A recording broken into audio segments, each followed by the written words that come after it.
Especially because, I mean, you've been mumbling a lot. Yeah, I'm gonna try and make that a point not to mumble today. I've ingested high amounts of caffeine. That should help.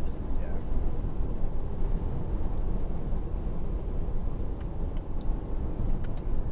Put it this way, if I shoot video today, it's gonna be shaky. The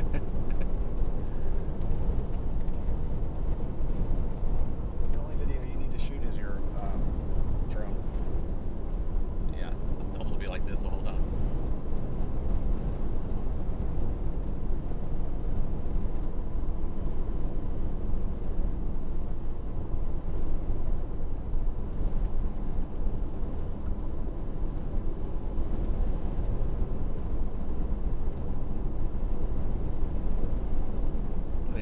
Tornado warning down by Cheyenne.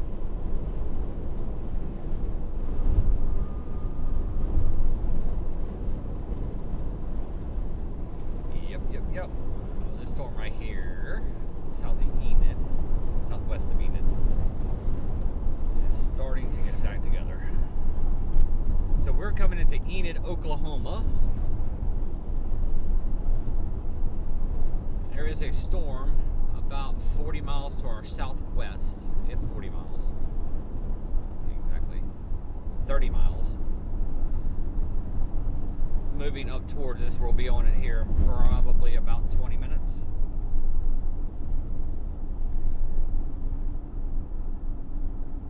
Looking like a big isolated supercell. Moving into a pretty healthy environment. And we should be able to drop in really good position on it relatively quickly here.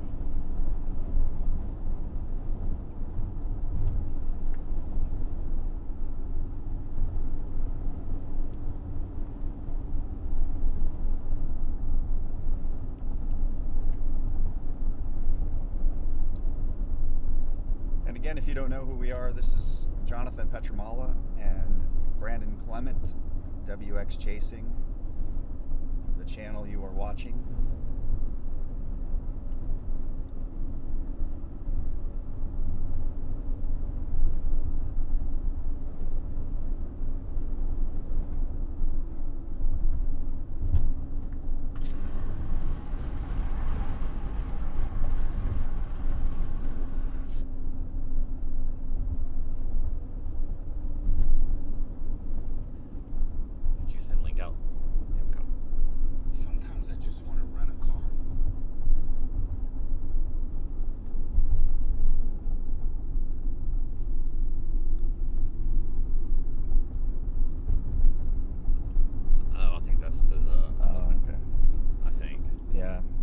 Yeah, the storms are firing off early today.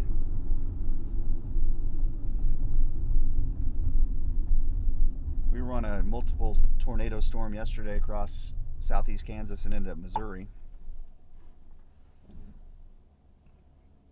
So yeah, this audio is clear, just needs to be turned up. Yeah, we have it up all the way. It's a cable issue right now that is sitting in Mississippi.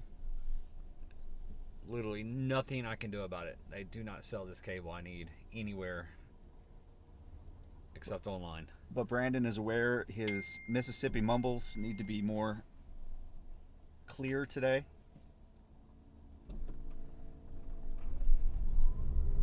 And again, we are in Enid, Oklahoma.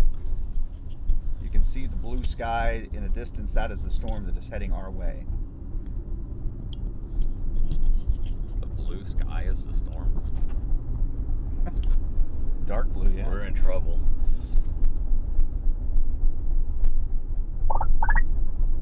Alright. I need to turn that thing down. We need to press record. Yeah. I need to get on the other side of this town real quick. Alright, it just went severe on our storm.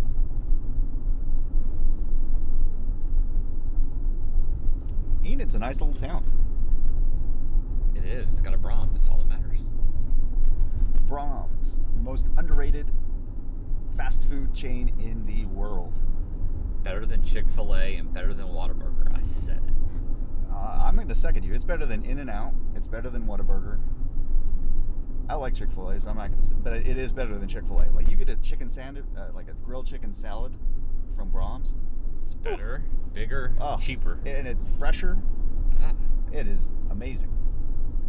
And they give you cottage cheese, which I'll never eat, but still.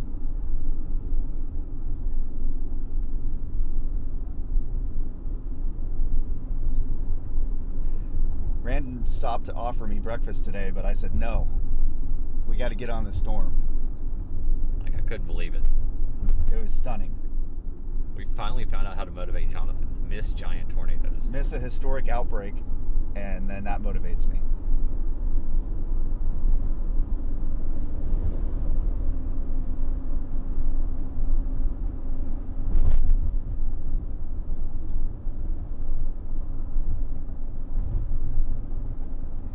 Yeah, Brahms is mostly a Kansas chain. Central Southern Plains. They have them all over. They've expanded down to Texas, to Dallas. Oh, they have now? Yeah. And then they even got into Arkansas a little bit. Really? Yeah, it's great. And I've never actually had a hamburger from there, but so good.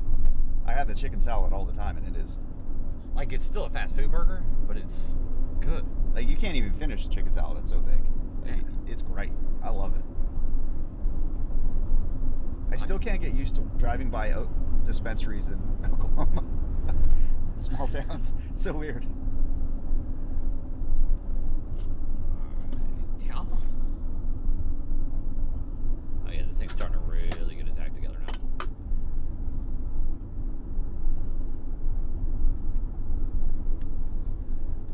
Catch one of these lights red, we'll jump out and do it really quick. Okay. Go play in traffic.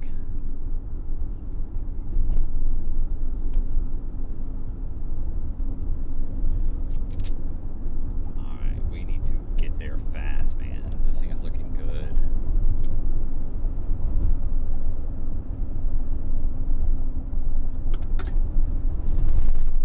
It is looking good. Kind of a weird day. The best environment is right where we are here in north central Oklahoma. And then it's going to shift down and then it's going to come back up. So this is a good potential first tornado storm of the day.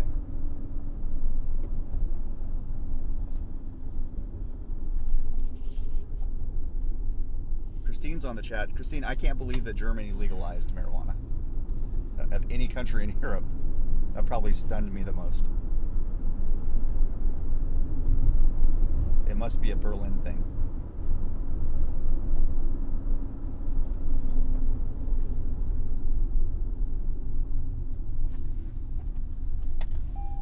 We get out and do it? No, it's green. Dang.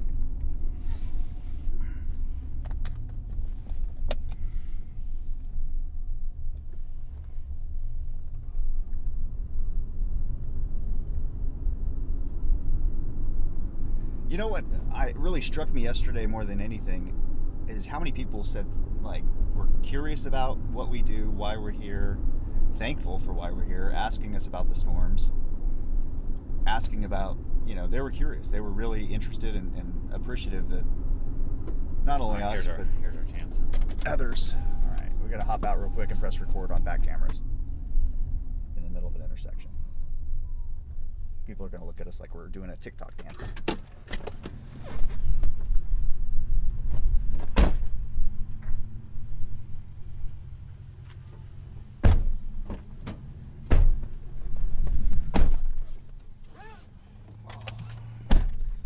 Did it. That dog's giving us a side eye next to us. Now we lost your naming. Okay. Your poor name's gone.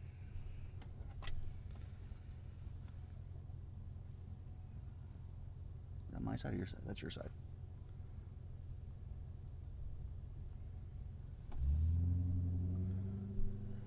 I don't know, but I think the camera's angled too high. That's okay. good.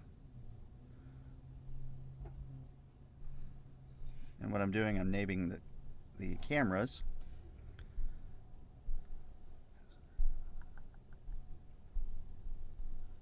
I'm gonna name this traffic light. There we go.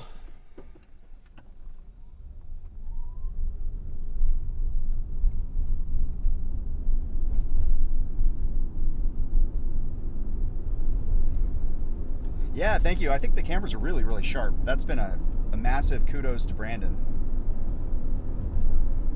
if you see on the right side, there's another Brahms. They need to sponsor us. They do. If you know anybody, send them a message. In a quarter mile, continue straight onto US 412 West, US 60 West.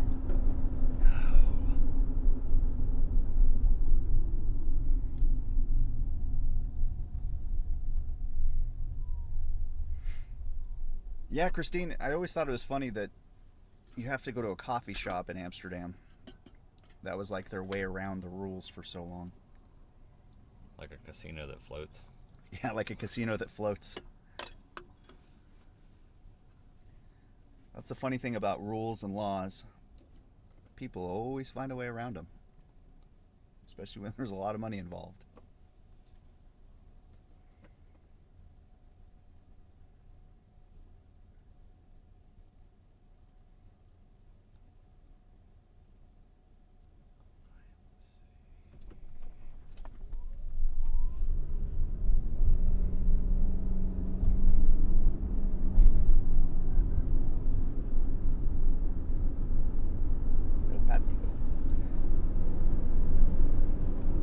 Continue straight onto US 412 West, US 60 West.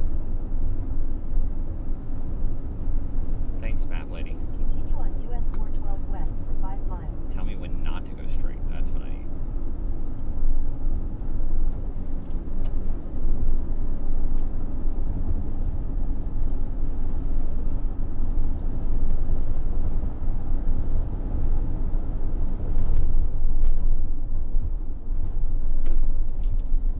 You're doing well hitting red lights today. I am on fire.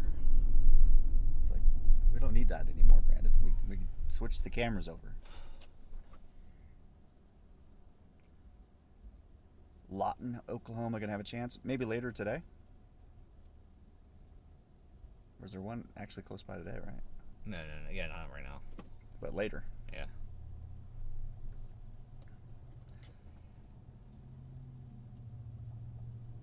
And maybe not a whole lot later. So you got cells already firing down by Guthrie. Yeah. That's going to move up towards Lawton area, probably a little north, but that won't be the only storm. So there's going to be a lot of storms today and a long duration of storms for today and different types of storms. So you'll have supercells, you're going to have some linear modes, and even the linear modes can produce brief tornadoes. So explain linear modes. Linear modes like a line of storms. So instead of an isolated storm or a supercell, they're more of a congealed line of storms. Less tornado risk, more wind damage risk, but you can still get a little of everything in them. And to remind everybody, today is the day, if you follow any storm chasers, this is the day everybody's been talking about online for a week. It wasn't yesterday that we saw the historic tornado outbreak. It was today. So do with that as you will. Green.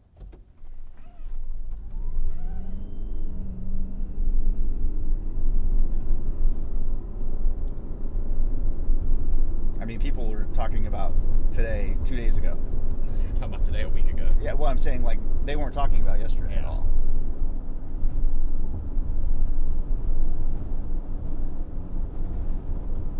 Somebody's asking who we are. Again, I'm Jonathan Petramala, so you're going to hear my voice more. I'm going to be asking Brandon a lot of questions because he'll use terminology maybe you're not necessarily as familiar with. And I'll be driving. And he's driving, and he's forecasting, and he's navigating. I also do navigation, especially when we're on the storm. So if you hear him yelling, that's because he's mad at me because I missed a turn. Because GPS freezes. And this channel you're watching, WXChasing, is Brandon Clement. And again, he's driving, has a lot of years experience driving and forecasting here in the plains. About as expert as you can get in this. I'm more of a journalist, so you can find my channel in the description. I do more storytelling.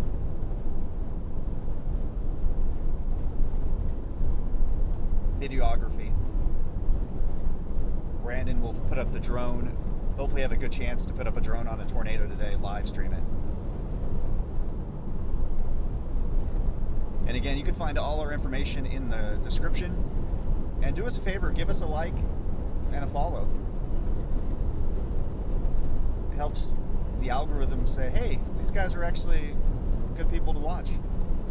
You can see that we put a lot of effort into quality on the cameras. We're going to be doing better on audio soon, promise. It's literally a $7 cable.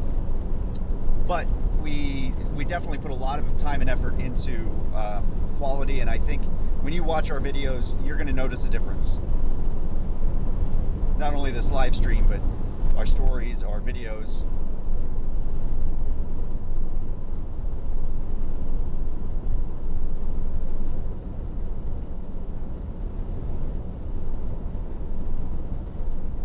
Brandon is kind enough to take me along, just like you guys. I am not the severe weather expert, but I'm learning with you guys as he describes what these clouds are doing, what these storms are doing.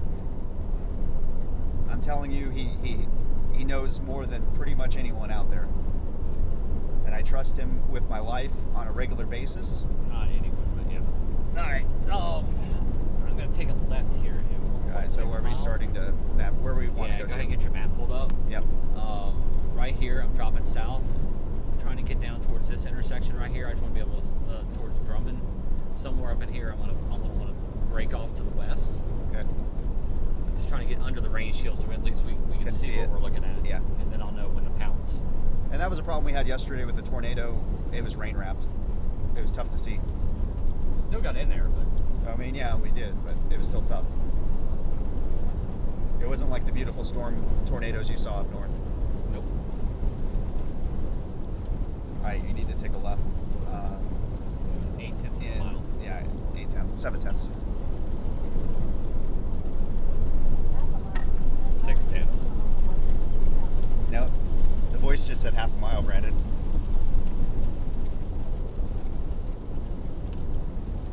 It keeps changing. This is the left you need.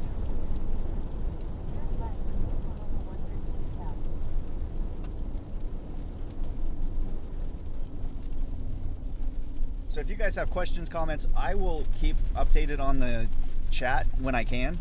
There'll be times when, of course, we're concentrating on what we're trying to get done. So it'll be off and on, but I will read everything and respond when I can. We have somebody from Mexico today. Buenos dias, amigo.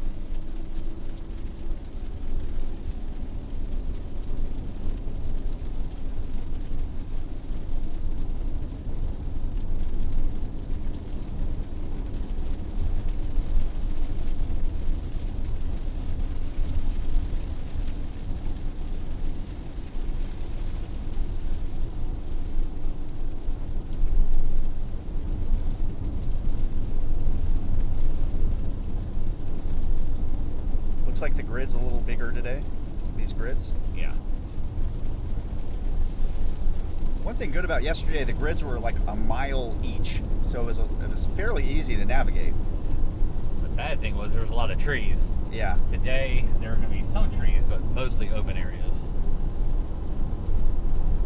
Which for me, in my chase career, I've been mostly in trees. Yeah. I haven't really had a chance to experience much planes chasing.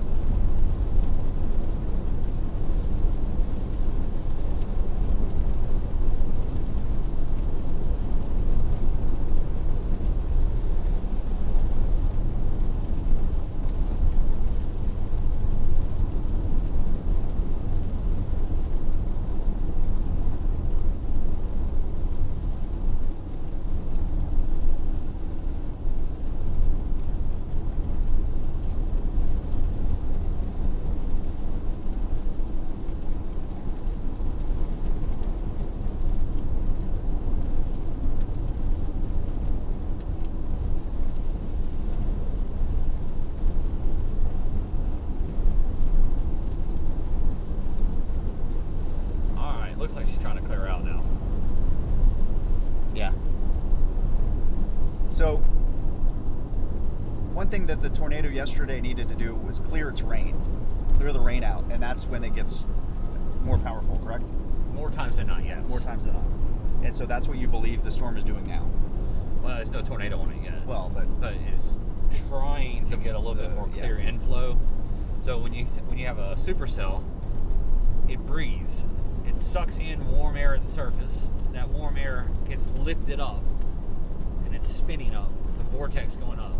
Hits that colder air. That colder air is ejected out. It condensates as rain and pushes out cold air across the top. So it's almost like a vacuum. It starts sucking from the bottom, blowing off the top. So you want to clear out that rain at the bottom, get that warm, moist air pushing in for the energy, for the energy. Peak energy, yeah. This thing's HP, which is high precip, which is a messy storm mode. But early in its life cycle, that's not uncommon. They usually clean up. And again, this is still a young storm. He's a baby. William, we're in Mexico. Donde vives? Somebody in Tulsa is asking what to expect today. Storms, pay attention. I mean, I wouldn't leave Tulsa right now, like you say. You just need to pay attention.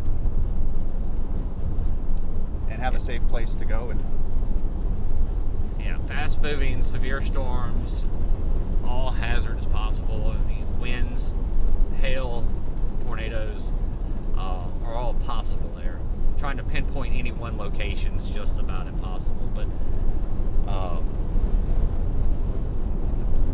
good probability of intense storms there today of some type.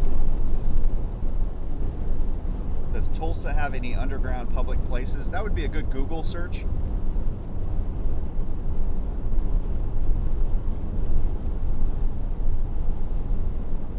You could at least go to a public library. Get an internet card. Or a public a parking garage. I mean, at the worst case scenario, and go in. I mean, if you're really experiencing something, the safest place in the parking garage, for instance, would be the stairwell, lowest level. All right, we'll go ahead and cut west right now. Okay.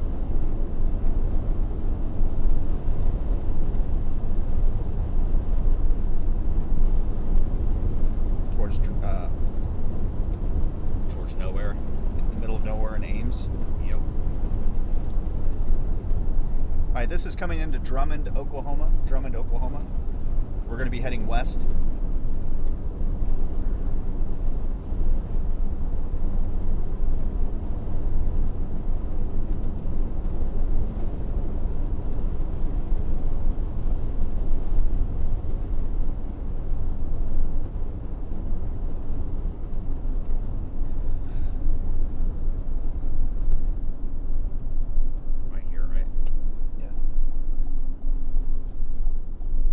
William, I know Morelos really well. My wife is from Cuernavaca, which, for those of you not familiar with Mexico, that's about an hour south of Mexico City.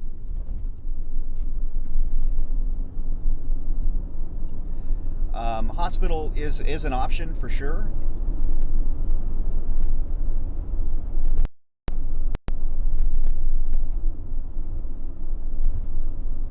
Public buildings will have storm shelters. So think of public buildings like libraries, hospitals. All right, tornado warning? Yep, tornado warning for storm. All right, also need a south option from here. There is going to be one, but it's going to be quite a ways. Okay. Yeah, but there's a grid. Looks like. I highly doubt I need it, but it's starting to turn right. Okay. And again, we're just west of Drummond, Oklahoma. There's a storm coming from our southwest. See that lightning? He caught an amazing lightning bolt on the drone yesterday. If you saw the live stream.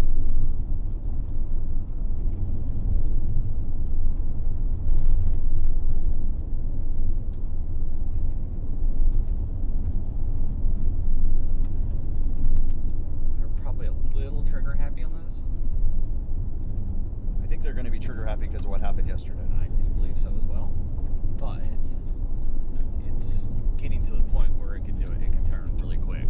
Yeah.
Yeah, William, I actually visit Cuernavaca fairly regularly. I haven't been to those caves yet. All right. All right, here we go. We got west options coming up right half here. mile on this one take. Yep. Probably Or, I mean, through south trees option. just because Turn it's left like, onto why not? 2760 Road, South State Road. We're going to find the only trees here in central Oklahoma. The forest. Looks like we're in Tulsa. The Great Plains National Forest. Turn left onto North 2760 Road, South State Road.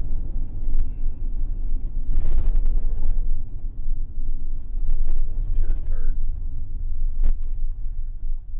I think these are all going to be pure dirt through I'm here. just gonna get south before it Continue rains. on North 2760 Road for 2 miles. All right, I'm going to show you guys the storm from the passenger side here. Yeah, it's too high up. I need to fix it. Okay. Now when you get back there and do it? Yeah, just go back to the dash. Huh? Just go back to the dash.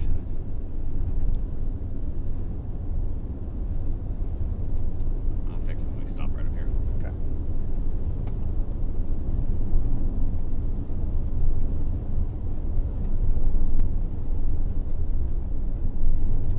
And good morning, guys. We are again on a tornado-warned supercell just to our southwest. We are by Drummond, Oklahoma, just to the west of Drummond. We're heading south.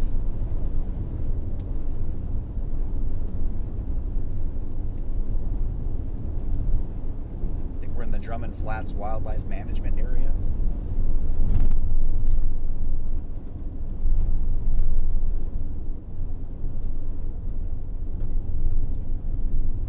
If you have any questions of who you're watching or whatever, go to the description.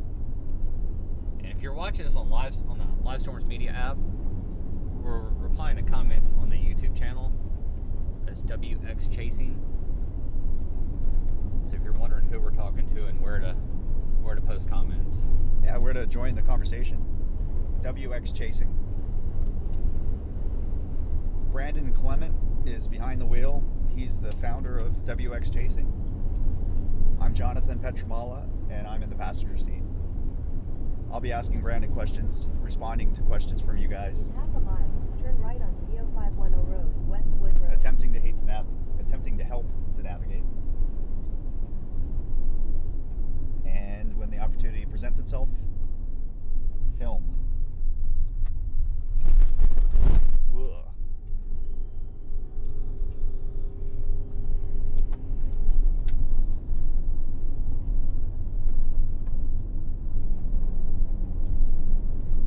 How far Turn south do right you want to onto drop? EO Right here. 510 Road, Westwood Road. I'll keep stair stepping down to it until it gets a better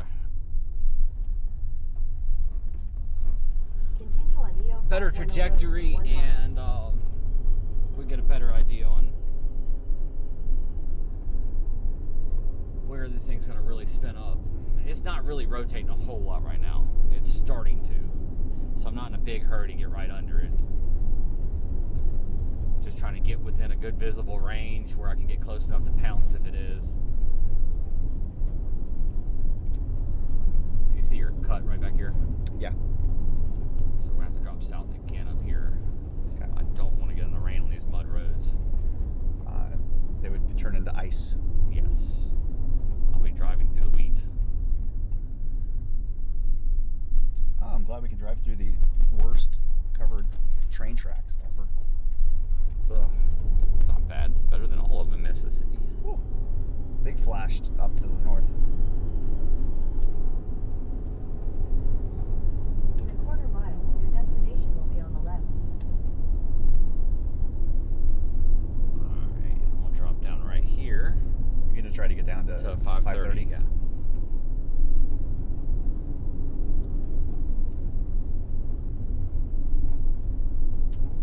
So you're looking, the storm, it's by Ames, Oklahoma. And if you're wondering why I'm already on a dirt road and don't need to be, I always like to get on the dirt roads early to see what they're like. That way when things get real, I'm not guessing on the road type. I don't think we need to go farther south.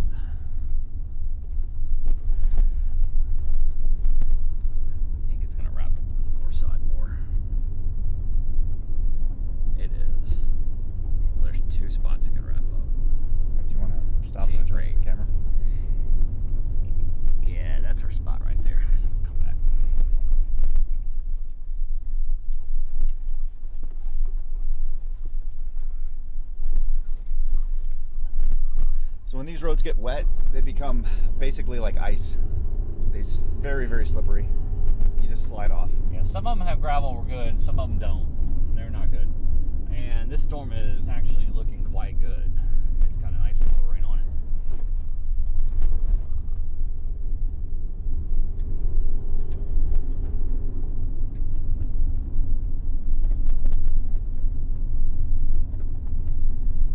Barometric pressure change with tornadoes, yes. Yes, so the barometric pressure changes. It gradually drops as you get closer to the tornado, and then right on the outer edge of the tornado, when it starts to pass over, it's an extreme pressure drop, the biggest pressure drop you can find on the planet, the fastest. I've talked to numerous people that have been in the middle of tornadoes, survived them, and they that's one of the things they describe is their ears popping as they're screaming, of course. Alright, just left of the road,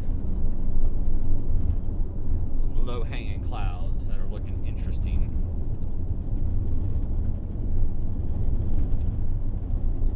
So this road would be better to drive on wet Yes, it's got gravel on because it has gravel. it. Aggregate.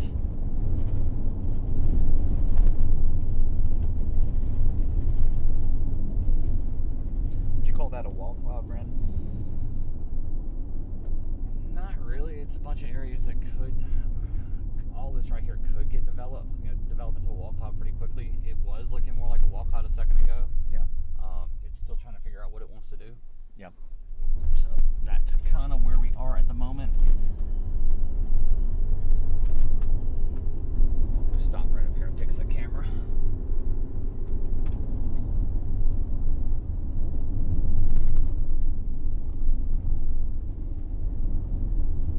It's gonna be a quick stop. How fast is that storm moving, Brandon? About 40 right now. It's not moving too quick. It's changing speeds because it's just starting to mature. One second.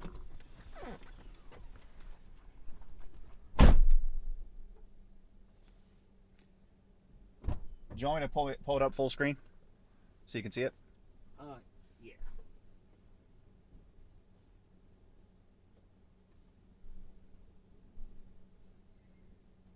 Do you see it? How's it look? It looks too high. Too high? Yeah, look at it.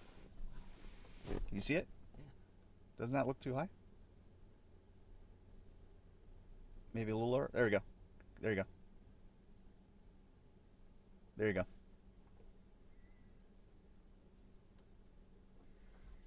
Better? I think so. All right, put it back on dash.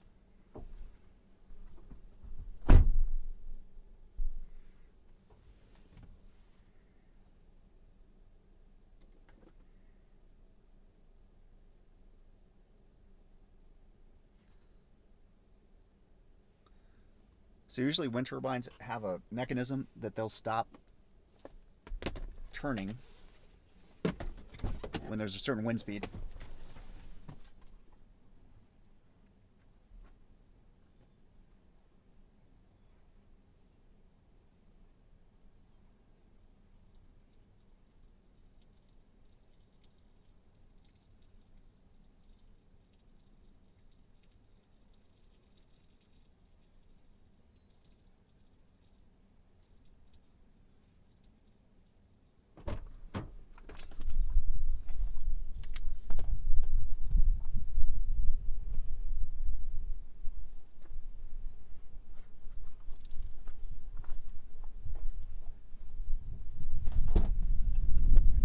North and then east. What's that? North and then east. Okay.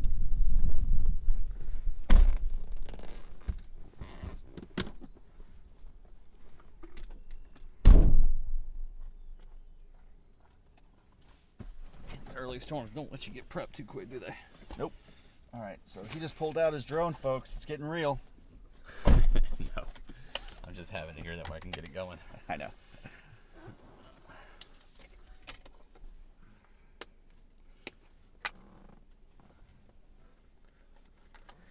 A couple of years ago, Brandon and I actually caught a tornado coming through wind turbines in the panhandle of Texas.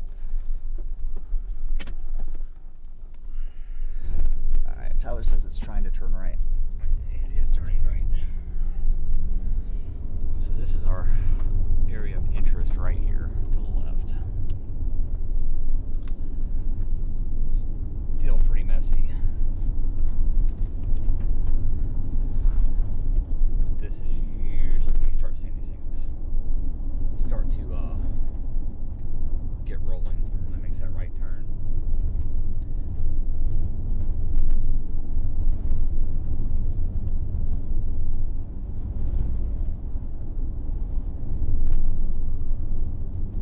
But GPS is like, nah, I don't feel like working right now.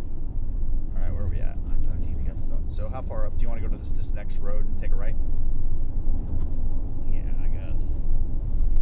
I wouldn't do this one necessarily. If Why? you want to. I mean, I don't know. It's up to you. It's aggregate. Yep. The next one's gonna be in rain. It may not be. Yep.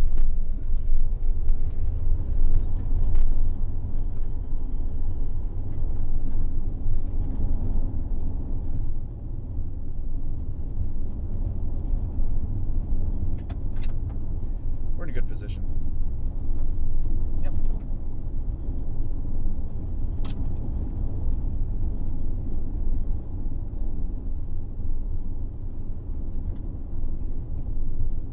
And yeah, guys, we're just to the west of Enid. Tornado warned storm. We haven't seen a tornado. I think there's a report of a funnel. Yeah, could be a couple little spots that are trying to spin right here, but nothing too concerning at the moment.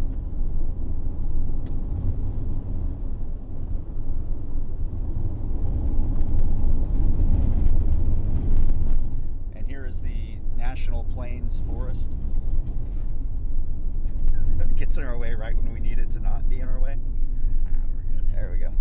There we go. I was trying to develop a second hook. I should have gone north there. Where do you want to go? To the next one? Yeah, I don't want to be on this dirt anymore. I didn't know it turned to dirt. Mud, not dirt, mud. Sand. It's about to get muddy. Yep. Dark mud. Ah, No, that's we're not too good. bad. We're good. We're good. We're good.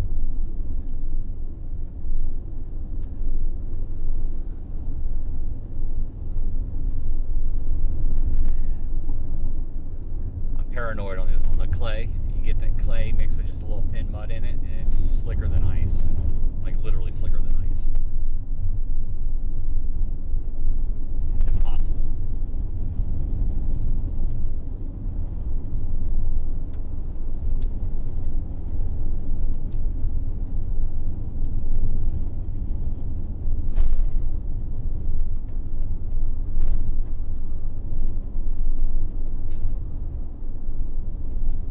All right, the road turning is right here. Right here. Is this mud too? Probably. Looks like it. Let's go ahead and punch out to the next one then. Okay. Yeah, it is. Yeah, it's mud. Aggregates ahead. Yay.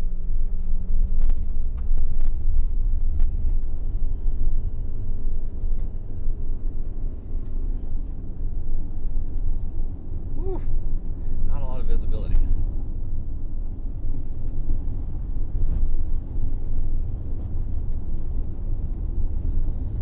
So again, we're kind of stair-stepping with the storm, guys. Trying to get in position to get a good view of what it's doing. Yeah, I mean, we're right. We're a mile from the rotation. I just don't want to get on a dirt, mud, clay road in the rain. Now, if I have to, I will, but when it's not doing anything, I won't. SPC is Storm Prediction Center. It's a government agency who basically handles severe weather forecasting.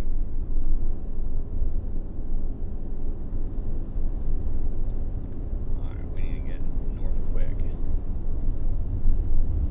That turn right didn't last long. Well, North Quick is going to be the furthest drive we're going to have. We're about a mile, I think, from our left, which is the road we came down on. Yeah. So what we can do is go ahead and go to the highway. Okay. And let's figure out a way around Enid. south of it? North So of it, hold on, probably. let's go to Drummond North, cut over. Alright, I got it. It's gonna head right. I don't know if we can. Let's just. You got AC carrier right here, where it cuts over on 45. Yeah. That's most likely where we're gonna end up. Gotcha. If it keeps pushing up to the north. Okay.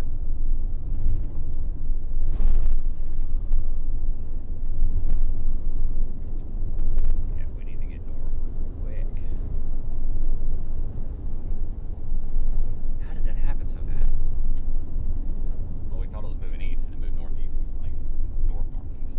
Careful, this was a big one. Whoa. Ah, that was a bad.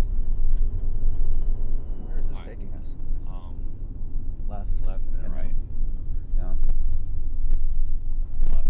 Left. Yes. Yeah, because remember it's this one. Yep. This one's bigger. And then right. No, if you want to go to the Highway at Drummond. straight ahead, Okay.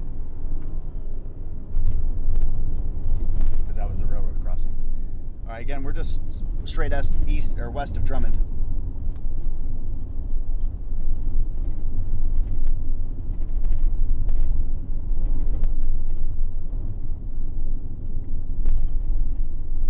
Seeing anything? Not a whole lot of features right now to really stand out. I mean, I see where the rotation is on radar, and I see where that is coming together, but Tyler.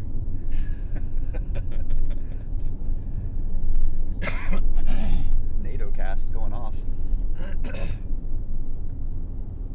right, this is the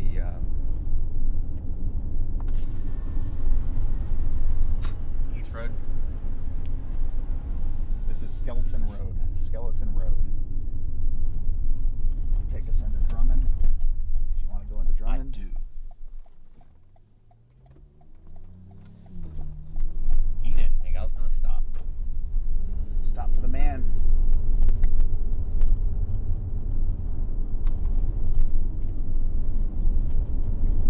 You got to go up on 132, Brandon. Yeah.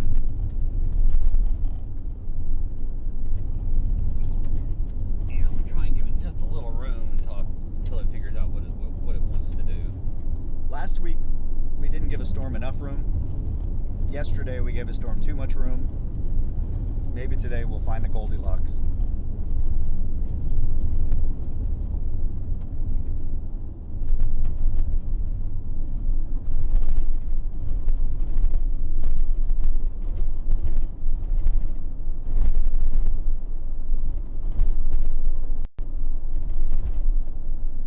All right, 132.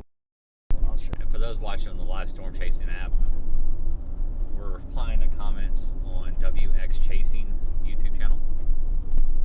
So as Okay. you see, In case you're wondering who we're talking to. this is pure Oklahoma. Everybody's in their front yards watching the storm. Midwest. Very common in the plains. When they see a tornado warning, you're going to take a left at the stop sign.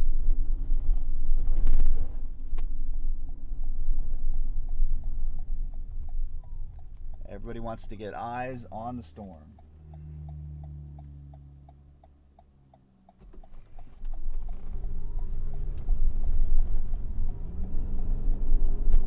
Yeah, Christine says NATOcast has stolen my crayon box.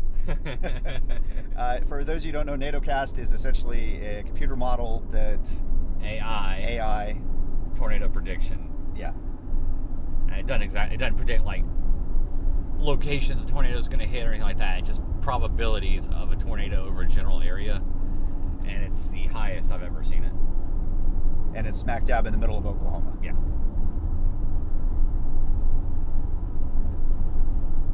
Extending into Kansas. And it's not 100% accurate. It's just one tool.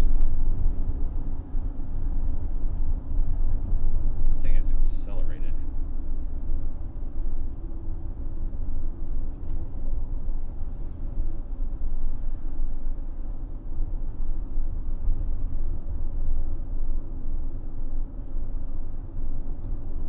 reissued the tornado warning farther south, which is still right here, but it had moved out. It went so far north. Okay. It's got it moving at 30 miles an hour. Seems faster. What's that? Seems faster. It seems faster because it moved north. It moved in a different way than what it was showing. And there's your spot right here we're worried about. What are you doing, guy?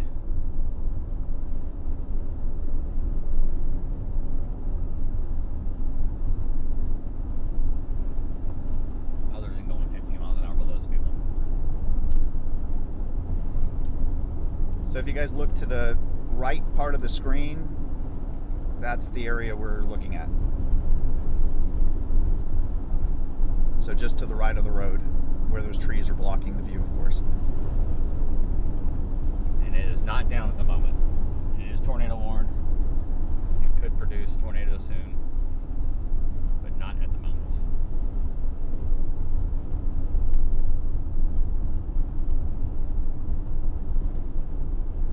So that storm is just to the west of Enid, heading up towards Carrier, Clement.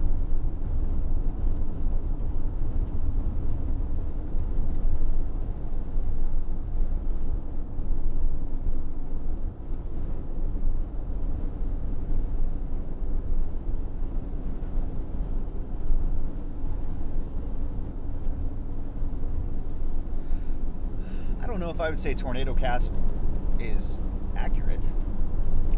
It's learning still. It's AI, so it's still learning. It does a pretty good job.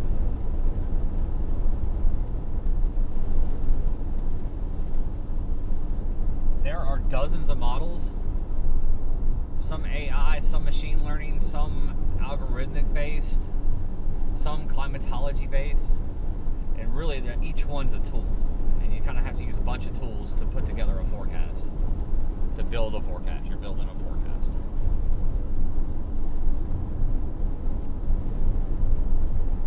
It's looking outflowy right now.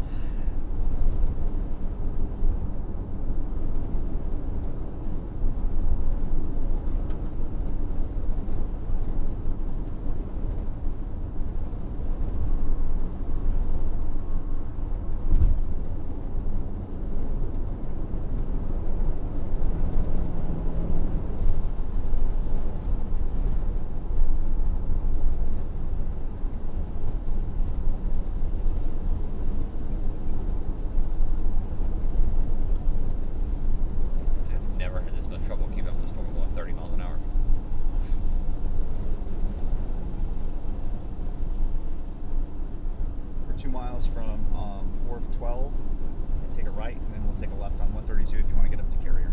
Not yet. I want to do it somewhere, well... I mean, if you want to get on a paved road. So right there at the Walmart, I'd like to do it. I'd rather not get up in the hail for no Gotcha. reason. Yeah.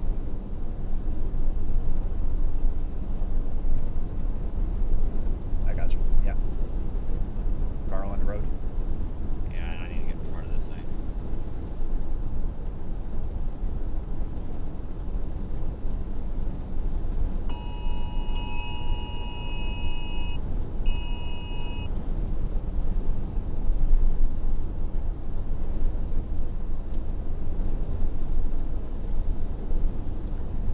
Guys, we'll be doing this all day. We've got a whole bunch of different internet sources bonded, but we're going to be out in the middle of nowhere. We're also going to be dealing with hail and severe weather, so we could drop out. If you want to hit the subscribe button and turn on the notifications, that way you get notifications when we go live. You'll have it.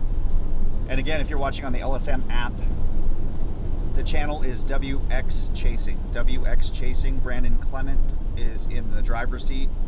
I'm Jonathan Petramala. I'm in the passenger seat. Any information you need is in the description. Thanks for following along. Please give us a like if you can. It helps more people describe it.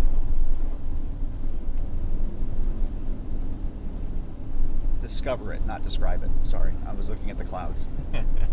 Apparently I can't look at clouds and speak English at the same time. Too much at one time. It's too much. Okay. Kind of have a little bold feature up there starting.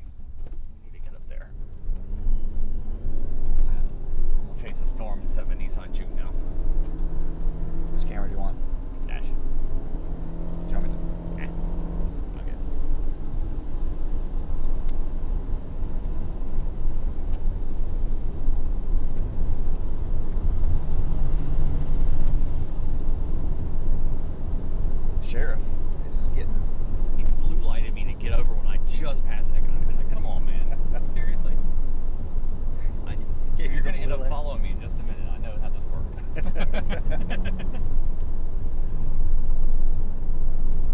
It's like, get out of the way.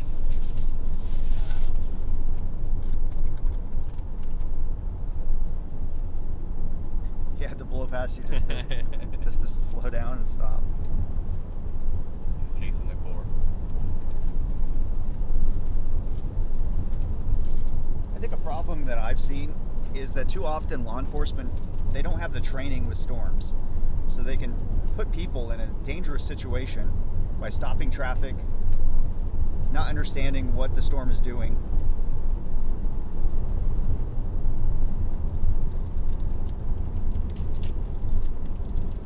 I wish they'd have more training. They have some, it's just so basic. They have to be so multifaceted. I mean, I feel bad when they're put in a bad position. But I don't know, some of them know what they're doing though. Some of them actually take a big interest in weather. It just depends from one to the next. Alright, so here is the outflow. Hoping it pushes out, outflow stalls, catches back up. Okay. Where it's being ingested is right up here. I'm not too concerned about that just yet.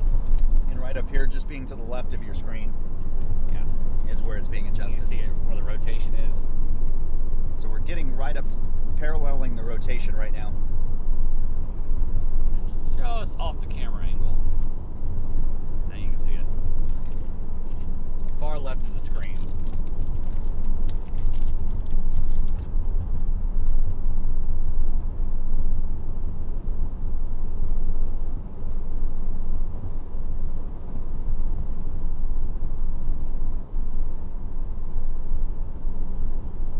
But it's still pushing out, so I'm expecting this thing to do some weird things before it kind of figures out what it wants to do.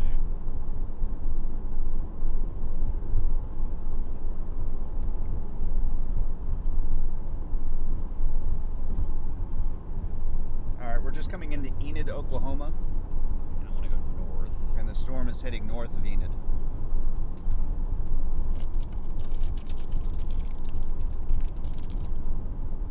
I'll go north at the next left. Cut up to the north side of town.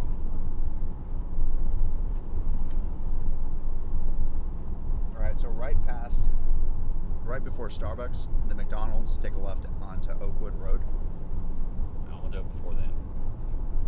It doesn't have a paved road all the way up. It's just one block more. And it looks North paved. Garland Road. I don't want to go through all the traffic lights. Okay. Then it's right here. Right by Tommy's Express Car Wash.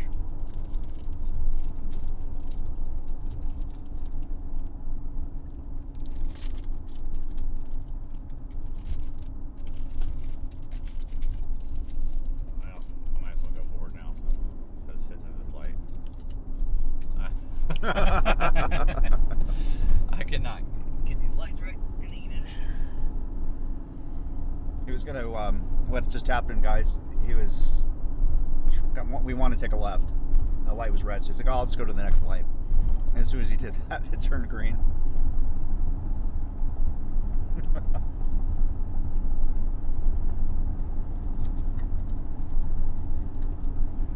Alright, this is the road. Yeah, we're gonna put you on the driver's side camera now, so you can see what we're looking at. Ominous looking storm. It's mostly an SLC right now. Just Wait, no. yeah, SLC, a scary looking cloud. Scary looking cloud.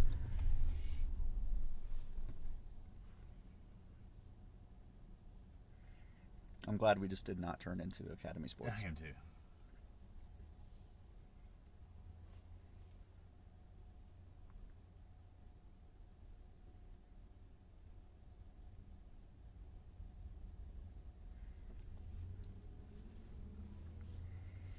Brandon has a hate-hate relationship with lights here in Enid. I have a hate-hate relationship with towns, period. That is true.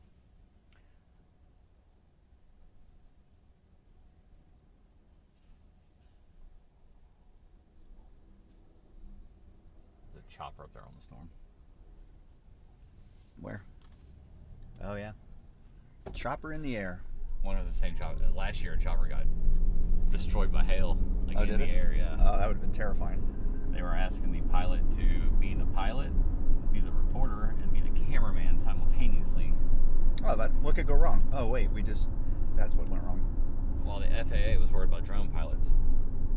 Yeah. We got to keep going one more. All right, I really think this storm is about to die. Really? Or at least move above this outflow boundary it's putting out. But this boundary it's putting out is probably going to be the focus for another thunderstorm later. We're going to stay with it because it's still ingesting up here. But it looks like it's trying to. If it turns right, it could take a left at this light. Intensify.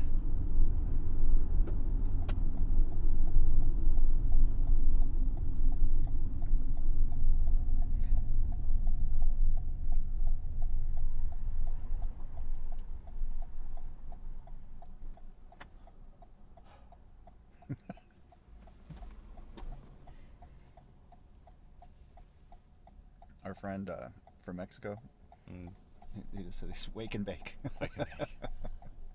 Just had Chinese food.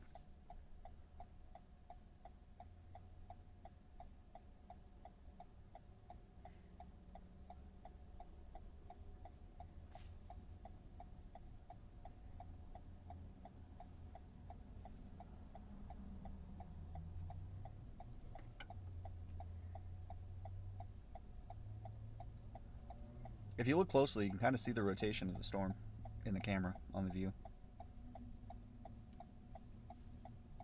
Not really. It's going to be all the way up front here. And I'm saying it just overall. Yeah, this an is overall just broad rotation. Yeah.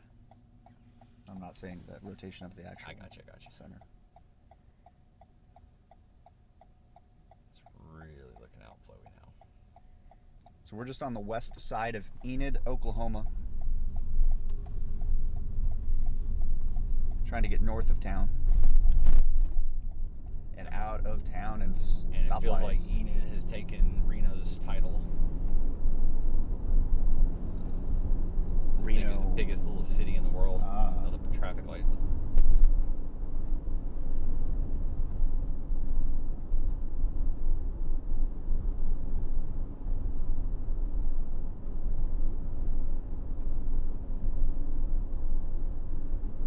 So Enid is to the west of OKC, northwest. I would expect them to cancel this tornado warning. Go back to severe.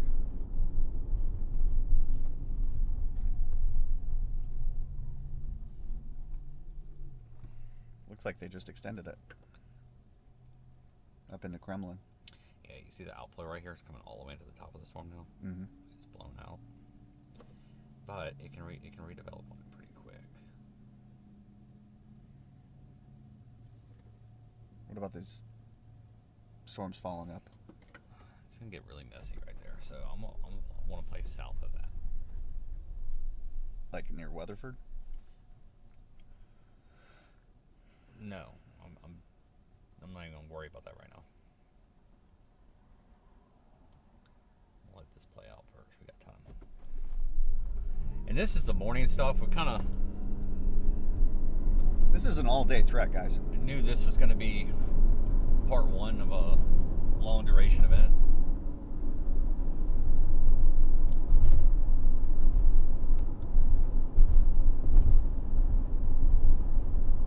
The opening act. As the day goes on, the atmosphere is going to get more violent and volatile. It's 11:12 a.m. Central Time.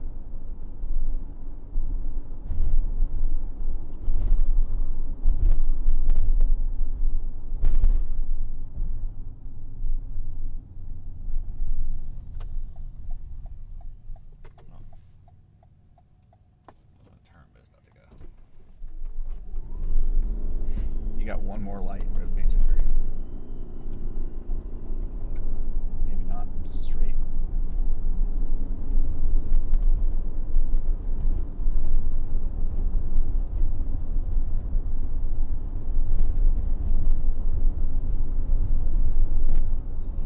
down tornado, you need to get a radar app. Have your phone charged, have a go bag, and when you have an alert on your phone, have a plan. If you have a hospital like you mentioned close by, you can go to the hospital and seek shelter. Look, even if there are a bunch of tornadoes today, the odds of any one place getting hit are very small. So keep that in mind. Try not to panic. Don't let it. I know a lot of people have storm anxiety. But I mean, it is a good reminder again to have a plan. Yeah, have a plan in place. I'm definitely saying that. I'm just saying trying to keep cool, keep it calm. It's okay. And that plan's super easy. Everything charged. If you need a go bag if you have a home, documents that are important, medicines, change of clothes, toothbrush. And don't be afraid to seek shelter. If you do have that anxiety, it's not something to be ashamed of. Yep, just don't panic. Alright, we need to get east. This little blip right here blowing up, it's blowing up right on that outflow. Yep. It's going to take over. There's a dominant. Alright, well, when we get up to 45, it's going to... And bust straight east. On that dirt road. We need to get down. We're kind of in a bad place to go straight east. No, we're not. Okay. Right up here. Yeah, and then it dead ends into a dirt road.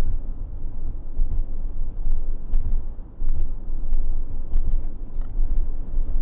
You're not zoomed in enough.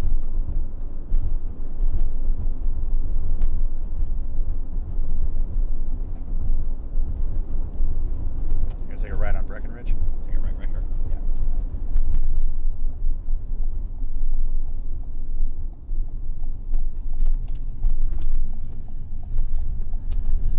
Alright, you guys see this line of clouds in front of us? That is outflow. That's cold air that's pushed out from the storm. What happens is it effectively undercuts the storm. So I fully expect this tornado warning to be canceled. But what you're having is a storm blowing up out in front just a little bit. So we're going to stay with that for a minute because it could go fast, especially on this outflow.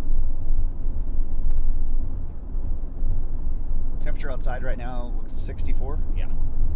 And the other side of that outflow, you'll have south winds blowing in and be in the mid-70s.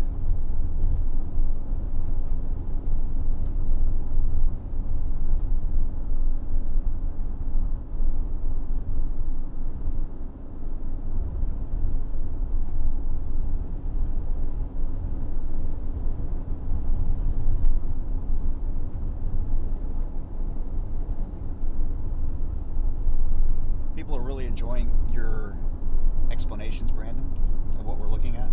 Trying to be simple about it. And when he's not simple, guys, I will make sure I ask him to dumb it down for us.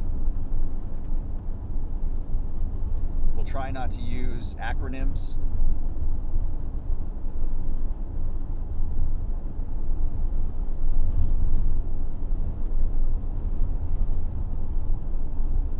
So again, what he's saying, we're going to get off this storm that's tornado warned, and there's another storm to the southwest that is latching onto the outflow, the boundary. Maybe. It's Maybe. just starting to develop, so we'll see. Why do storms do It's that? just to our east. Well, sometimes that outflow, that cold air pushing out, can act as lift and trigger another storm to fire. If that outflow continues to move south, it's going to undercut everything, and it's going to be this whole area is going to be wiped out for the day. So that's good news if you live here in Enid. Yeah, well, it can do that. It can also push back north as the winds start pushing up against it, and act as a focus for thunderstorms later. So it can do either one. There's so many variants. Why meteorology gets so hard to pinpoint exactly when and where. That's why it's called storm chasing, Mm-hmm. not storm catching. It's like fishing. Exactly.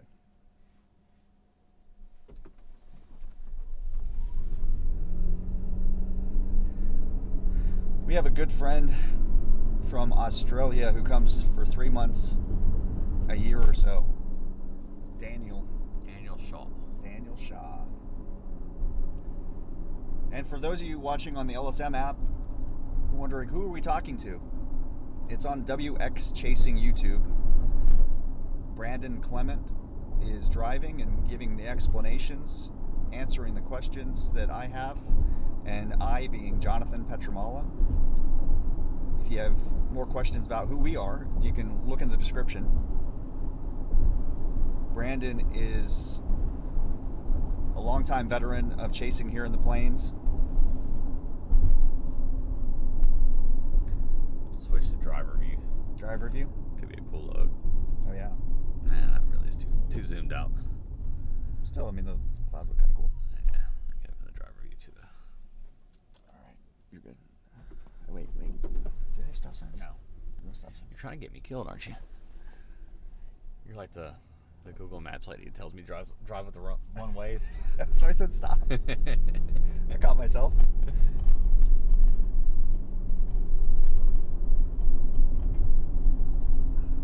I tell most stories, guys. I'm more of a storyteller. I'm a journalist. 20 years experience as a journalist. I do it now independently, working with Brandon. We've been on storms all over the world, at least Europe, Mexico, Caribbean, and of course across the United States.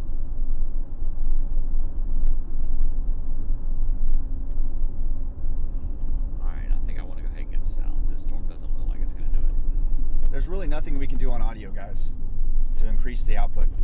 It's up all the way. I'm trying to get Brandon to speak more forcefully. He just naturally doesn't. We don't have the right cable right now. I have it. It's sitting at home in my mailbox. It's apparently, obviously doing us a lot of good right now. One thing that I do enjoy about these storms is you see neighbors talking to neighbors a lot. Checking out the clouds, seeing what's coming.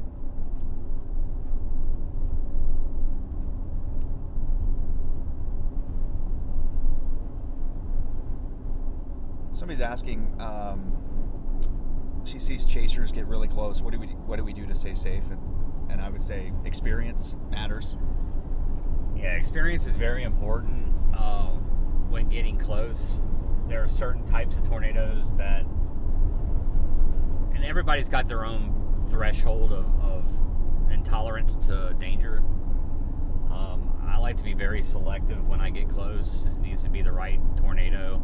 I don't like getting into a big rain-wrapped, low visibility environment to get close to a tornado on a high parameter day where you could get something violent and just run into it and not even know it.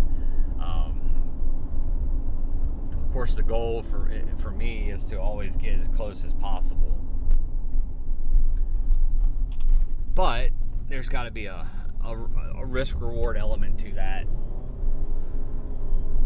every person has to take into consideration, and each person is different. Every storm's different. Type of weather's different. Road networks, locations, parameter space that day, what that storm's doing, what that tornado's doing, all come into play. A lot of logistics. Good question. All right, they've dropped the tornado warning. They've gone to severe. We are going to drop south. There's another storm heading our way from the west. We're going to be in position for it in case it does start doing something. If not, we're going to keep dropping south. We're expecting storms to develop in southwest Oklahoma and start pushing up into the central Oklahoma region. As the day gets on, the environment gets more unstable. And I'm not dropping south this way.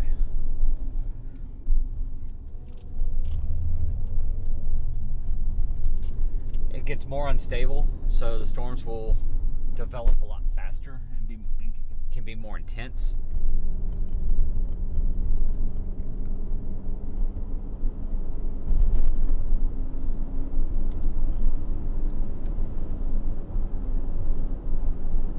It's been a long time since there's been consistently really, really violent, strong tornadoes like a decade ago.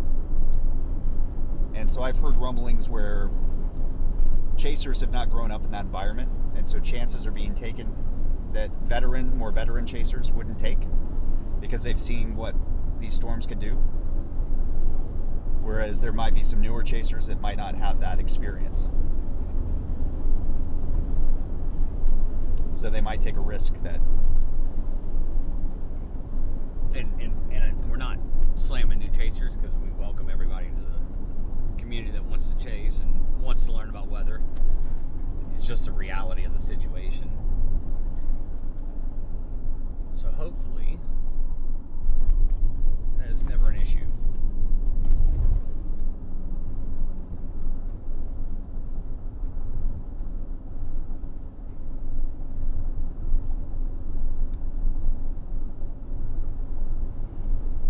Hey Jonathan, find us some traffic lights.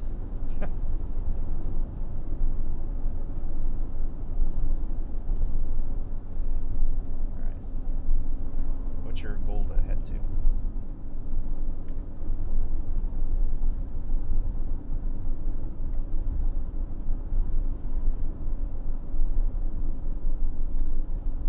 So we got a severe thunderstorm warning coming our way. I'm trying to see if it tries to take a right. It's kind of linear right now. It's like a little bow segment. But if it takes this right and rides the outflow boundary this storm just put out, could interact with that boundary. Is it still quiet? Well, Even that was a kind of a quiet comment, yeah. That was more of a like, I would pick that up really well, sitting in the cab. I can't really hear. Guys, I am trying with this audio. Yeah. I'm just trying to project better. I mean, I can turn that camera on, but audio quality is going to be terrible. No, let's just, we're good. I'll keep reminding you. Brandon naturally has a Mississippi mumble, as I call it. That wasn't a mumble. I'm just not screaming. Today, we didn't have to drive 8 hours just to get in position to chase. So we have a little bit more energy, which is great.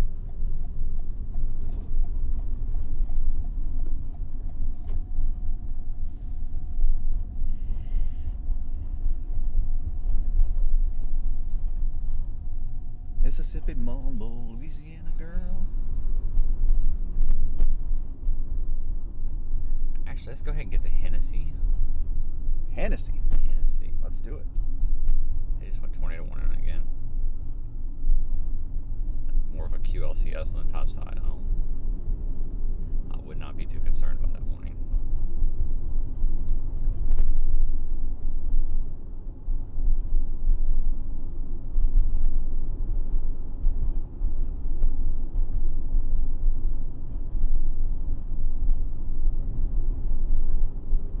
Guys, the storm we just left has got a tornado warning on it again. It's all the way up on the north side of the storm. That's what you're going to call a QLCS, or like a linear circulation.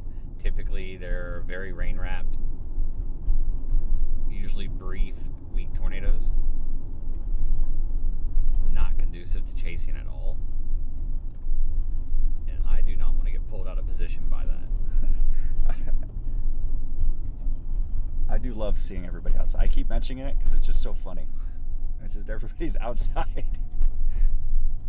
Getting pictures, chatting with people. It's like the potluck. Everybody gets outside, meets their neighbors.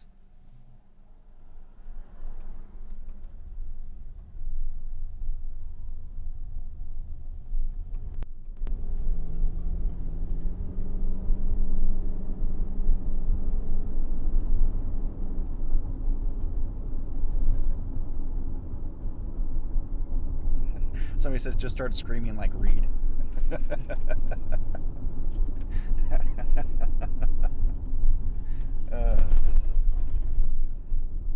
Not yet, not yet.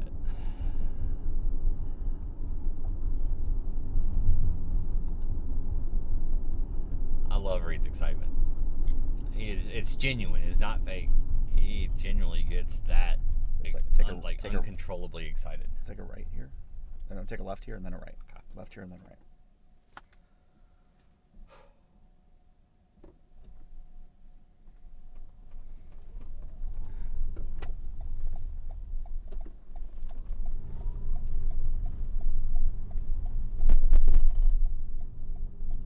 And then right. It's a weird road, but... Whoa.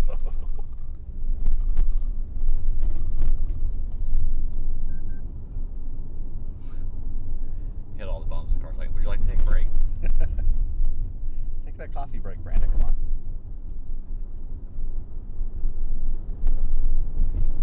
So if you've never been to Enid, Oklahoma, I hope we're giving you a good tour of it.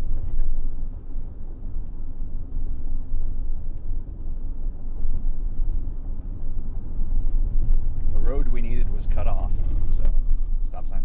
See it.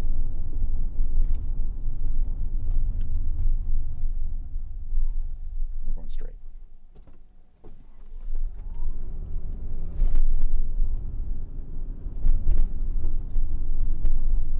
Not at this stop sign. Next stop sign, take a right.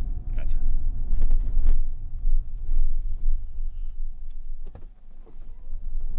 Go see the pretty traffic lights.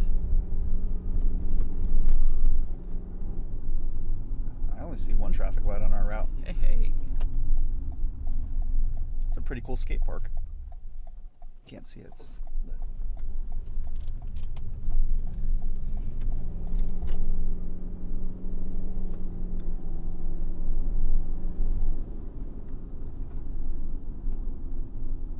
Your app lies. No. We're getting off to this, not this intersection. Yeah, it did lie. Why are you such a liar, Google?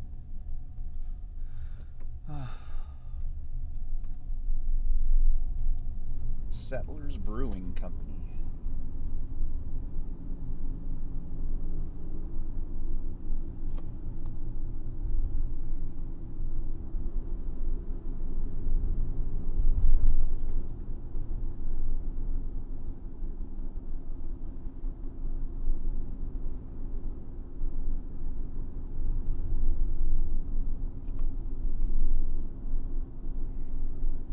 Get to US 81, we're going to take a left on US 81. Okay. And then just go south forever. Yes. And forever being 19 miles. Yeah. Uh-oh, our storm is starting to rotate. Someone just called him weed timber.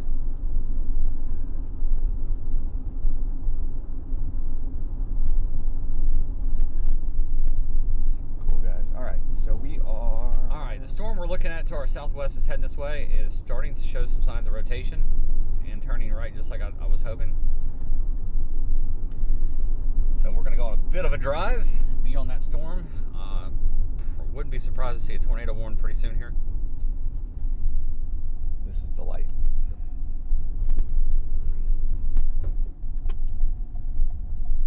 Should have a good storm in view in about 20 minutes. Or less.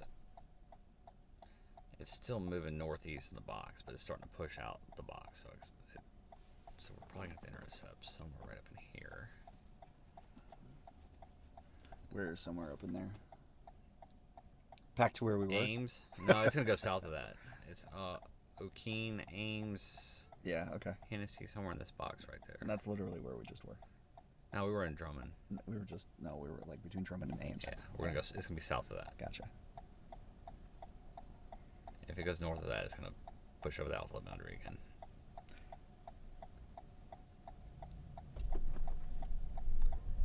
And there's some storms popping down by Wichita Falls into Childress area, Paducah, Texas, all in the Red River. Those are going to develop and push up into this area and more into central Oklahoma. So we're going to stay with the storm that's coming in and then make decisions from there. Probably drop down closer to the Oklahoma City metro area.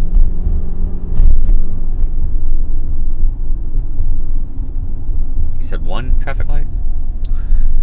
Now it changed the route. I did it. to make it faster. So now we're on the faster route. Faster traffic light route. Yeah.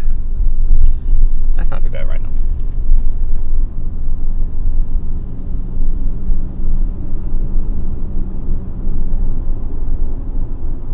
Tyler made some audio changes. So hey guys, tell us what's going on with the audio. We're going to talk normally right now, and give me an idea of what you're hearing on your end, so Tyler can get a good look at it. And on his end, because we've made all the adjustments we can on our end. So many ends.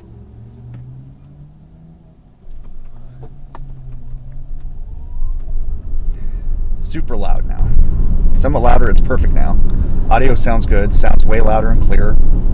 Alright, well, let's turn the gain down a little bit. That'll get even better.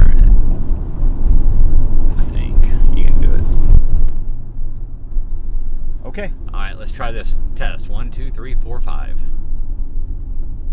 6, 7, 8, 9, 10.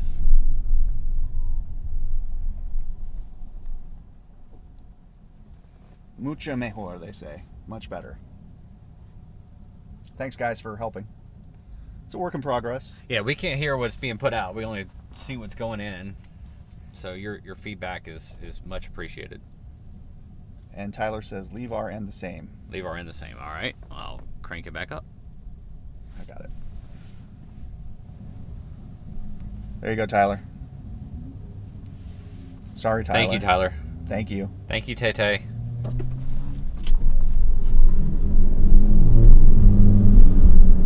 All right, so we're heading south towards on 81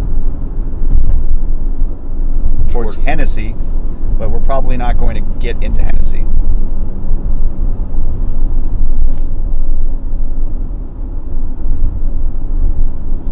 We might head west at some point.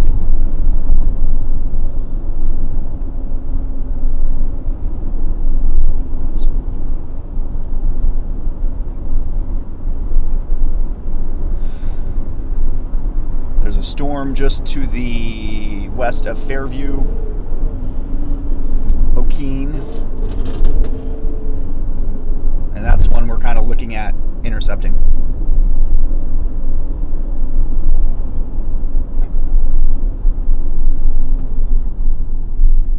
Since I'm going to catch this light red, I'm going to go ahead and top off. Gas brake.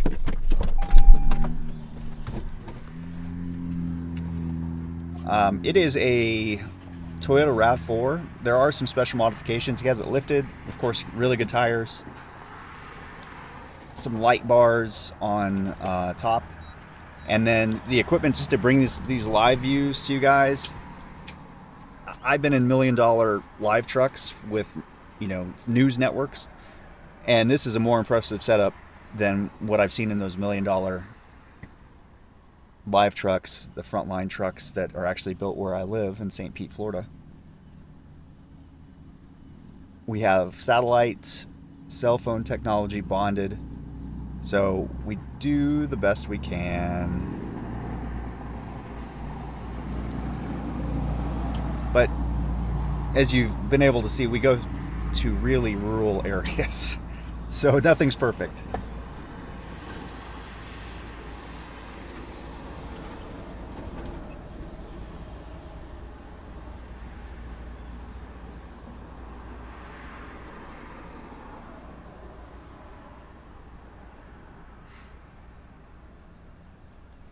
So again, we're in Enid going south here after we fill up with gas. Just kind of, it's all logistics, guys. It's a logistics game.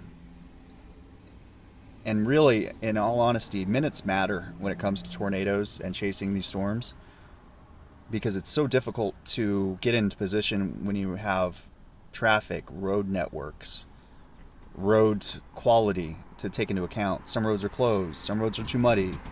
So you really need every minute, and you can sometimes miss a storm by seconds. So that's why you take advantage of moments like these to get some gas and hit down the road again. I have perfected the art of fast gas. Hey, Anne-Marie, thank you so much. She just gave us a, what are those called? A super chat? Is it a super chat? Yeah. Thank you, Anne-Marie. Thanks, Anne-Marie. That's 2 gallons for us. What is gas right now? $2.99 here in Oklahoma. Almost timed it right. Yeah. $2.99. Somebody asked that earlier. Yes, thank you, Anne-Marie. Yes, $2.99, $2.89 in Oklahoma. It's like $3.45 in Texas.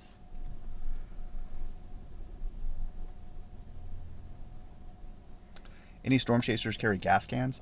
Usually it's a hurricane thing. Yeah, hurricanes, I carry like 45 gallons of gas, major hurricanes. Tornadoes, no. Brian Emfinger carries a 5-gallon jerry can. He's in Tacoma, which is quite thirsty, so his range isn't very good. Some other ones have some 5 gallons, so they make the jerry cans that hang on the side windows, which would be great. The problem is if you get in a giant hail, it can be problematic, and then carrying it inside your car can be problematic.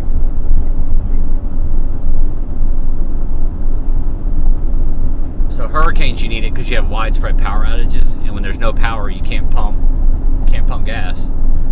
And with an evacuation, so many people have to fill up, and so many people have to leave that all the gas stations run out of gas, and the trucks can't get in. The wholesalers can't supply them in time, and the trucks are caught in traffic, so it becomes a nightmare.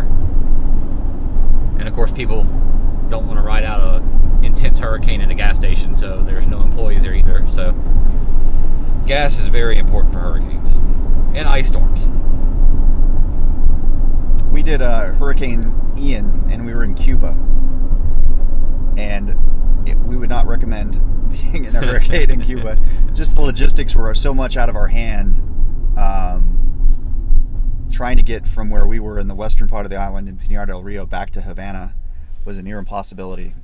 There should be a movie created just from the adventure we had in that one day. So many stories. So many stories. And we'll probably get into those during hurricane season. There's some crazy ones. I felt bad. I should have gone left lane. There are some crazy stories. It was one moment where I looked over at Brandon. There was one moment I looked over and I said, it's a crime that we didn't have like a reality TV show following, like camera crew. It's just the absurdity. That was in Scam Cab. Scam Cab. We had Murder Cab and Scam Cab. So remind us during hurricane coverage, guys, to get into Hurricane Ian Cuba story.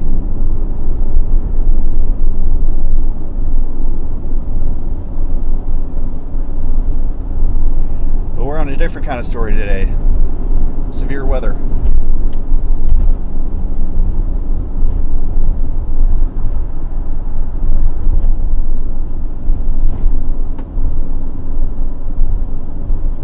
That's Vance Air Force Base to our right. Screen right.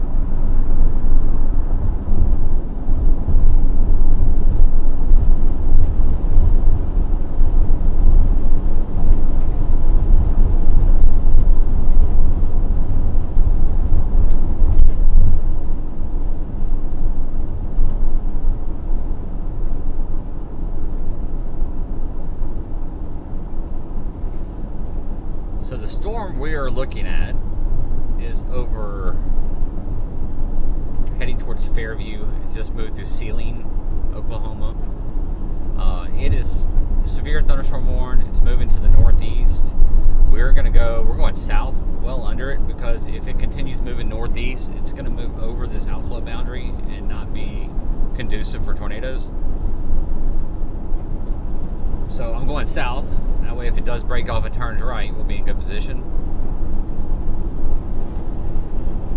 If it continues to the northeast, then we're going to keep dropping south, waiting for these next cells to start developing in southwest Oklahoma and push up into central Oklahoma. And why it's kind of slow, if you could give us a like. Keep commenting, asking questions. We have time to answer them. And it helps us get a little bit more exposure out there. I think we have a really good stream going on right now. I need to switch batteries on this. Okay. And I'm going to switch to a passenger side to look at the storm. That's our passenger side view. I got to switch batteries on our dash cam. I don't know why it's not charging because that's not plugged in. This one? Yeah. Okay.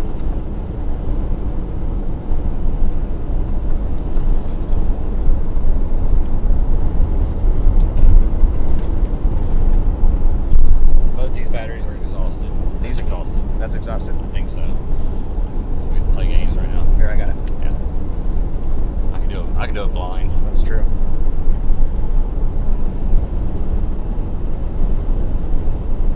There you go. You gotta rename now. No, it's doing that. ditching out. There it is. There it is. It's back. There we go. There we go. Back to the dash cam.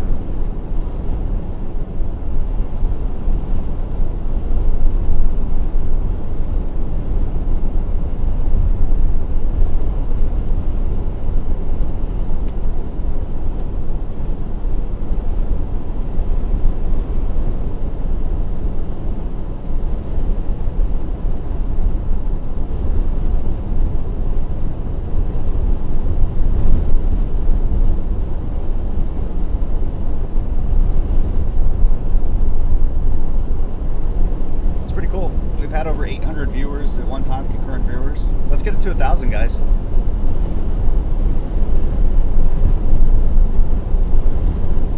I think we're going to be on some really good storms today.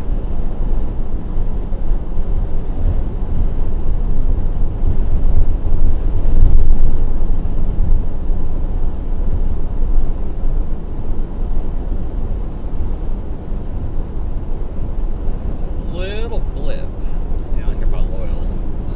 Lauren, yeah, central and northeast Kansas is definitely something that people need to pay attention to. Even northwest Kansas, there's a little secondary impulse coming in later today.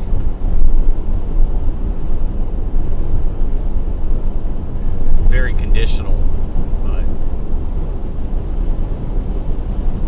talking to Jonathan last night reminds me of a situation where he had a really high-end risk across central Oklahoma and Kansas. It was the EF4 tornado that hit 2018.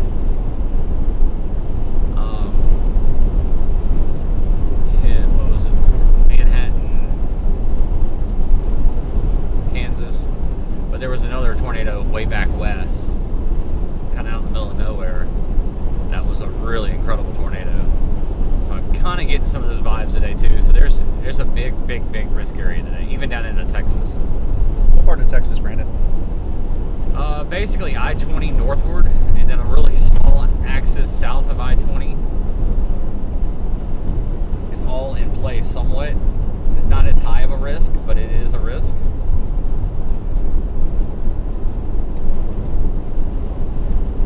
Austin?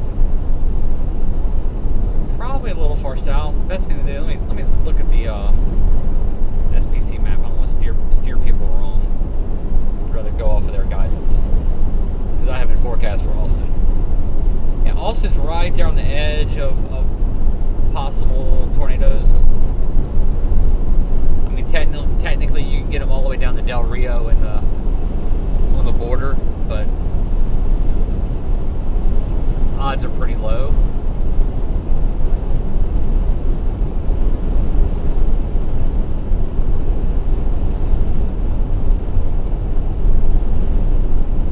Somebody's asking if there are more chasers today than there were like a decade ago.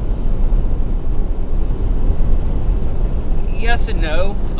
A decade ago, there were a lot more chasers limited to chasing Oklahoma, Kansas, along I-35 and west, the Texas Panhandle, and mostly in May. There are a lot more chasers now that chase all over the place. I'm from Mississippi. I've been chasing in the South since the 1990s. It used to be like this weird outlier, like one of the only people ever down there chasing. And that's expanded now to where there's big risk days in the South where you'll have hundreds of chasers.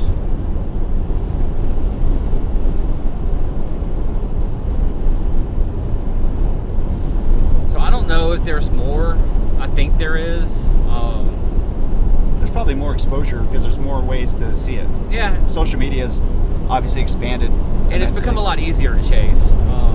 Technologically. Yeah, I mean, right now we're holding a 1080 stream. I can even crank it 4K using using satellites and 5 different LTE signals combined, driving down the road in the middle of nowhere, Oklahoma.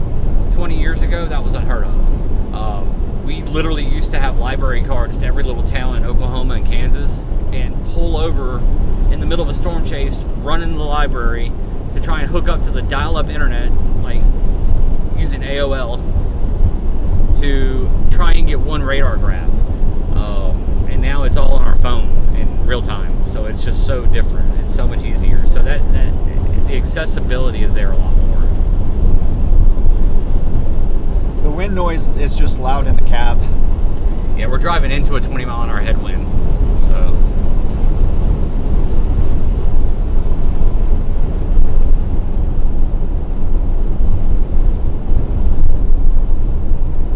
It's just sucking gas out like a straw.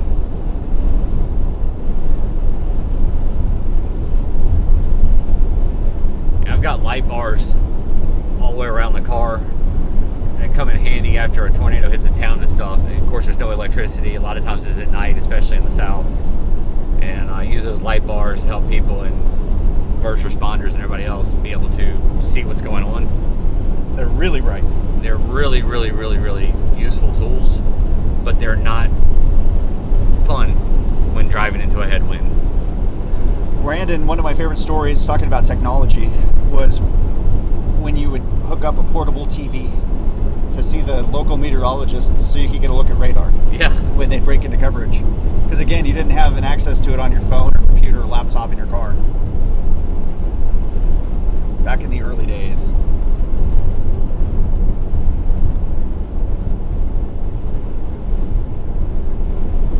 Yeah, before text messaging was a thing, back on the old Nokia, was a Nokia 5165s with little nub antennas. Yeah. Before texting was even a thing, and the cell phone providers even knew there was a market there. There was a way to hack into the SMS side and send texts out, and we figured out how to do it. And we would try and get these little mini... So this is like the late 90s. Yeah, late night, like low resolution radar grabs through a text message. on those like old flip phones? Yeah. With the little, really? Yeah. That's hilarious. We'd stop at payphones, like the little payphones, like we stick quarters in. We'd have phone cards, and you call friends that are at home watching radar for you. You're using NOAA weather radios and maps. It was wild. Kit, Brandon lives south of Jackson.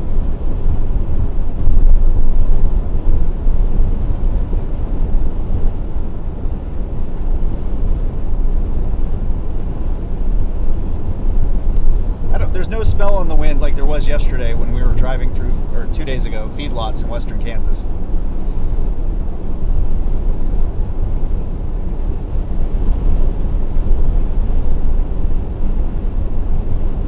Yep, smells like fresh meadows. Smells like a candle. Do you like this little storm bubbling up by Hennessy? Watching it, I just kind of want to get there and sit for a minute until this storm right here. Yeah. If it can turn right, then I want to ride with it. But it looks like it's trying to lift that boundary up, so I don't want to discount it too much. So I'm just going to kind of hang out just a second here. But not really. I want to see it more blow up and go intense before it starts moving like that. The stuff, the real stuff that's the later today show is this stuff down here. And so he's pointing down, he says the later today show's popping up there in Paducah, Texas, Childress. Going to be coming up through Altus, Oklahoma. That area. In that area, and slowly make its way into central Oklahoma, and that's quote unquote the show.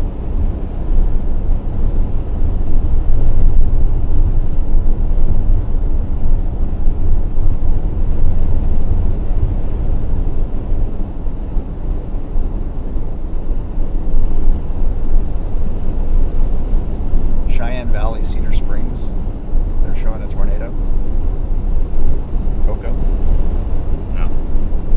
I'm not seeing anything. We're coming into Hennessy, Oklahoma.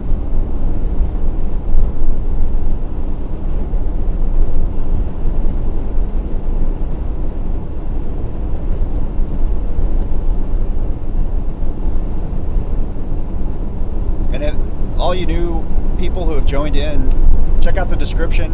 You can kind of get an idea for who is in the car right now. Give us a like. Pound that like button, of course, please.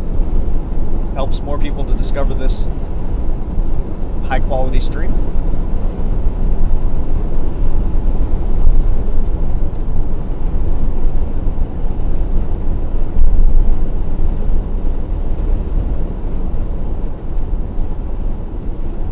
Does an increase in chasers involve more reckless amateur thrill seekers? Yes. I mean, anytime, it's like anything else in the world. You put 1,000 people together, there's 1,000 different people. So each person is going to represent a different risk, etc. There are some people that are locals and will just run out whenever there's a storm and have no idea what they're doing, and they get lumped in with storm chasers a lot, and a lot of times they'll be the most reckless people on the road. So it's just a mixed bag. It may be more responsible people. You know, it's more of everything. I can say from our perspective, you know, there will be more burritos consumed. We want to make sure that there's another day to chase. So, you know, that's, at the end of the day, that's the most important thing for us, and that means we got to be safe.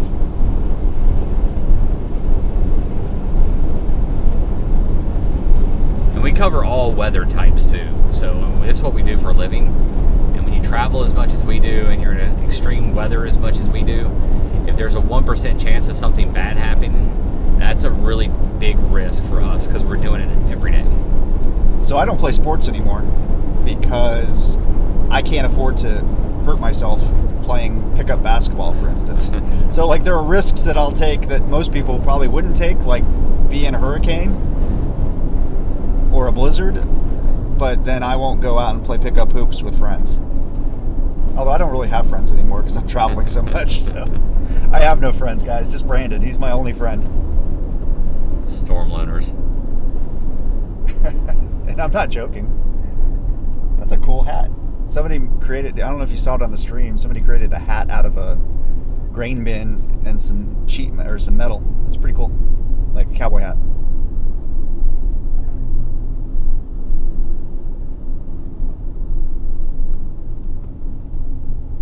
Alright, we're going to go west for just a minute here. Is this right here? To 50? 51? Just a second.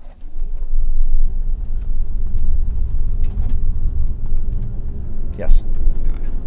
This storm looks like it's trying to go tornado warn, but it can't. It's still pushing north up on that boundary. Hennessy State Football Champs, 2010, 2011.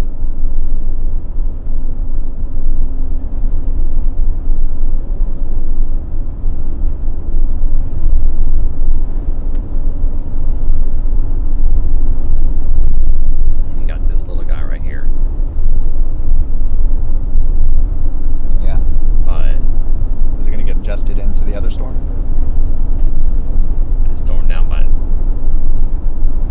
coming up towards the Red River. It looks really good. Lauren, there is a big need in severe weather outbreaks, mostly like hurricanes though, that I've noticed, where animals are in need of help. A lot of animals unfortunately get left behind. Hurricane Dorian, one story I really remember was in Grand Bahama, and there was a shelter where people had put their animals up, and it got, the 95% of the island was covered in water during Dorian, and so a lot of dogs unfortunately were trapped in their kennels. But I remember one story of a pit bull letting like a little small dog sit on top of it while it was trying to get its nose out of the water, so that's what saved that little dog with it. It's pretty cool. You know what? Let's go back south. Okay. We got to turn around. Yeah, that storm's blowing out. And I don't want to miss the good stuff. Messing with this linear embedded stuff.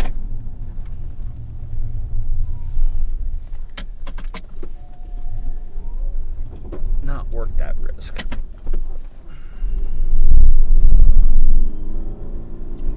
And I was able to actually get video of those dogs and their owner, who was able to pick them up the next day. There were a lot of rescues on jet skis on that island. The people kind of helping themselves. The Bahamian government didn't really do much. It was just the people helping people. And yeah, Grand Bahama got really, really impacted. Dorian just kind of sat there for like a day. 2 days. Yeah, just did not move.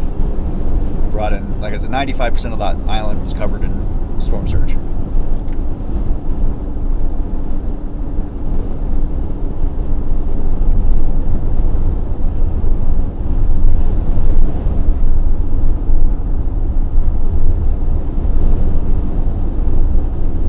But those dogs were cool. They were chill.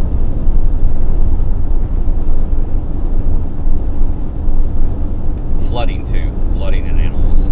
Yeah, flooding and animals, another big impact. You see some stories though, and I actually have not really, I don't think, been a part of a story where like after a tornado had come through and people kind of picking through the rubble and they find a pet. You know, I've seen those on but I've never actually covered one, I don't think. It's been every other type of weather, but not tornado. What's the weirdest pet you ever rescued? Weirdest pet I ever rescued, a bearded dragon in Burlington, Vermont last summer. The city was flooded and I helped a girl who had left her bearded dragon in her apartment. Not expecting the water to rise to where it did. Yeah, they literally escaped with the clothes on their back and that was it. And it got actually too deep for us. It was going above our chest, into our, like, above our shoulders. And I'm a little over 6 feet, so it was deep. And so we were able to get a kayaker, just a random guy kayaking around downtown Burlington, Vermont last summer. And she told him how to get into her apartment, and he got in and rescued the fattest bearded dragon I think I've ever seen. And I give him kudos, just some strange guy just like, all right, I'll go grab this bearded dragon. It was cool.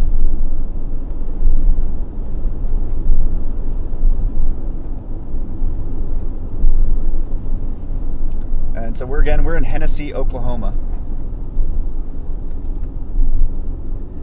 And right now we're kind of just repositioning, getting in place for the next round.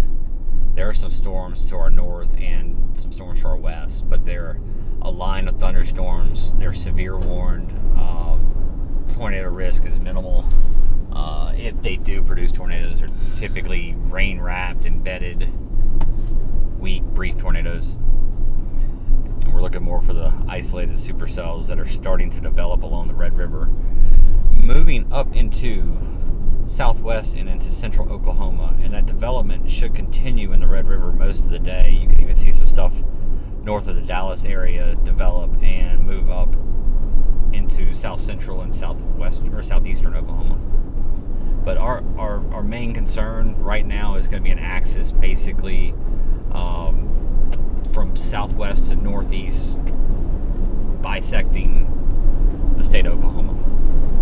And right now we're a little too far north of that axis I want to be at. Which is why we're heading south. So we're heading south and go ahead and get in position. I felt like this morning there was a chance for a tornado right where we were. That storm has moved off and created a less conducive environment for itself. So I don't think it's going to do anything. We're leaving it to, don't want to mess with it and miss the main round, because it's going to start happening pretty quick. We're good at missing it. Hey, my mom just gave super chat. Hey, Thanks, Janie. thanks, Mom. You call her Janie, I call her Mom. New tornado watch for Kansas, 70-60 probability. That's high.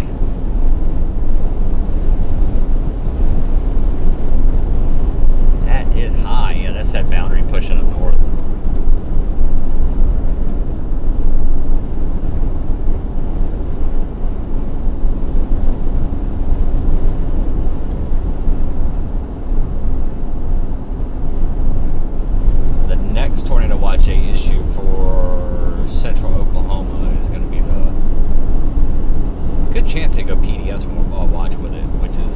particularly dangerous situation. Dangerous situation. Pretty rare for them to issue those. Don't know if they're going to do it or not, but given their wording, most likely they will.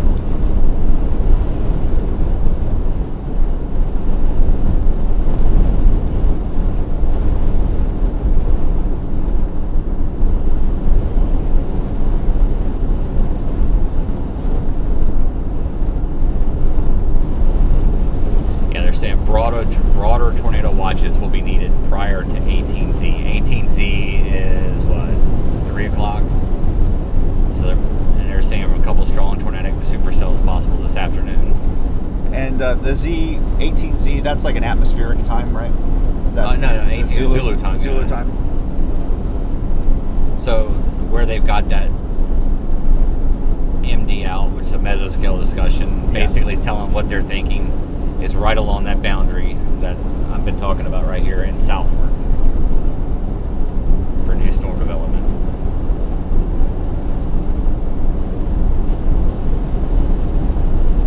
Gary, you have to stop and check them out when a house gets hit.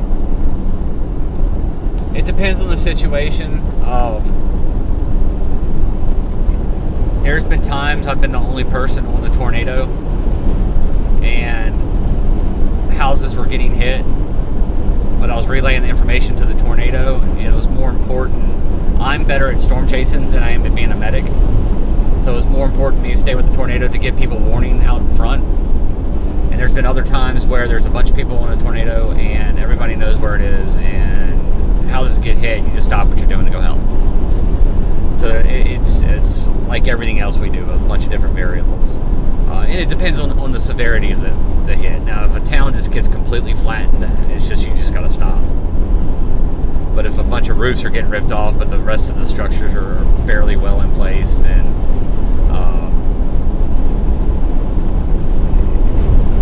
the eyes on the tornado tend to be as important or more important than responding to people without the training. And I've got some basic training, mostly like triage, CPR. I've got a advanced first aid kit, but not like a really, really advanced one, because I buy the first aid kit to match my training.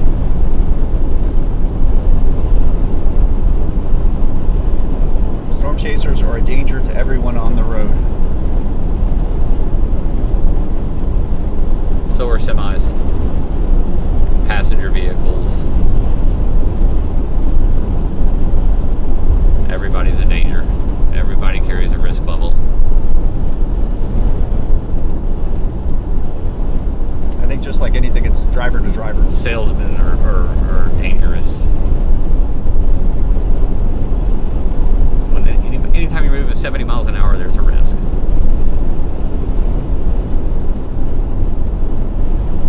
Good description, Lauren, for Zulu time.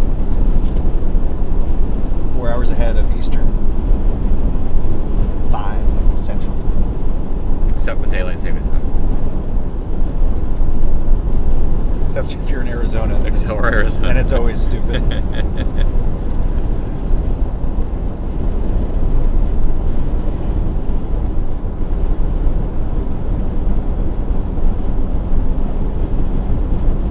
What were yesterday's risks in Nebraska beforehand? Enhanced, right? But they didn't do a 10% hatch. They didn't do moderate. They did not do moderate. And they being Storm Prediction Center, they being SPC. Storm Prediction Center.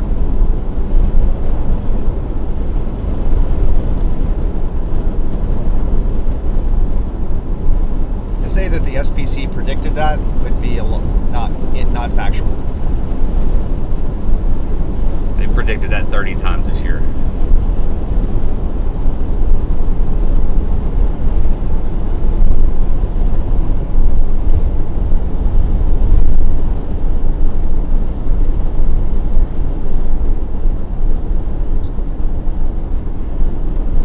So the scale is on a scale of 1 to 5, right?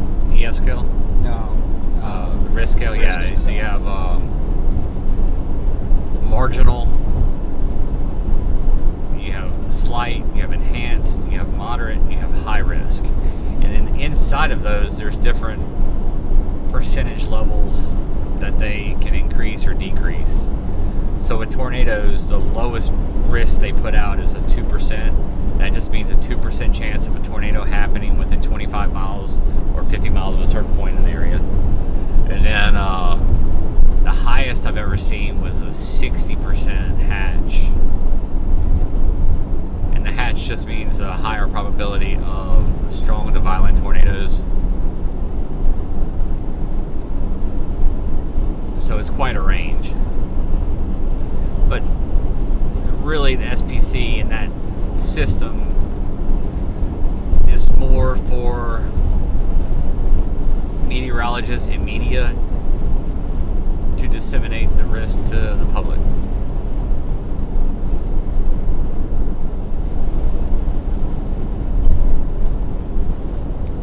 How would a semi-truck hold up in a tornado? Best case, you had a loaded flatbed. Wait, say that again?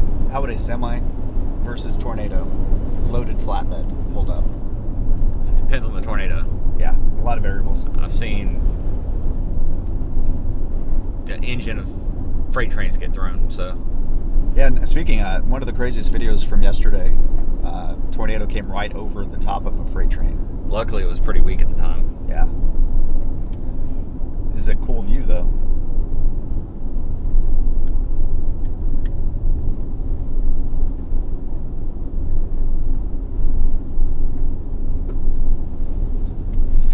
%, hatch today here in Okie, Yep. Oklahoma.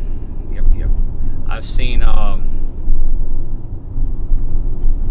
bulldozers, Taquitos. big bulldozers on tracks turned into metal balls from tornadoes. So, but that's, most cases a loaded flatbed semi, if you've got a full load, a heavy load on it, and you're near max weight, more times than not it would be okay, but you don't want to take that risk.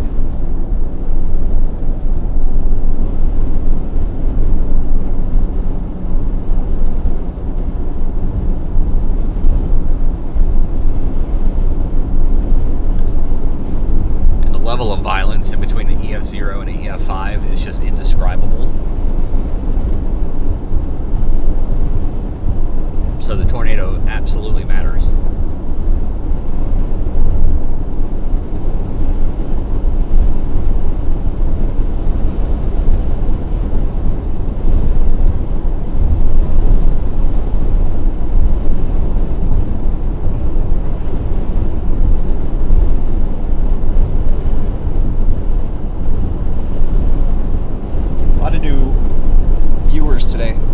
Excited to have you guys. Thank you very much. And again, we're just kind of repositioning right now to get ready for the show. So I know it's going to be picking up, and we can answer questions off and on, but again, when it gets really intense, obviously we're focused on what we need to be focused on. So that's more of, you guys are just going to have to watch and go along with us. But other times we can answer questions like now, and we appreciate you guys asking questions, having some really good questions, good commentary. I'm Jonathan Petramala. Brandon Clement is in the driver's chair. This is his channel, WXChasing. If you're curious, you like storytelling, you're interested in weather, you can find my channel in the description.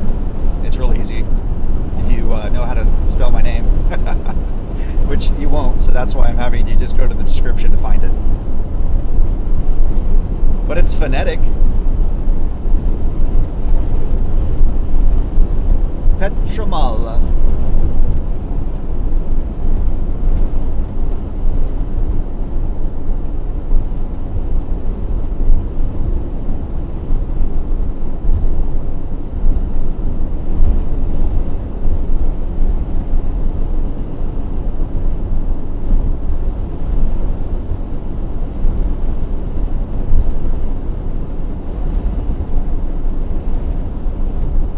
A lot of well-educated, weather-aware people in the chat too, which is pretty cool to see. Yeah. Got a good group of people, a good loyal following, Brandon. Yeah, I used to stream a lot. lot and do a lot of interacting with them, but it was kind of hard. It got to be too much to be doing by myself, and so I feel like I abandoned everybody, but I just had to do it for safety. So But- having you here is But then allowing this to happen, he roped me into this, and so now he's back. and I appreciate everybody. So you're welcome, everyone. We used to have a lot of fun. We'll build it back up, I think. Oh, yeah. So this is, I And think it's due to the YouTube channel too. I used to do it on multiple different platforms. This is what, the third live we've had in the last week. Yeah. So I got all new equipment. Really trying to break technology to be able to hold a high quality stream in a million different situations. I don't know, Tyler may have fixed the audio, so all along it may have been an audio issue on that end. So Yep. And we appreciate the mods that we have helping. Thank you. Christine, Anthony, and Diane, we'll get you going too. And then Tyler, of course, running everything on the back end. Big help. Tyler's great, super tech guy. Very nice guy. If he doesn't call Brandon once a day, I wonder what's going on. I'm like, do we need to do a welfare check on Tyler?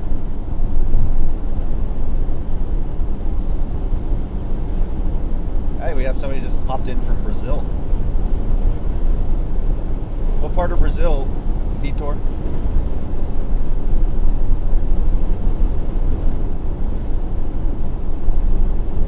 Sarah is asking, what about her? Hi, Sarah.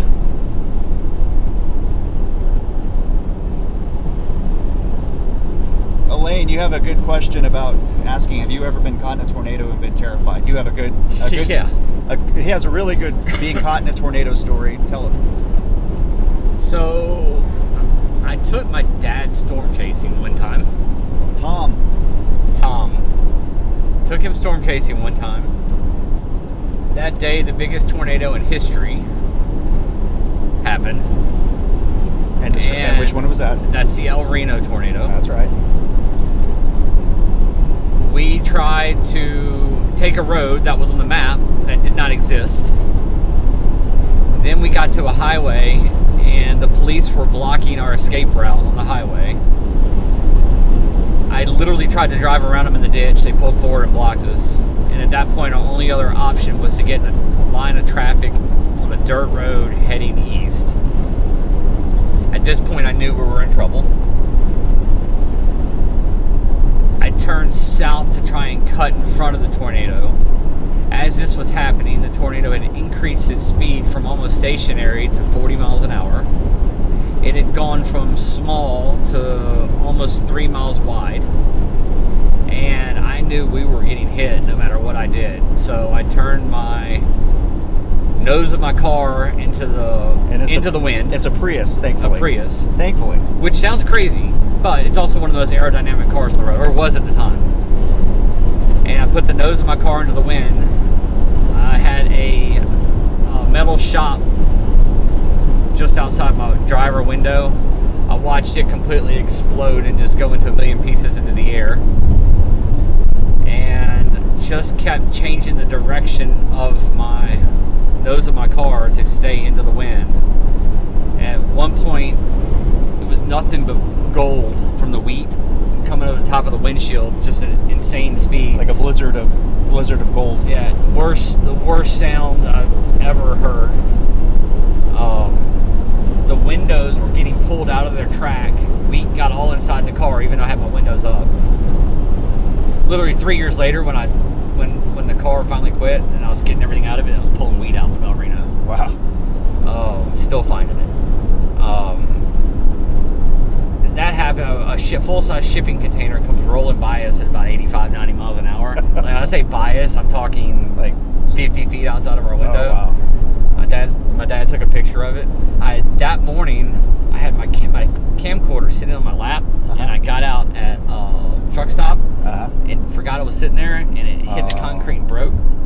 I went to Walmart, and all they had was this little crap Panasonic. Speaking of Walmart, we're in the birthplace of Sam Walton, Kingfisher, Oklahoma.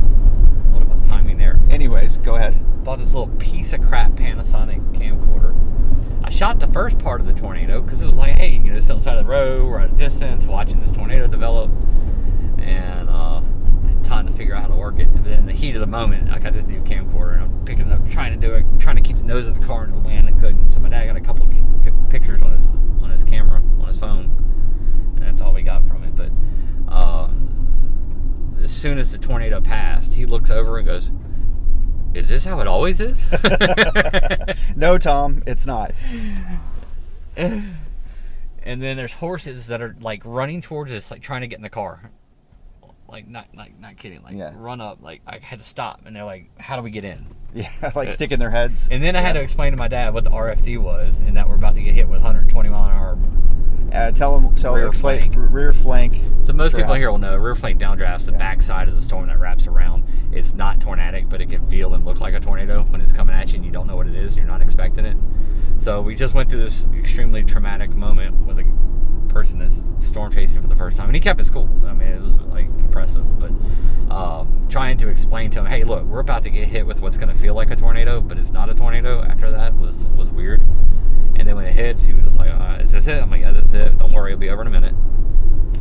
Brandon has a really good sense, and one of the big reasons why we get along so well is that we don't really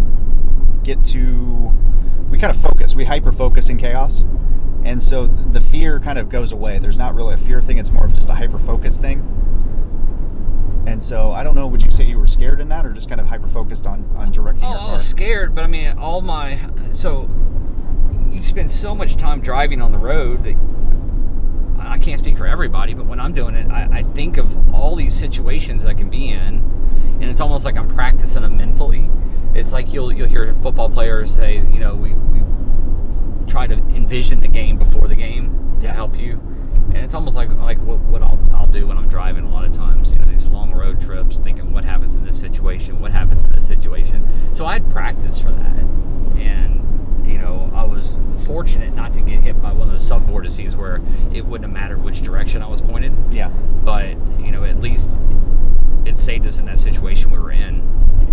So yeah, I was scared, but I can't.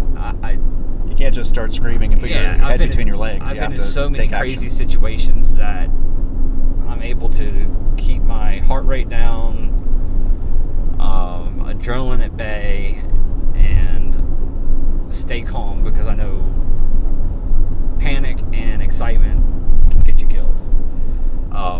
But after that storm and after the RFD passed, we were heading to the east. A second storm blew up. At this time, I'm completely unaware of it, but a meteorologist in Oklahoma City was telling everybody the only way to survive this storm is if you get in a car and drive south. And this is drive time, Oklahoma City, then that happens. Everybody gets in their car. It becomes a complete parking lot. Every road, every little county road, and it's right there next to a bridge over the Canadian River that bottlenecks everything. And you had people with their families, their dogs hanging out the window. We got this wall cloud rapidly rotating, coming right towards us, and there's nothing we could do. And at that point, it got to be a lot. It's like, okay, I controlled myself in that situation, and then this happens, and everything's out of my control at this point. Yeah. I still kept my cool, but that was harder to keep my cool there than it was inside the tornado. I think the only time I would probably be scared if I saw Brandon scared. Because if I saw Brandon scared, we're in some stuff at that point. So I do not have a similar story, and I'm okay with that. I don't need that story in my life. I will talk to you guys about your stories, but I don't need that in my life. And Brandon's been pretty good about keeping us away from getting in those situations. All right, we have a supercell developing. I need to go back. Tyler asked, is that meteorologist in Oklahoma City still around? I can't remember who it was at this point. Been too long? Probably. Yeah. People tend to fail up. Yeah, isn't that the truth? Especially in media. Failing up. So there is a storm. Vitor from the south region of Brazil. Near Canton, Oklahoma. Canton, Oklahoma. Okay, I'm gonna punch that in. No, there's a storm there. saw a really good storm at Canton Lake, Oklahoma. Back in What's crazy? We're just north of El Reno too. Speaking of El Reno, and that's kind of a area to look at today. It looks like it's going to get embedded with this other stuff, but I want to give it a minute before we move. Okay. In fact, would you like to grab a snack? Well, I would love a snack and a too bathroom late. break. Nope. Psych. Watch out for this dog. I see it. It's got a elite collar on too. That's terrible. He got out of somebody's house, unfortunately.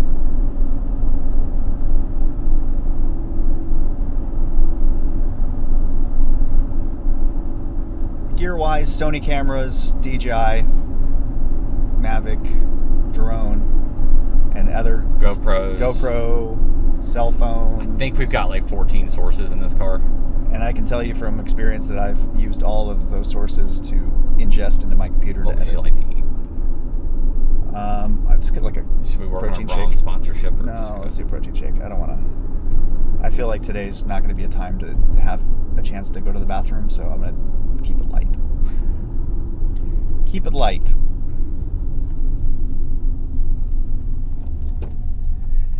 Yeah, so there's two storms right here. Yeah. This one kind of popped out in front. Just trying to see if it can separate from that line. If it does, then it becomes a big concern. He's talking about some storms just to our west. And again, we're in Kingfisher, Oklahoma. El Jarro. I don't think it's going to, but I don't want to overrun it. I want to keep it in play.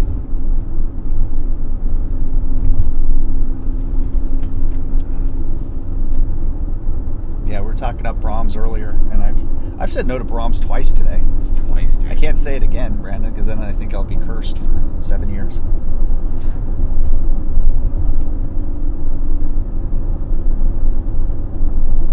I don't want to renounce Brahms 3 times.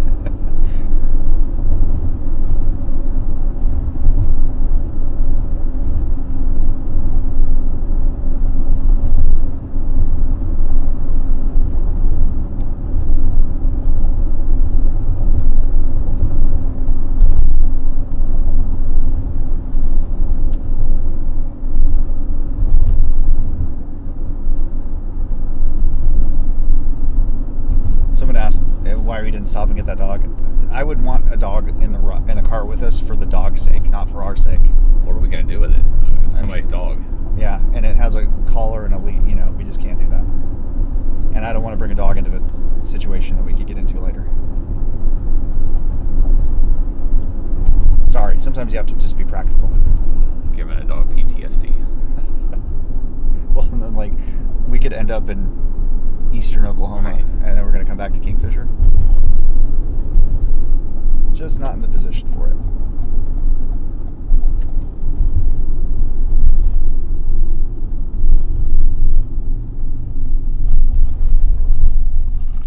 I'll let you run in here. Do you want anything? Too bad. I'll probably get like a snack of some type. Get something. My stomach gets something today. Okay. I do want to clean out this rear camera though. Alright, got that. All right, guys, give us a second. We'll be right back. Enjoy the view of downtown Kingfisher.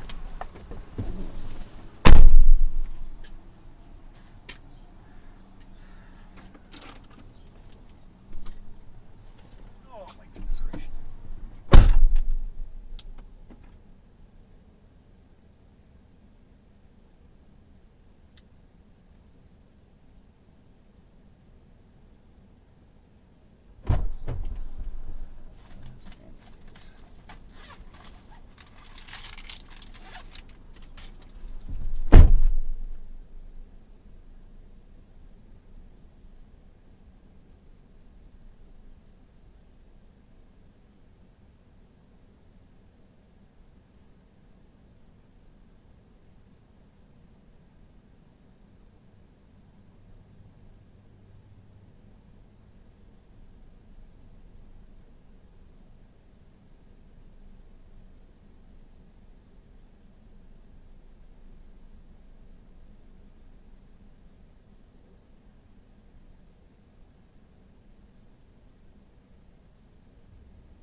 literally got behind somebody with $13.65 worth of change.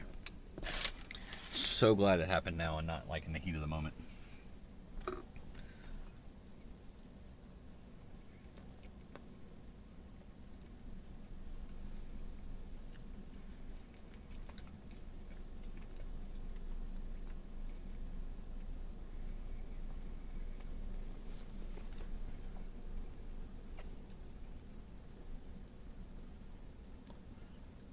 Hey. What's that?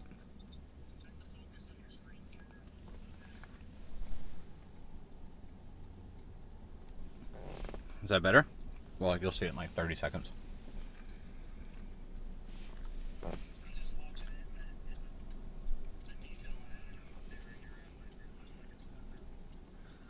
I'm at 2K with a 0% drop, so.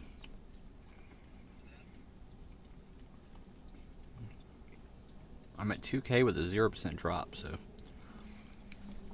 It should be good, so I just set the focus again.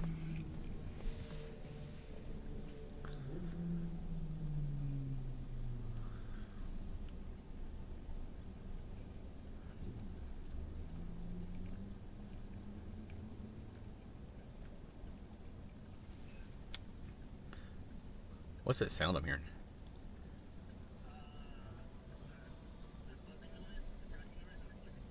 Clicking. What, blinker? Oh, I got you. Where are you at?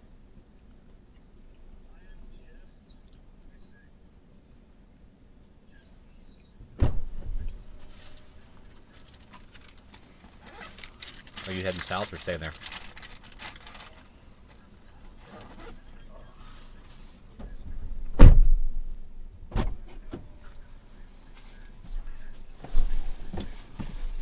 Awesome. Yeah, I don't want to overcommit to anything yet.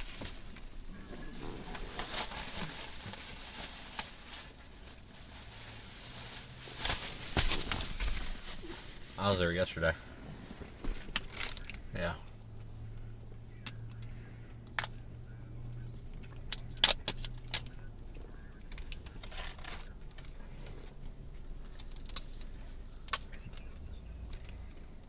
What's that? Yeah, I was actually on that cell earlier. Yeah, I was tornado one earlier coming into Enid. Well, it was looking good, and then it put out outflow and moved across it. And that's when I bailed.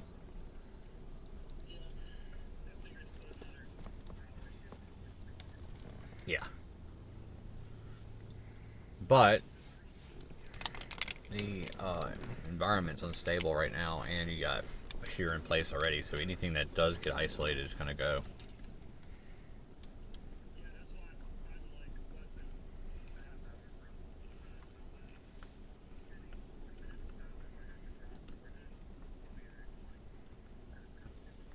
Awesome, awesome. Well, I appreciate the heads up and good luck today. I appreciate it. All right, we'll do it. I'll call you tonight. All right. The what now? Yeah. Yeah, you know all about it, breaking technology, so. All right, man. All right, later.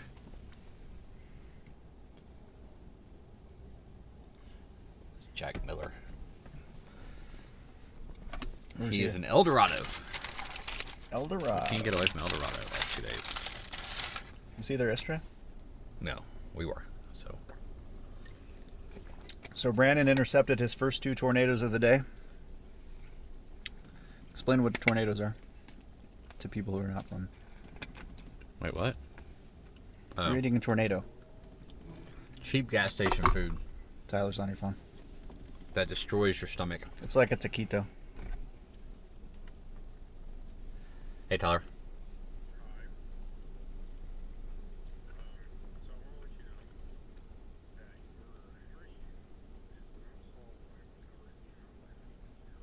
The most what? Really? Thank you. No, it hasn't.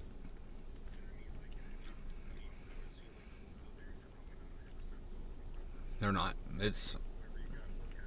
Well, I appreciate it. Yeah, we literally haven't dropped a single frame since we started streaming, so... Like, not one frame out of hundreds of thousands. Good. What was wrong with the sound? Was it just a tech issue on your side? Or did you have to boost it?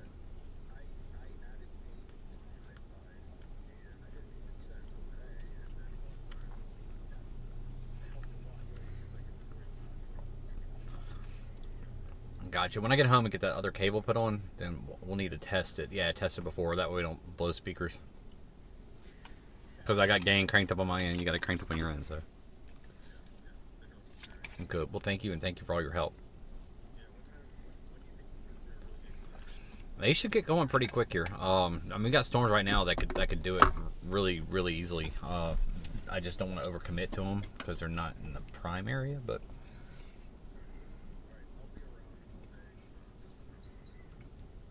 All right, good deal. Thank you, sir. All right, bye.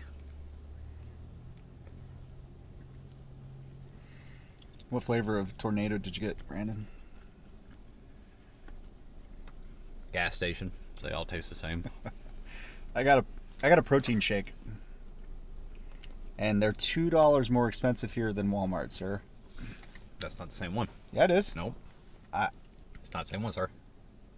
What are you smoking? Did you go get a smoke? What are you talking about? This is exactly what I got at Walmart. Okay. I just drank my other one today. What's different? I haven't been drinking these for years. I don't know what I'm talking about. What are you referring to then? That's the Elite. It's got 42 grams of protein instead of 30. Okay. Touche. I didn't know there was actually a difference. Why is there an Elite? Like, what am I doing with this? Am I bodybuilding? Mm-hmm. I wouldn't have bought it if I saw that. At least you won't have to go to the bathroom now. I mean, I'm doing this on purpose. It might as well be made by Quick Read. Yeah.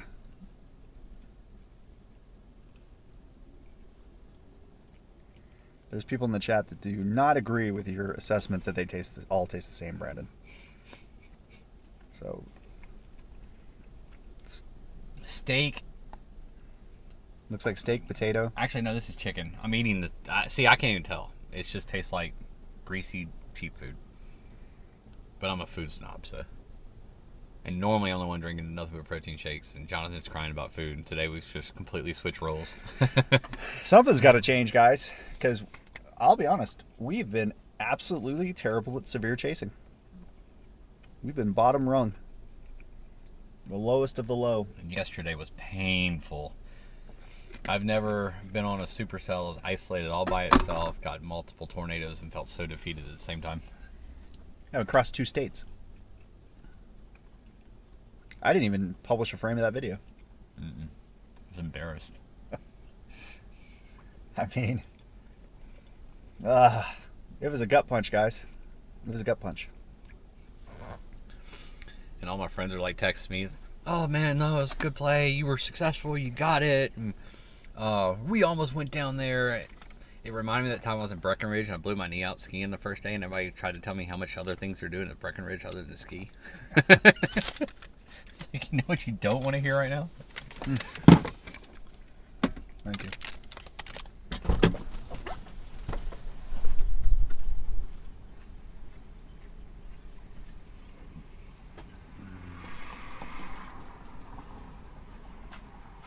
And I know they were just trying to be nice, but it was just my mood at the time. Yeah, it's tough, man.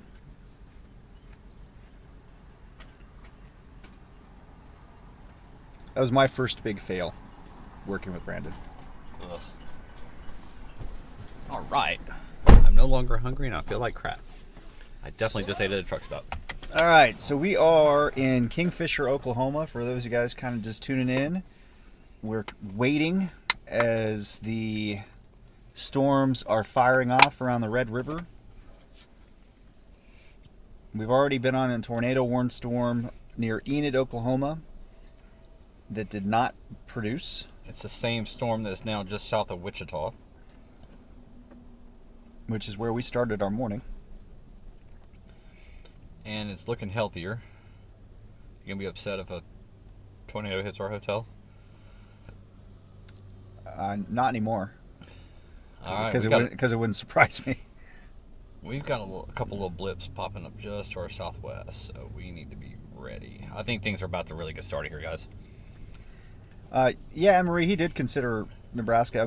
We woke up yesterday closer to Nebraska than we did where we ended up. I literally picked the hotel room in anticipation to drive up towards Omaha. But the problem is the model shifted south. And The model started trending south, and I like to play secondary targets. I just do sometimes. And yesterday looked like there was a chance of a really discreet, isolated supercell in a good environment and along the Kansas-Oklahoma border. And the models started trending that way. And for the last 3 years, where the way that the models trended during the day tended to be the bigger show. So I made a last-second audible that I will regret the rest of my life. And because we had started our day in Salina, we were actually in the position to get to it. If we had started our day in Kansas City, for instance, we would have had no chance. So we would have gone to Nebraska and been a part of the show. Classic case of outthinking yourself. So Outsmarting yourself. he outsmarted us yesterday. And He's the most brilliant person on the planet yesterday.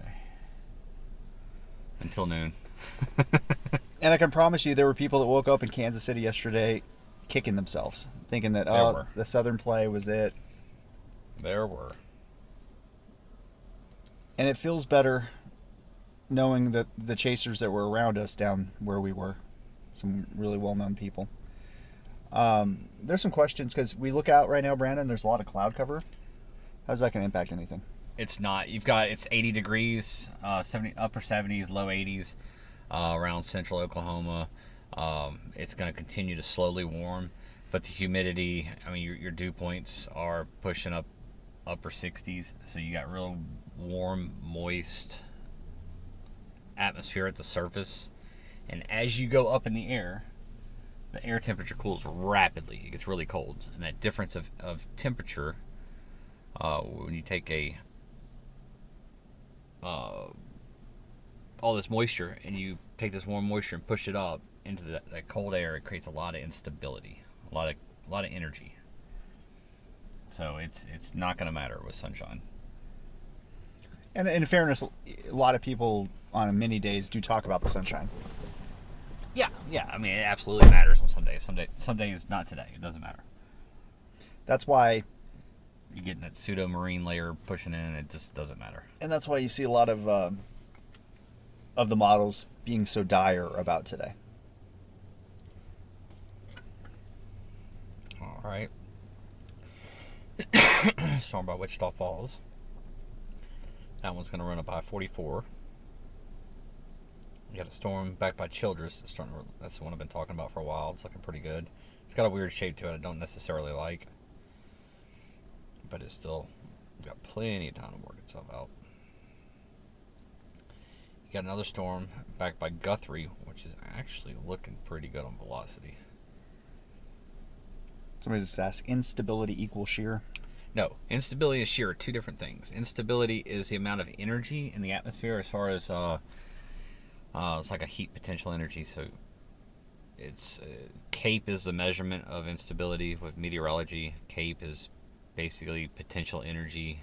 You get that potential energy with the combination of moisture, temperature at the surface, and then temperatures at your mid and upper levels of the atmosphere. So the bigger temperature difference and the warmer and moist it is at the surface, and the colder it is aloft, the more instability you have.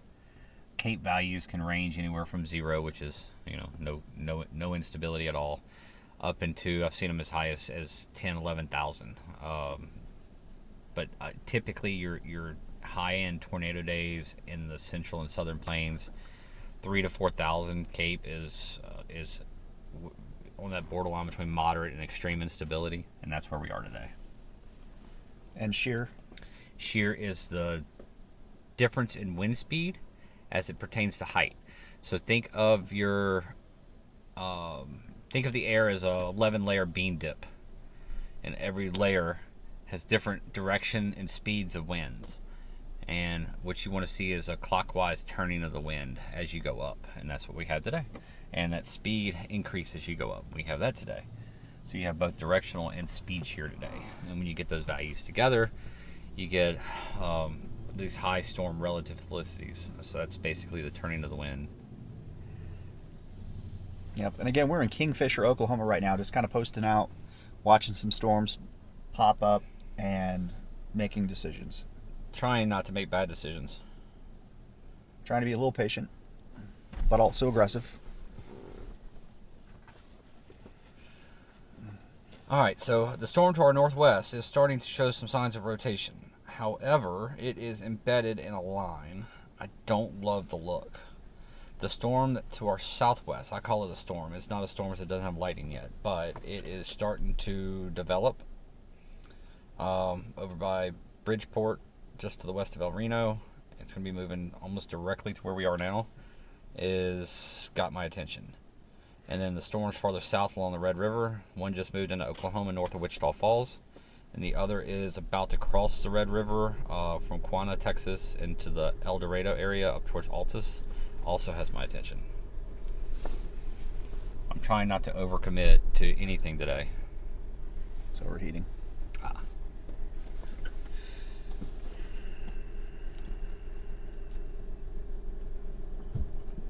turn the defroster on. How's that? Yeah, thanks, Sarah. We hope to. Well, I don't know if we'll have steak tonight. It's gonna be a busy day. I had chicken tendies last night. Because we were treated like children yesterday, so I had tendies. They were the biggest tendies I've ever had, too. They were like individual breasts. It was crazy. I had 2 left over, and then the hotel fridge wasn't cold, so they were ruined. You should have put cottage cheese in there. I'm so bummed, though, man. Like, I really wanted those tendies. They were delicious. Tyler's excited for you. He is also a child. Tyler, I need a chicken tendy shirt. Like, I love chicken tendies so much. Grown-up nuggets.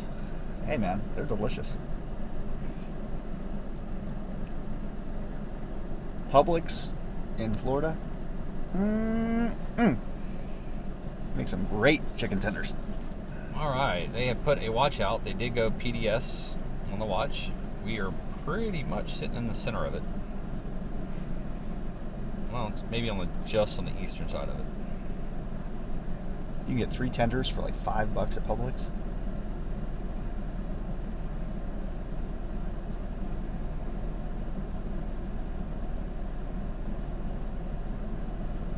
Tyler said I need to take you and him to Publix and treat you to dinner. I'll do that. I'll happily do that. Yeah, Tyler.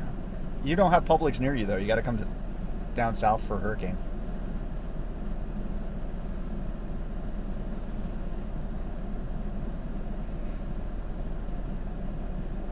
80-80 probability, Anthony says. That's high. So 80% chance, SPC is saying there's an 80% chance there's 2 or more tornadoes inside this watch area. Then they're saying there's an 80% chance that one of those tornadoes is at least EF2 in intensity. That's very high probabilities. It's almost as high as they'll get. And once you hit that 80-80 range, they tend to go PDS, which is a particularly dangerous situation. It's like an enhanced tornado watch to warn of a extended threat to life and property.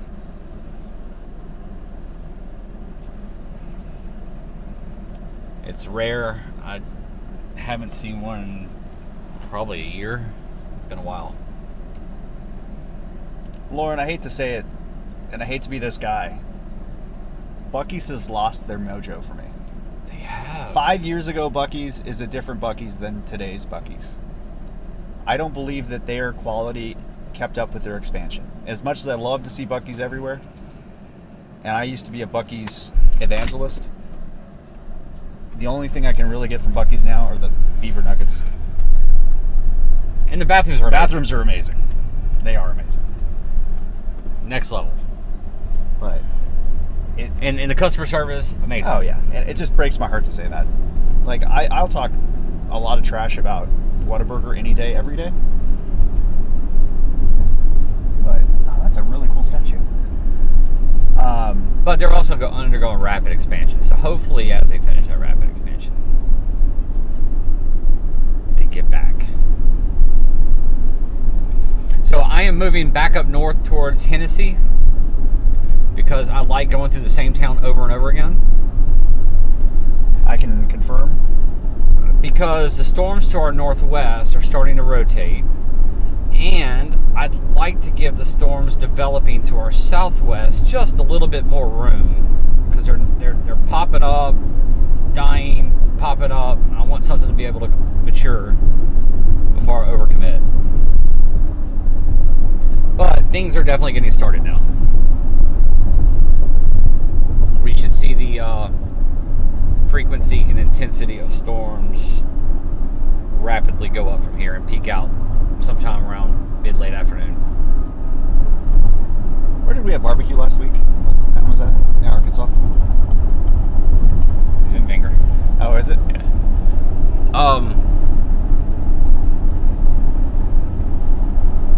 Blytheville. Oh yeah, Blytheville. That was some good barbecue there. Love that place. Yanks? Yanks. Yanks. The ultimate hole-in-the-wall barbecue. All right, guys.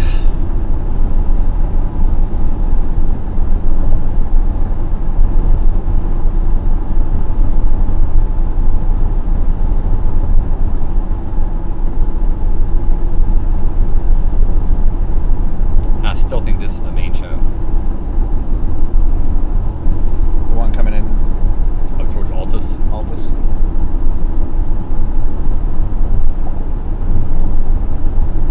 So basically, I'm going to give this thing 15 more minutes to see if it gets its act together, and then come right back here. But if I don't head up towards it now, we won't be able to stay within range of it.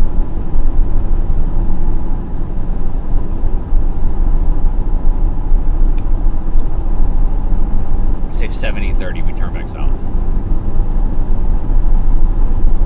Yeah. I have a Mavic Air 2, Brandon Mavic Pro 3. Pro 3, regular 3, 3 Cine, 2. I lost the Mini in the flood. Got Autel. I got a lot of drones. There's nobody I want a drone in a hand of more than Brandon, though. He's an artist. Aww. I'm also a captain, and I don't even bring a drone. It'd be like bringing a basketball around Michael Jordan. Like, what's the point? Yeah, you need a microphone in your hand. I need a drone controller. I need a GoPro. Yeah. Give me a GoPro in my hand, drone controller in his hand, and you got a pretty fearsome twosome.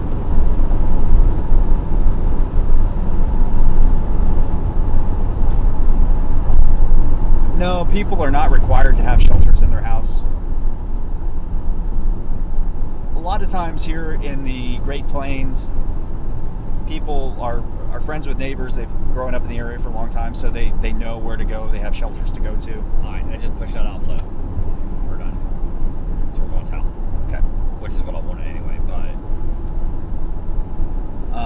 there are certain parts, like in Kansas along the Turnpike, there are public shelters that, quite frankly, aren't really well advertised, but they do exist.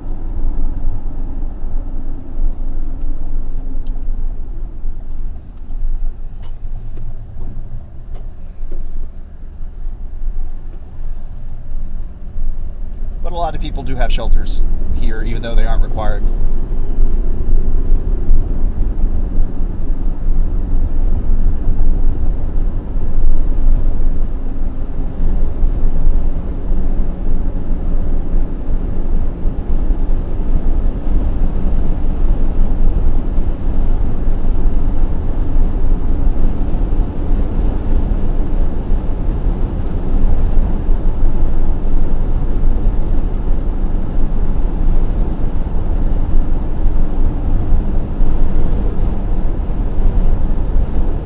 Alright, we're going to head south back into Kingfisher. there's a storm coming in from the south that we're interested in.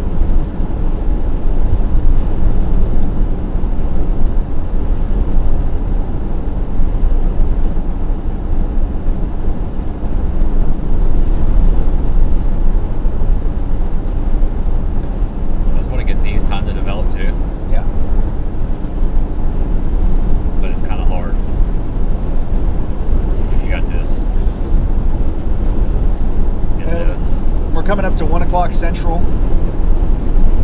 which is basically getting into showtime.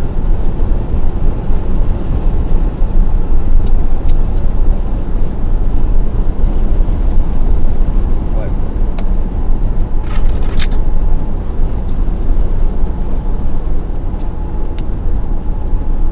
Don't drink that water. No.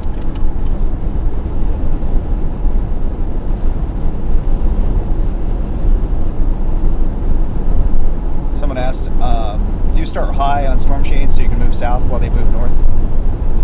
You always want to stay in front. Trying to chase them from behind is really, really difficult. Everybody has different strategies. I like to give a lot of room early and stay really tight late. So once they really start developing and maturing, I like to get pretty close to them and stay close. When I say close, usually within a few miles. That way, once they start getting really close to actually producing tornadoes, I can bounce on them really quick. The closer you stay with them, the more chance you have of getting behind them and having trouble keeping up.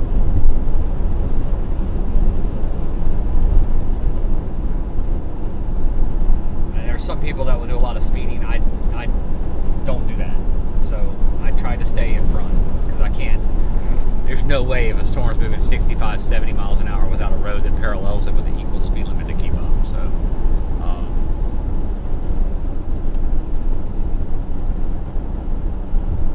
last thing I want to do is act unsafe and put other people in jeopardy.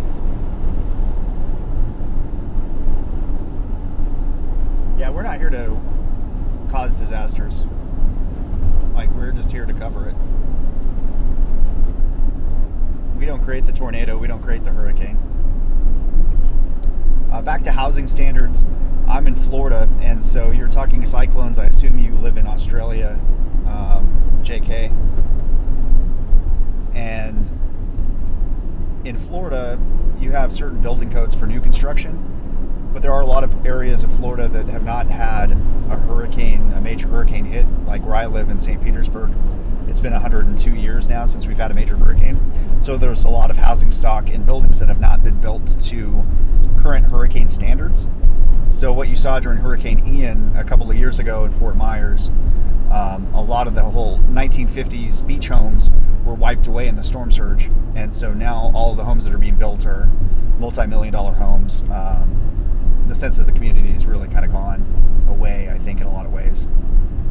But in reality, you do need that higher standard of construction. And a lot of communities are probably going to learn that lesson this summer.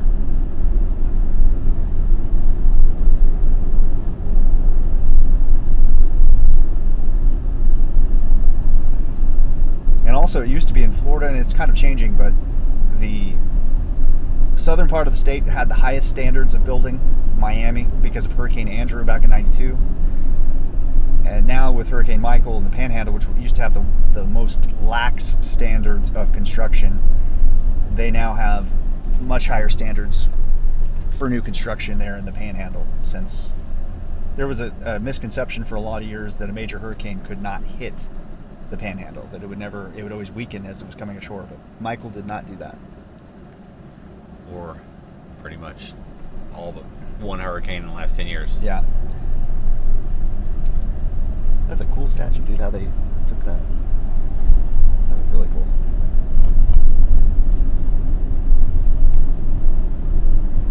So you see the winds coming out of the southwest? Nope, southeast. Southeast? Yeah, southeast. Wah, wah, wah.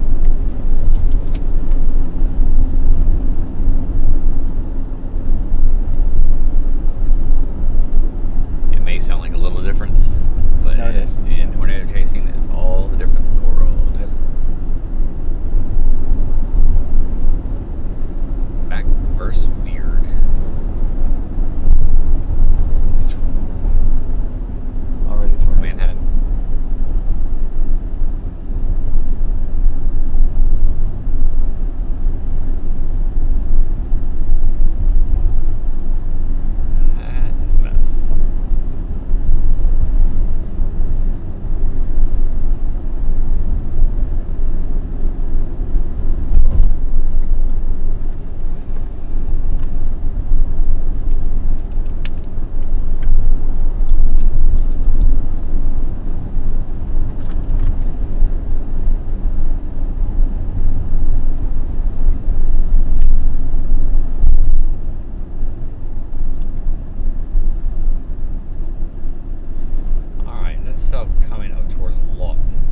asking on the chat earlier about Lawton and storms, and we said those storms were firing off there in Texas coming towards Lawton. Well, there you go. You're under a severe thunderstorm warning. It doesn't look very severe, but it's a storm I would be concerned about if you're upstream on the turnpike.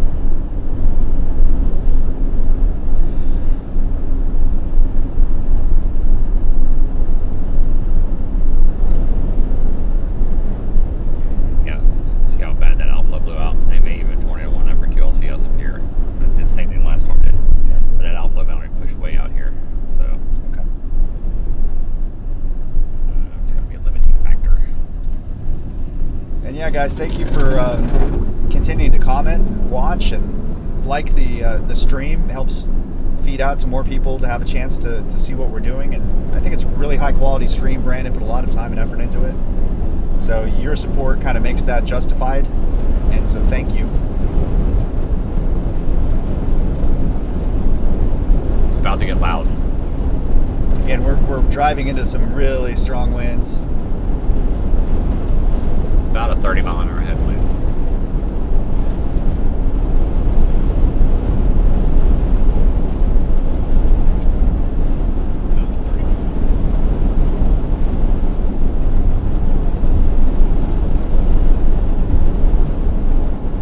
So again, all of the ingredients are here, guys, for another tornado outbreak.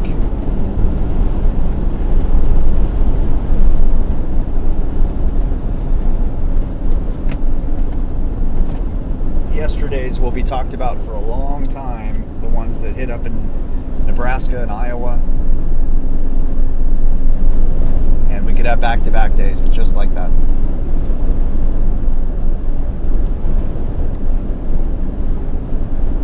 If you guys have questions about who you're watching, who we are, we have some information in the description. My name is Jonathan Petramala. I'm in the passenger seat. I read the comments when I can, answer when I can. And Brandon Clement, this is WXChasing, Brandon Clement. If you're watching on LSM's app, we are streaming live on his YouTube channel, WXChasing. If you want to join in on the conversation, feel free. I don't really know of anybody more knowledgeable about this than Brandon, so you have a really good resource at your fingertips. So ask questions when we can, we'll answer them. Of course, when we get busy, when we're on a storm and we're really trying to navigate through these back roads and highways and through towns and stuff, it's much more difficult. Where do you want to go? Right here. Yes, we have both been right in the middle of tornadoes. Somebody asked earlier, first tornado. I'm sorry I didn't answer that. My first tornado was Tescott, Kansas, 2018 years. First tornado was one that happened in Mississippi in spring of 1999. I've been a professional journalist for 20 years, and so I spent most of my career not chasing tornadoes. I was covering the news. And then I worked for a national network in weather starting in 2018, and that got me kind of more into this area. And then I met Brandon, ironically, right after Tescott in Maui during the Kilauea eruptions. Nope, not Maui. Sorry, the Big Island, brother. I say Maui because that's the last big story I covered in Hawaii.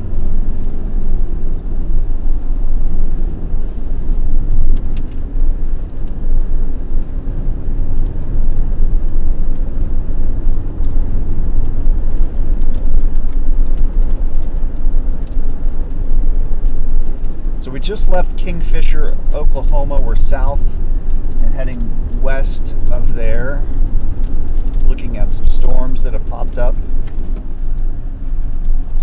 They've just kind of bubbled up here to the south and west of Kingfisher.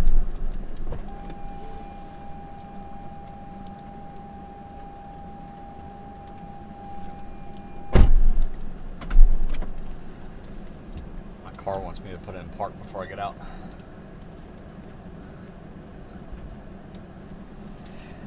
So these storms that are popping up, they're maturing fairly quickly right here. So we've got 3 storms we're kind of looking at. We've got one that's coming across just north of Lawton. It's going to head up towards the Oklahoma City Metro. Got another that's popped up that's coming across into El Dorado, Oklahoma. El Dorado. Crossing Red River. And then we got these little popcorn cells trying to pop up pretty much right in front of us. And then there's another one back on I-40, kind of a tail end Charlie, the southern storm with a line that's moving through. That could also get rolling. So we got another one down in Texas that's moving up. So it's about to get really, really active here. And none of them stand out as like crazy about to produce a tornado. But they all look really good, and they're all early in their life cycle. And they're all moving into an environment that's pretty much equally conducive to tornadoes.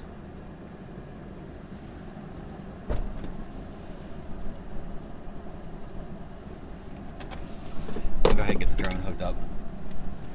Cold started. Okay.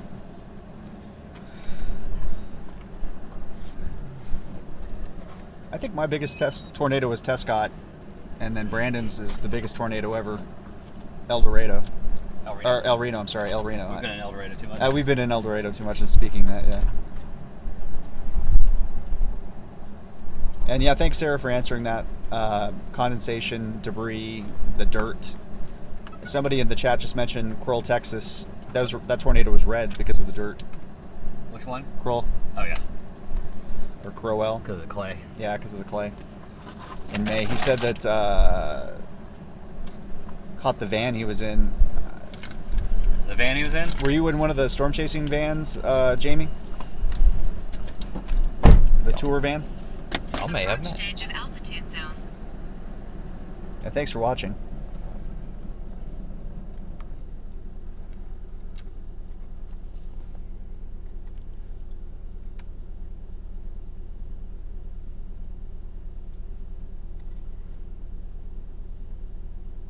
He was with Brandon Ivy.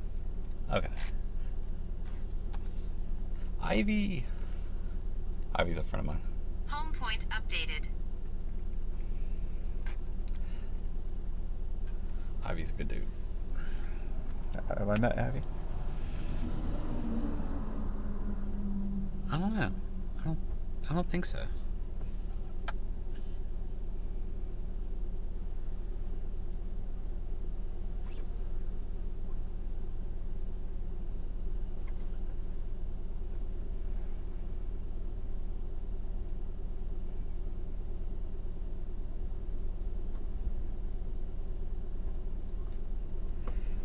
Yeah, what's cool about this chat, guys, is there's a lot of knowledge in it. Check and see if the tower cam's working. Have you put it in? Yeah. All right, there we go, guys. Got the drone cam up for the first time today. Basically, I'm just getting the GPS set. That way, if I have to put up in a hurry later, I can. So yeah, we're not specifically looking for something right now, but he's getting it. Good set. news, the tower looks okay. All right, I'm gonna bring it down. Or you can see how windy it is. Have you thought about removing the home point, or can you? Let me see. Go ahead and take it off, and then we'll try and do the display here. All right, give me 1 second, guys. Got to go back to dash cam. That's a really cool tool that we have. The ability to stream live with his drone. Because I'm telling you, if you don't know Brandon and WXChasing, he does some of the most incredible drone video of weather that exists. He pioneered it. Caught the first tornado on a drone ever. And so we're going to have a chance... From up close. Yeah. From up close, yeah. And so we're going to have a chance to see it hopefully streaming live right into your computers, your TVs, your phones.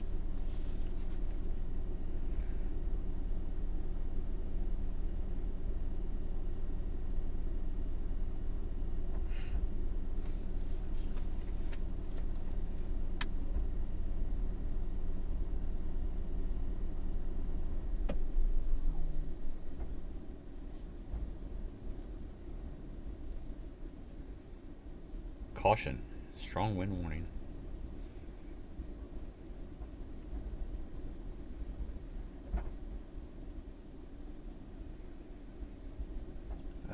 Chiefs got Wiley, tight end.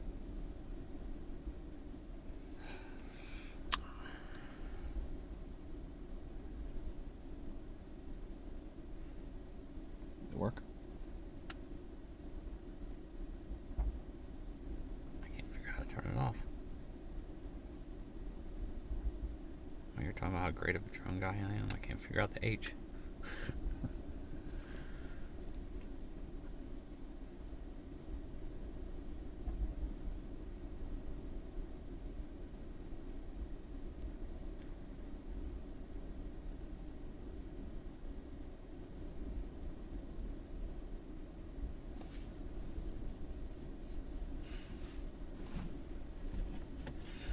Yesterday's event was really rare. You don't typically see that many tornadoes.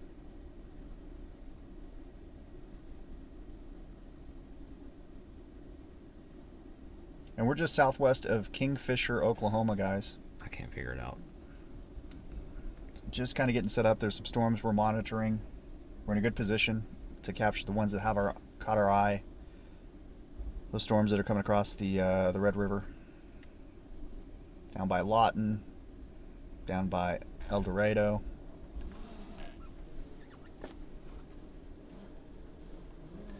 Some storms just bubbling up to the west of Kingfisher here and north of where we are. Just cut somebody's grass. Okay, that's ready to go. So much prep work goes into all this stuff. This is an everyday startup.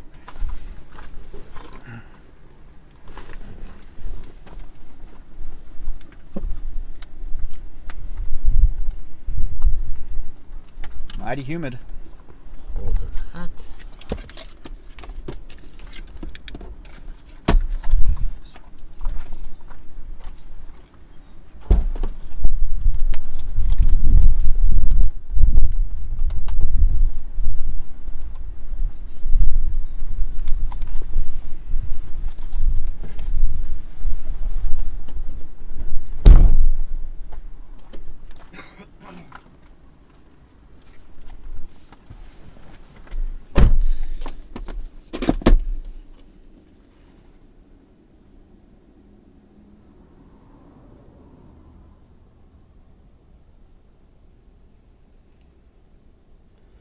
Ooh, I want to head up towards Elk City. Does not look bad either.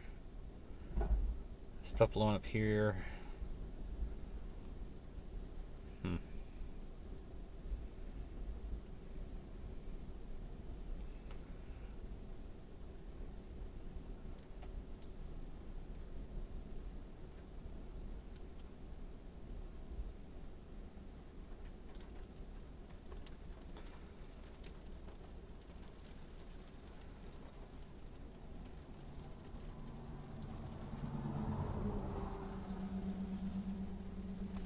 Drop south just a little more.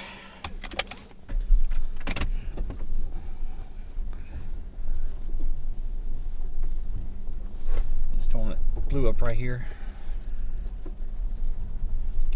Still looks pretty elevated. Yeah, it's gonna have a small window to not get eaten by that. Okay. This storm right here is looking a little healthier. Option back into the metro, and then of course the ones by Lawton coming up, and El Dorado.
Right now, Brandon's mentioning storms that blow up southwest Oklahoma. Hey, wait. Tornado warning on our north storm.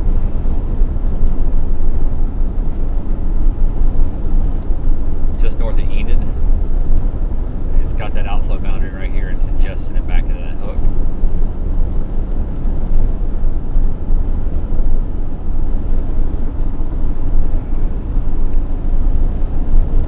Big area of broad rotation, but nothing that stands out in this yet.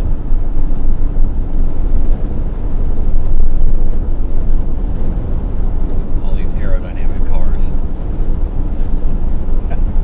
Is that 2 Camaros in a row? Yeah.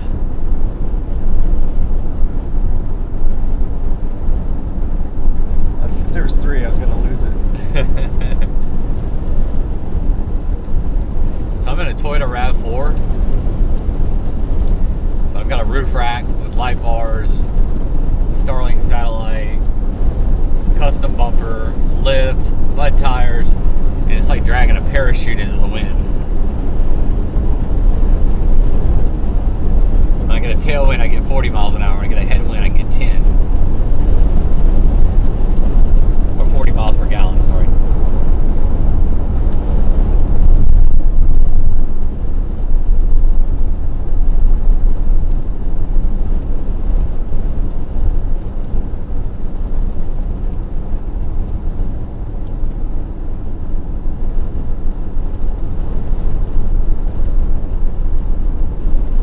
Just stop right up here at Okarche.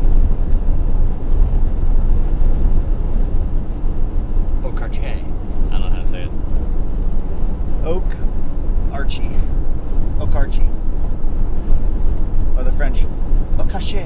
Okarche. I doubt it's French. It's probably pronounced Okarche.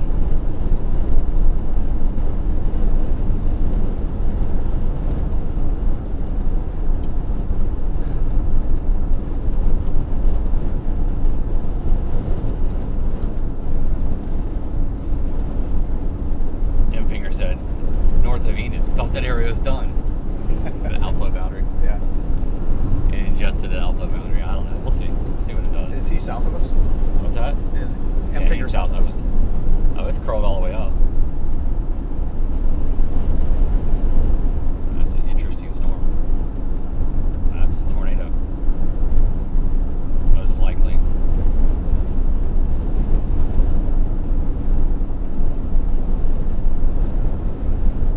Cool. Great. Sure looks like it.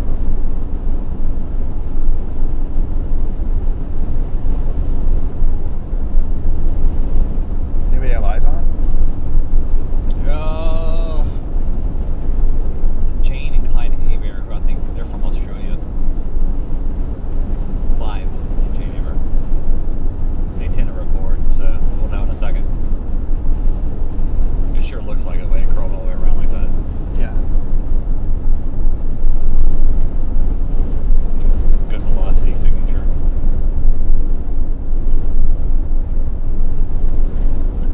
It's hard to say whether that CC lines up with the velocity just right. But if I was betting, I'd say it's on the ground.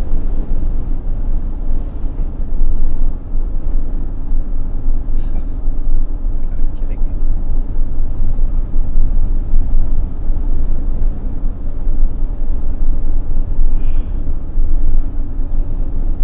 The storm to our north is starting to develop. We're getting sucked into that.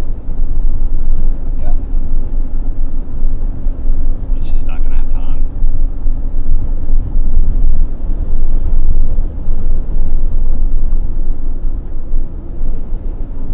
Yeah, Christine, that's one we were just talking about.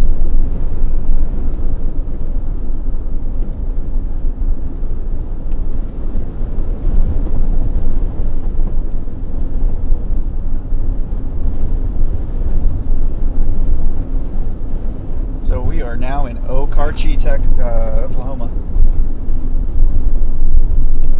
Somebody was kind enough to do the pronunciation guide. Did I? Okay. If that stupid thing re-ingests in its own outflow boundary, it ends up being the tornado.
It's doing weird things. Not too concerned about it. It's still linear. Yeah, it just moved over from those. It's doing weird things. The alpha is about to blow through there, I think.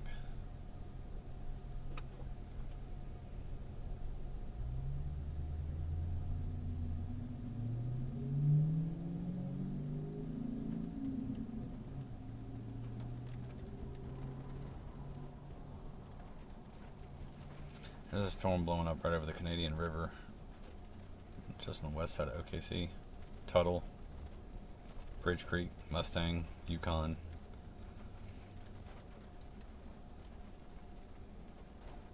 Mm-hmm. Still really early.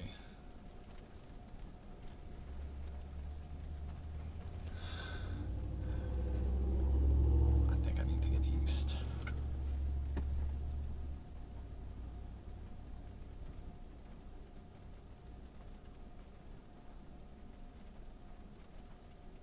Let's get east. Get east. What do you Yeah, want? so I'm gonna take southeast, like I'm dropping down in the metro, and before I get in the metro, I want to stop right down the 344 loop on the northeast.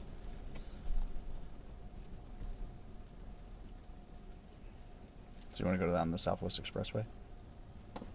3. That's 3 to Yeah. 344. Yeah. Just give them room. Give them room till one says go get it.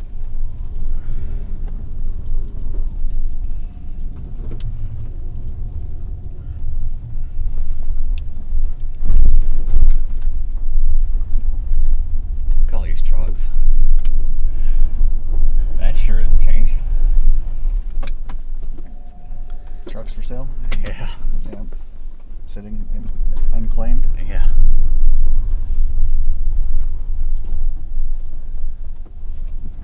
Crazy considering 6 months ago you couldn't find a car in a dealership.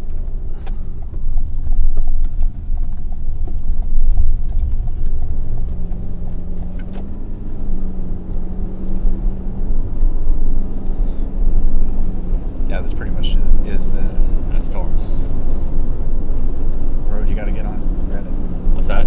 This is the road you need Yeah. to get on. The storm blowing up just on the west side and over the metro, OKC metro right now. They're starting to get organized quickly.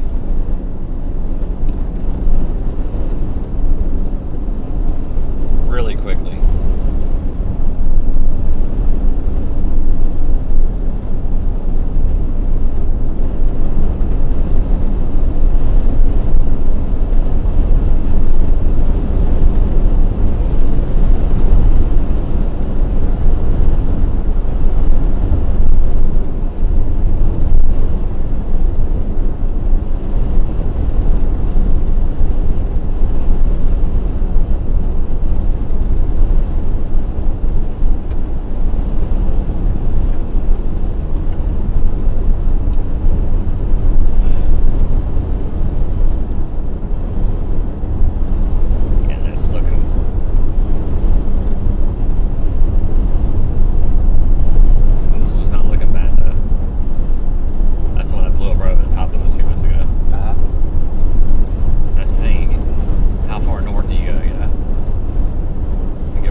Get on 344.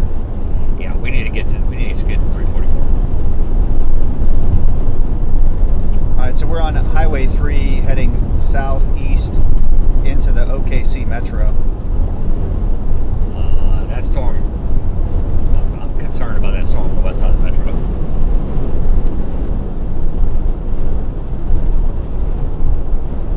Mustang, Yukon, whenever a storm blows up there, you gotta worry. It's got such a history. The Canadian River Basin, it loves to blow up there and do stupid things. So. Atmosphere seems to have a memory. Well, you got terrain features too. And I know it doesn't seem like a lot of terrain in Oklahoma, but I'm big believer that river valleys hold a little bit better moisture, and when they're coming in at a certain angle, it helps back the surface winds. And that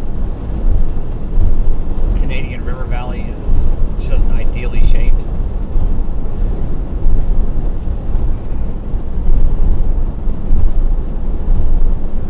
To help enhance storms. Yeah, that's a good point. All unproven. Could just as easily say space aliens make them go there. Well, up until yesterday, I trusted everything that came out of your mouth. You shouldn't after yesterday.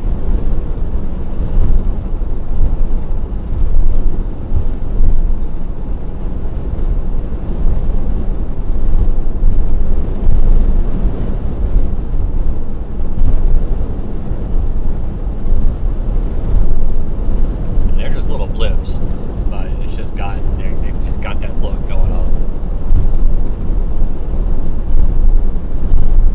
I'm sorry, Brandon, I just don't trust you anymore. I don't like it. But he's got me hostage in the passenger seat, so I gotta keep riding with him.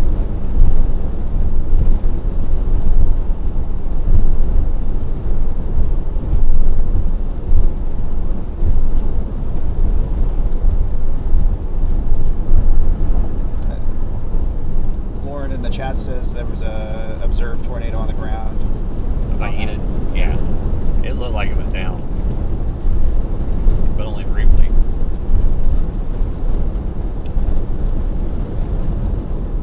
Could still be down, but I bet it's messy now. Messy, messy. And here's that storm. Here's that outflow boundary. So it's a race.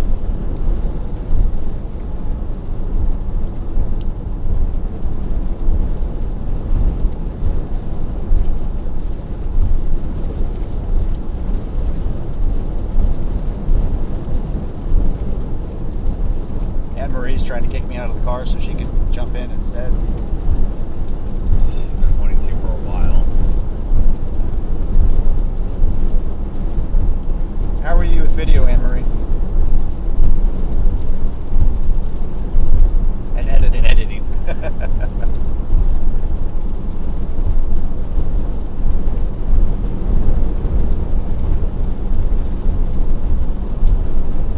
That's how you know if you feel threatened. What's that? That's how to know whether or not you feel threatened. It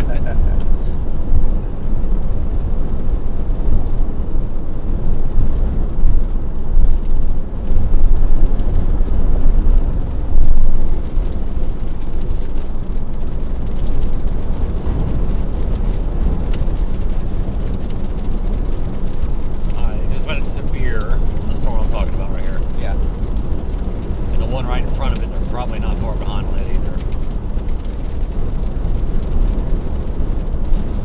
Yeah, so Tyler, we're heading to that storm developing in OKC. The one they just went severe on. Yeah, just severe, just right there by Mustang, in between Mustang and Union City.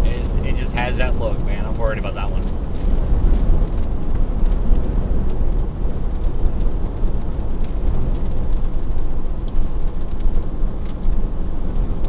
It's got a little traffic to deal with a few other storms, but it doesn't look problematic right now.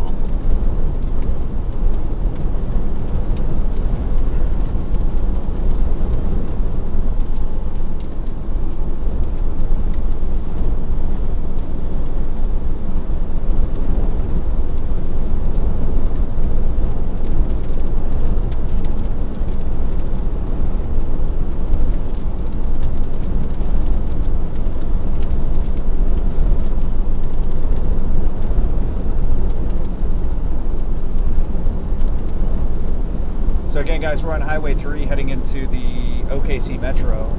We're driving the direction you're seeing on your screen, southeast.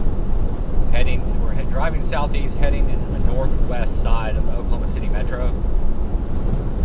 There is a storm between El Reno and Oklahoma City, Mustang, Yukon area, has rapidly developed. It is severe thunderstorm warned.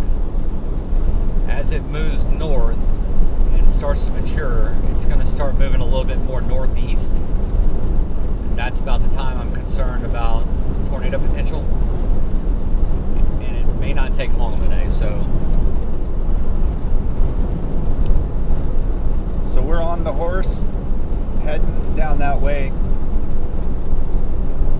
Earlier today we were on a tornado-warned storm up by Enid.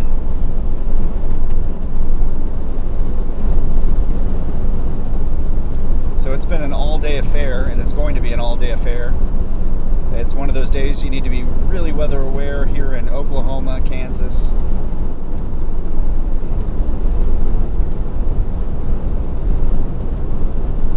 Have a plan.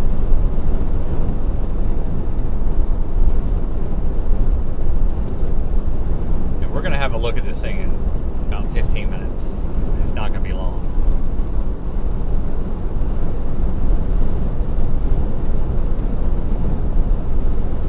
So if you guys do live in Oklahoma, Kansas, have your phones charged, have a plan on where you would go if you do need to seek shelter.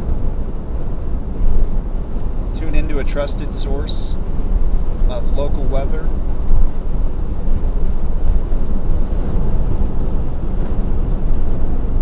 Or just sit on your front lawn with a beer and talking to your neighbor. You could do that too. A lot of options for you. Just watch the show like you would fireworks on the 4th of July. It's not advised. I'm not saying to do that, but I do see it.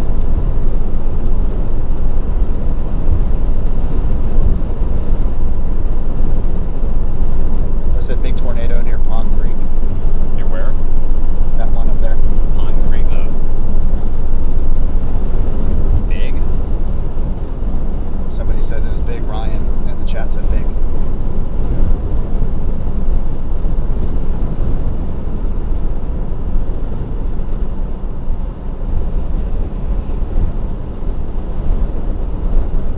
So we're Not in, likely. we just crossed into the city limits, Oklahoma City. We're in the northwest side of the city. There's a rapidly developing severe storm.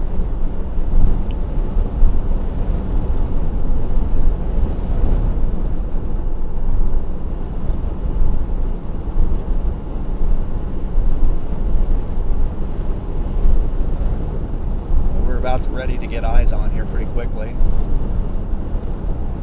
And you will too. Crisp 4K HD video. Not 4K. HD video. HD. HD. High definition. I could do 4K. The problem if I do 4K, it becomes a little less stable on my end. Yeah. And a lot of people can't watch it because their cell phone service is not fast enough or their internet's not fast enough. Yeah. We are recording 4K though, so if we do get something, you're going to see it in 4K eventually.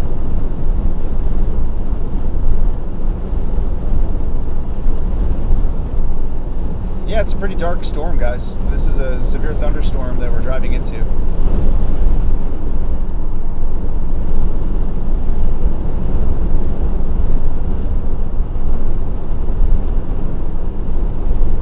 As Brandon mentioned, there are certain areas where storms develop that longtime veteran chasers will pay attention to just because of the history that area has with storms.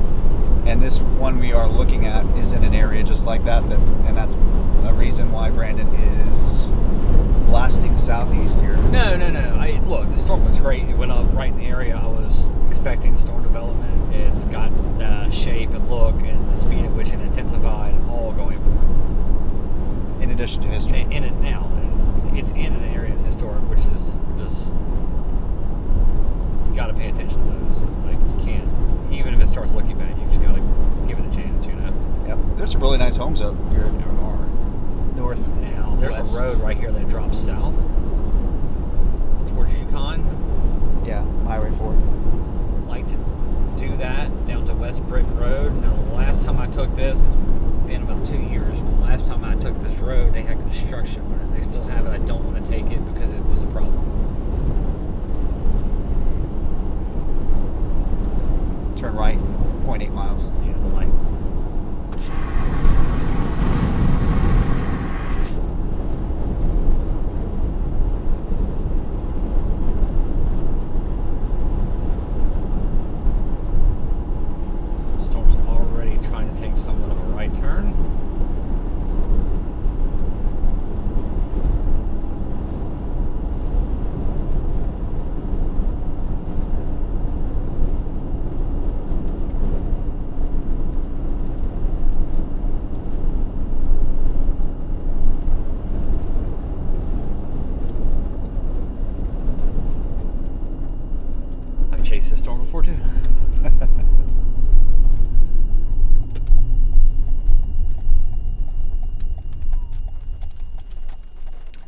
So a lot of times we're riding along, and I tell Jonathan I've chased this storm before. Like a very similar setup, same looking storm, same exact area.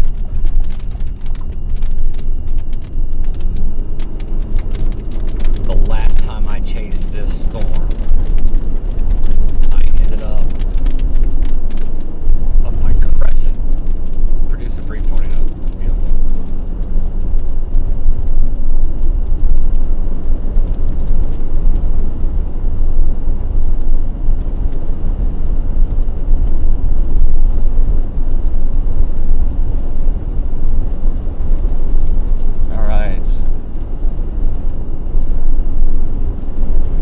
Directly south into that storm. We're just on the northwest side of Oklahoma City, heading down straight towards Yukon, Oklahoma.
Heard a little bit of hail.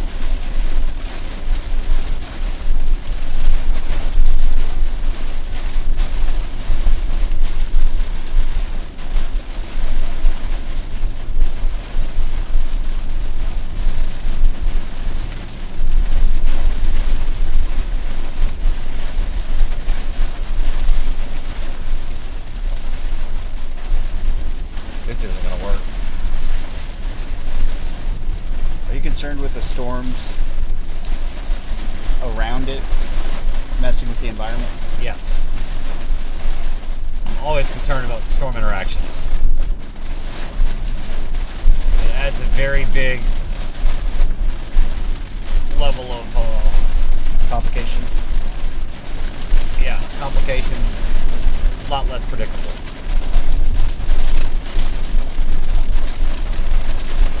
But models indicated today there's going to be a lot of storms.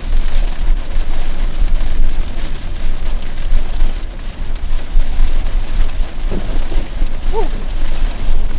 Got a close bolt with some thunder.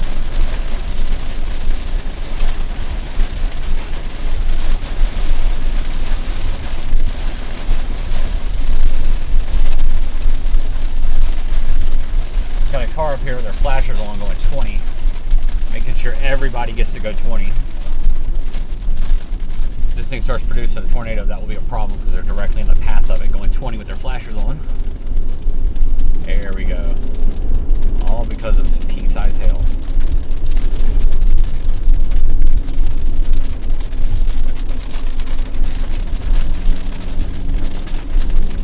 This is our friend Brian Empinger for the second time today. Whoa! Pretty sure he just got hit by lightning. Alright, look out here to your right. Yep. That's what we're looking for. Already see a inflow coming into it. Yep. Let's go ahead and get sucked up. So again, this is the storm right by Yukon, Oklahoma, heading into the northwest side of Oklahoma City. We're heading south into Yukon. That's our view just to our West.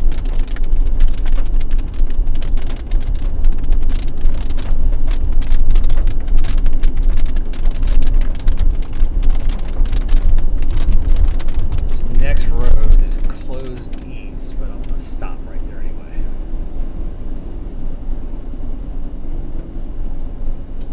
This is your Britain Road. This is Wilshire. Wilshire. So that's just the inflow right there. It's still got a minute.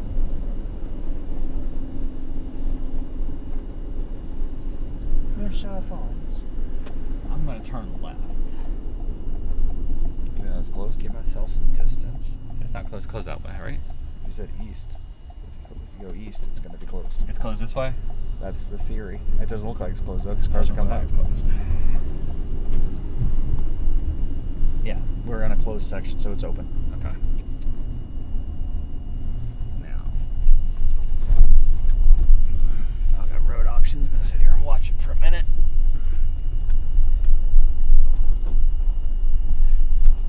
So when they're really early in their life cycle like this, trying to figure out exactly where it's want to get things done is always interesting. Yeah. Usually you're looking for the clear slot, which is going to be right there. And that's usually going to be your RFD. And your inflow is back over here.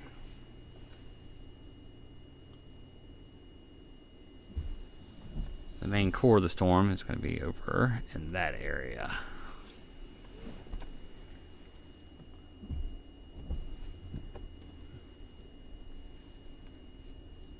See your RFD starting to wrap right here. Mm-hmm. It's starting to rotate already.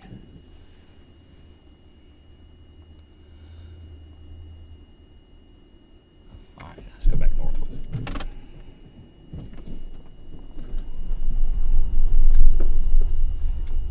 Good time.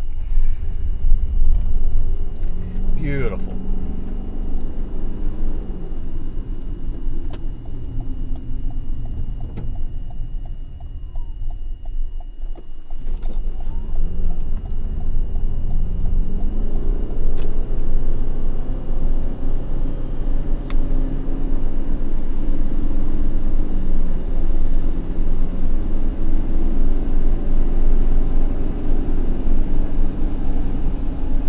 Yep, north of Yukon. Severe storm with rotation.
Guthrie's a problem coming into it.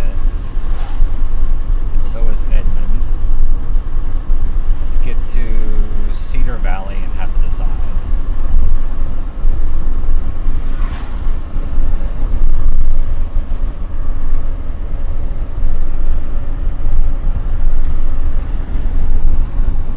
Still high base. We got a good bit of time here. Alright, so we're just going to go straight. Straight, right, left. So go up. Well, now let's. Do you want to go on to 344 and go up 74 to get up there? Or which way do you want to go? Tolls or go up the country road? These are our options. Let's do this. This, the one we're on? This, up, over, up. Yeah. This one? Yes. Gotcha. Okay. We're punched in. I think.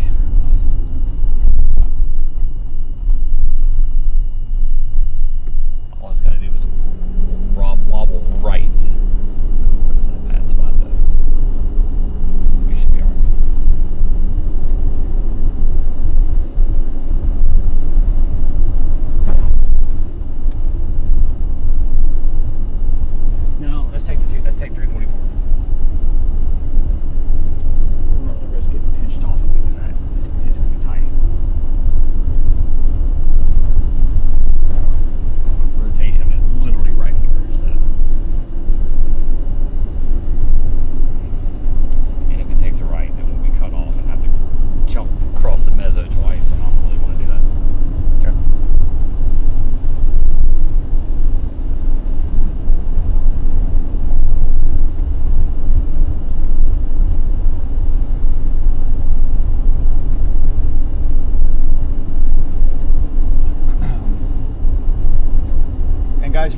us, we are on a severe thunderstorm near Yukon, Oklahoma.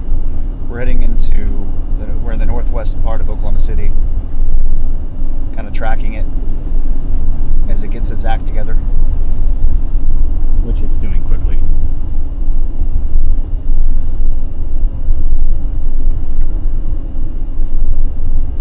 This is a view from driver's side.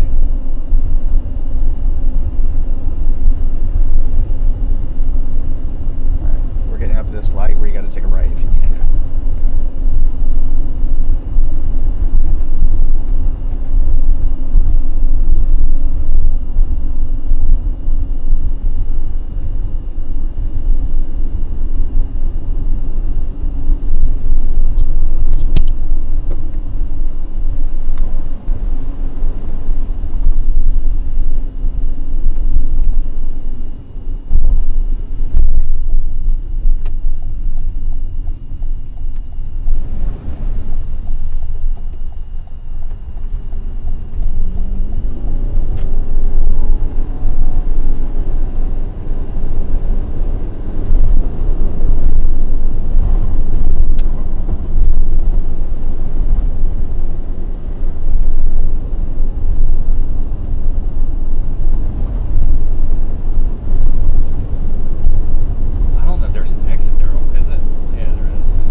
Give you a good view of what we're really looking at.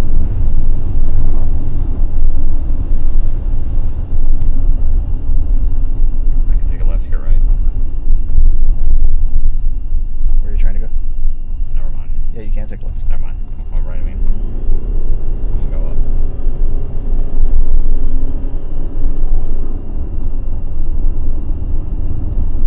Northwest 164th.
and take a right.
Stop sign.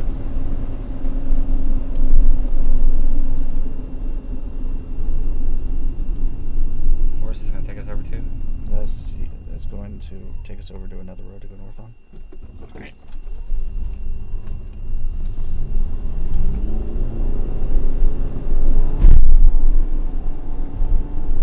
Here's your mezzo right here coming down. It's a cool view. Alright, slow down. Go ahead and go to what's this right here? Bad Pulse Performance.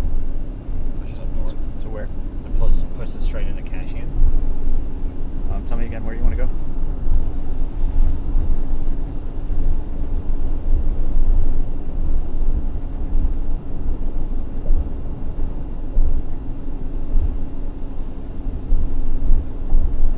Or is that too far?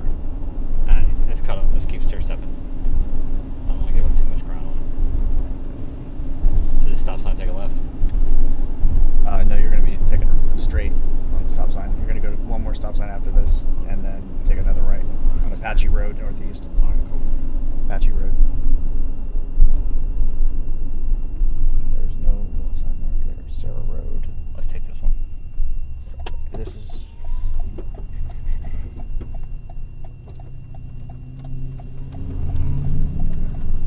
I don't want to give up too much ground on it. Okay.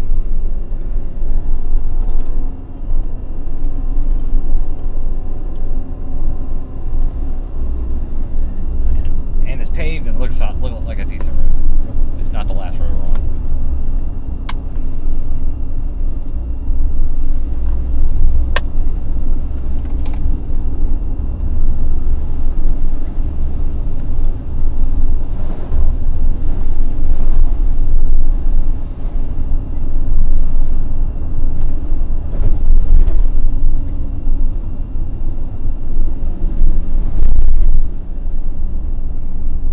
It's starting to get mumbled with a bunch of other stuff.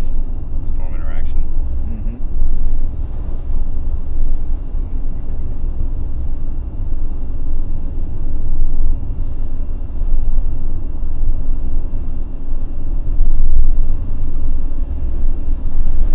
So guys, we are just northwest side of Oklahoma City. We're north of Piedmont. Straight west of Edmond. Following up that severe warning storm that's heading into Cashian, Oklahoma. Wow.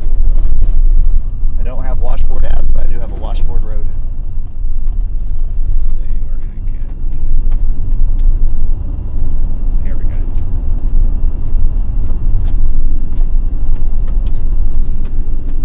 Let's see what's really getting tagged together too. It's looking like it's gonna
trucks here? You can.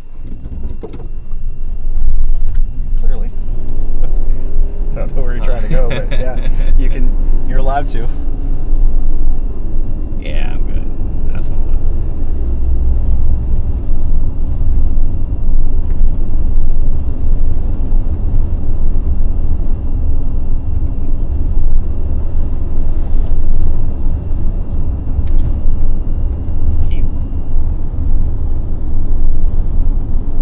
Turn up the AC again real quick.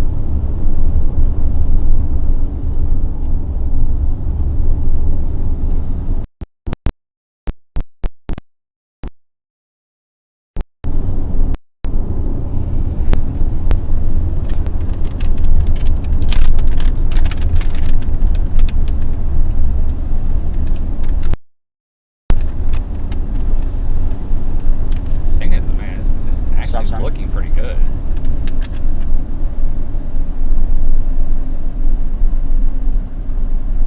As far as the velocity and the mezzo right there.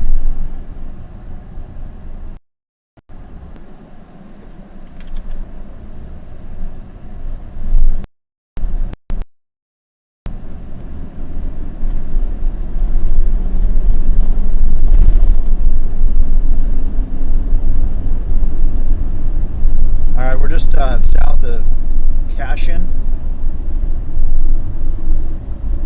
northwest of Edmond, This skinny little thing.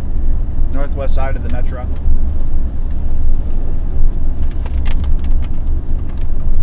The OKC Metro.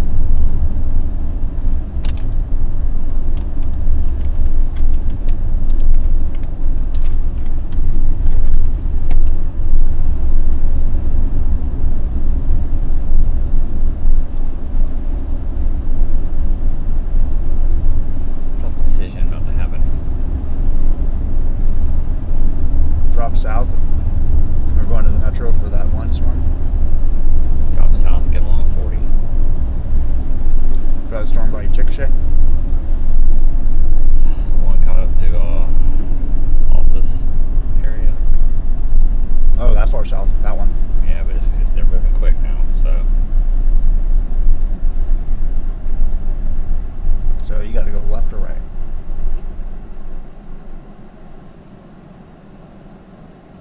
I'd go right. I'm not ready to give up on it. Not yet.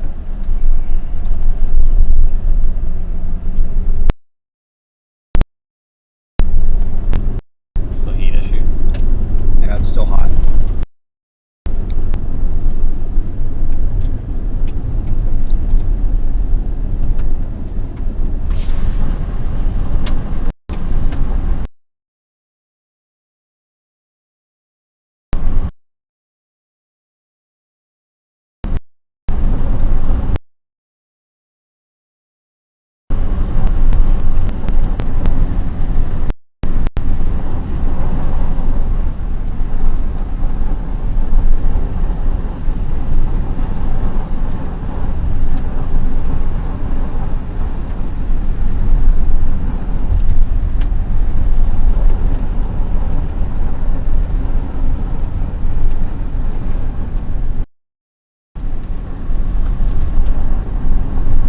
There's a north-south road coming up right here if you want to take a north.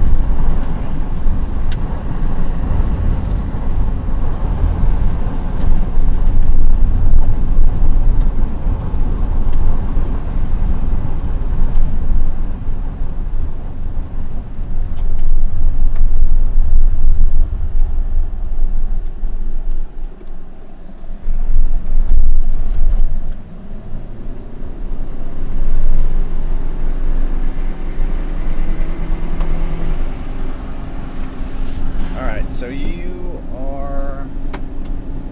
we're keeping on the severe storm that's just to the north of Oklahoma City. Passing Cashin, going towards Cimarron City, Crescent, Cedar Valley. It's got a little lowering, it's got some spin to it, it's very thin supercell.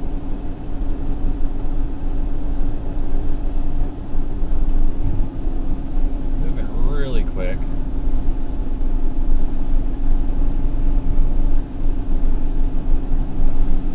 sentiment. It's just that these cells are not super. They went up like they're going to be crazy than storm interaction.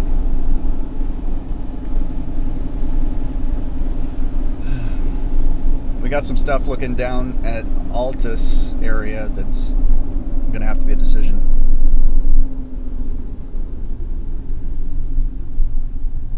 Yeah, he said these cells are not looking super, but you know one of them's going to end up going as soon as you leave it.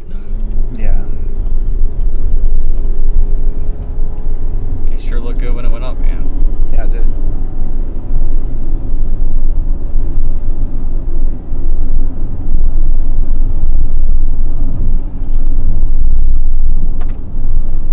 We're gonna have to pull off. I'm not gonna be able to keep up with this thing. And I don't trust this thing to do any better. Let's go after the 40s. Where do you want to go? Storm by Altus. Well, let's see. Let's get up to 3.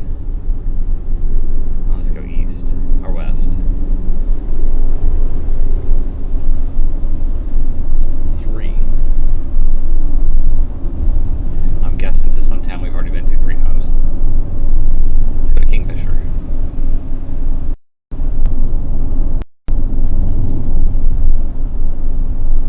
I don't know about you guys, but I really wish. Hey, we are. Yay. The birthplace of Sam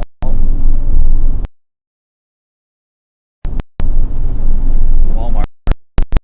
Founder. Kingfisher, Oklahoma.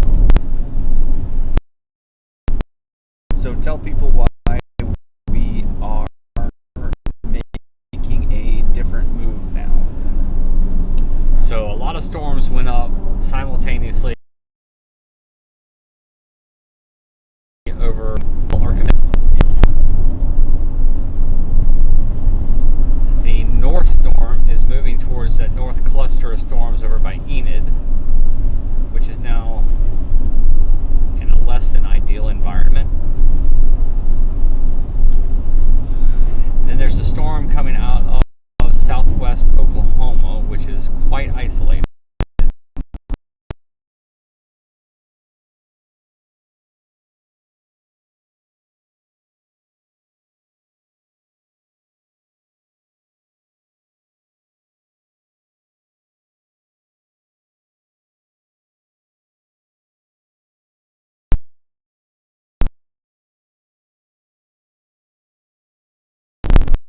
I don't like to stay after isolated. Sometimes If you could read on them app, I'd be responding to comments and commenting in the driver's seat. Petramala. You can find more information in the description if you're interested. And we hope you are. We hope you like our channels. I have my own channel that I am not streaming on. I focus more on storytelling. So if you are interested in that. As far as it.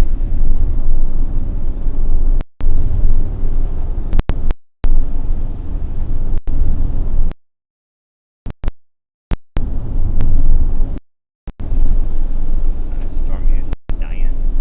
It's dying. It's moving so fast. So put in perspective, we're going 50 and it's pulling far away.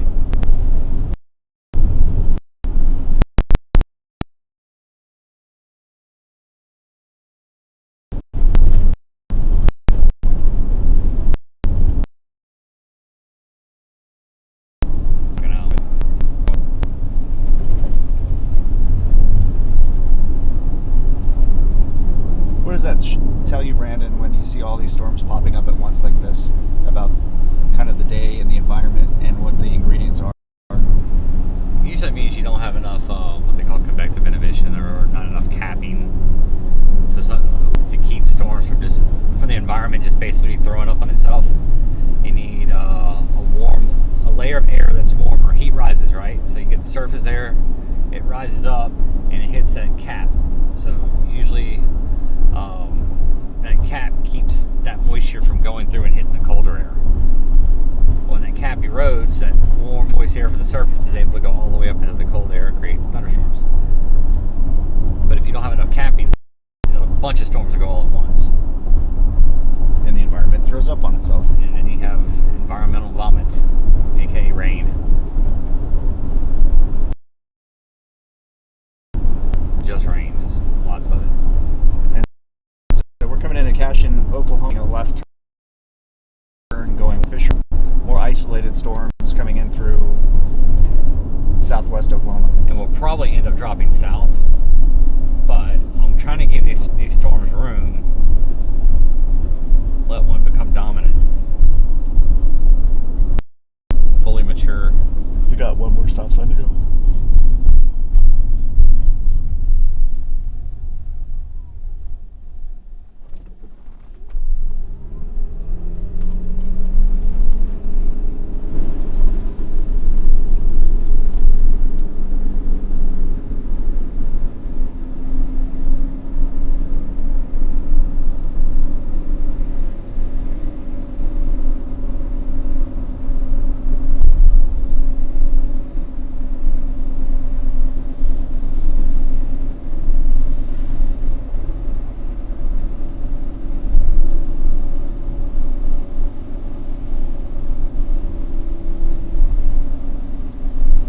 Got a few Germans in the chat.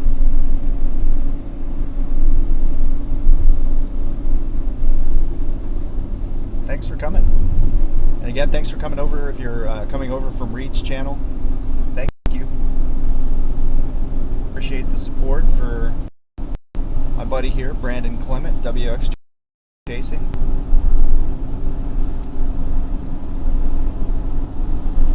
He and I kind of chase all kinds of weather all across the country together. So you support me, supports each other, helps to continue, lets us continue to do this, which we love.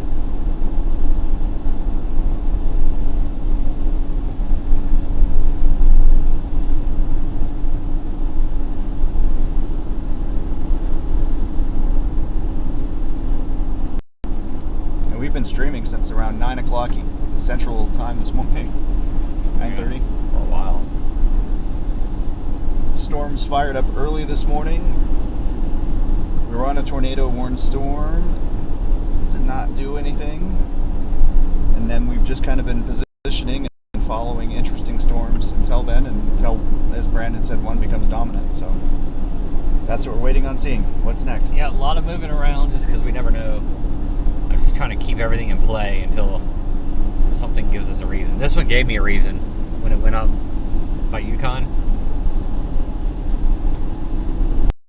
A reason to commit. A reason to commit. It went up really strong, really fast. Good structure, good look on radar, good presentation. But then a whole bunch of other storms went up right by it too. And you never know how it's going to act. One storm may absorb another, another may die, and then all of a sudden it's an isolated supercell. They all may merge into a big glob of junk. That's kind of what happened here. Take a lifetime. Or some combination of which. And sometimes storm interact. I actually like storm interaction on days with lower parameters, because sometimes it can make an accident happen and spill out a tornado.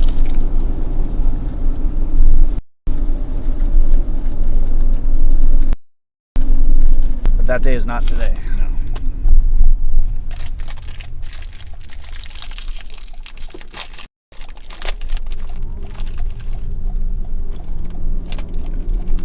Bright light. It's the first time we've seen sunshine today. Yeah.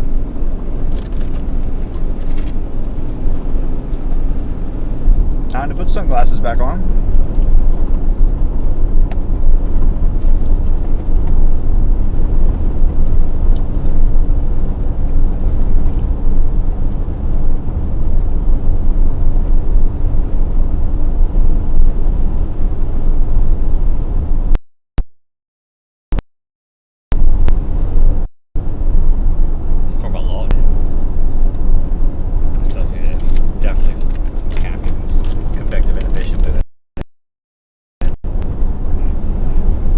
said you've been advertised as a calm chaser. Yes.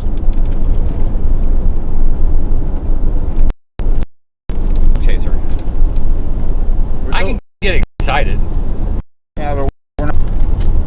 I may scream at some point, but I've never heard him scream. yeah, you have. When? When I got the drone down after a mill tornado.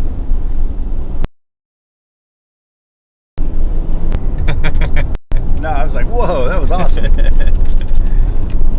We stood our ground as that tornado was coming through Pearl, Texas area. A lot of people are fleeing. We stood our ground. I was like, "Where we staying?" He's like, "Yep." I'm like, "Okay." Got a really cool video.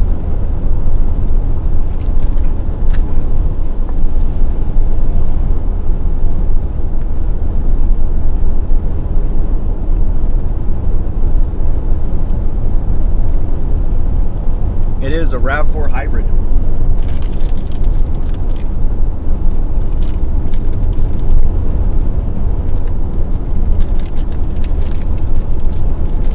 I haven't had the chocolate, and it's pretty good. Steal one.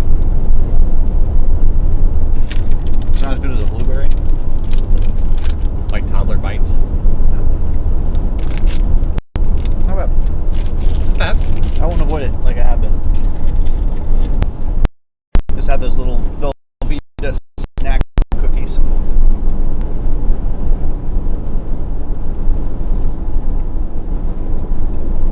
Someone said none of these cells seem to be rooted to the surface.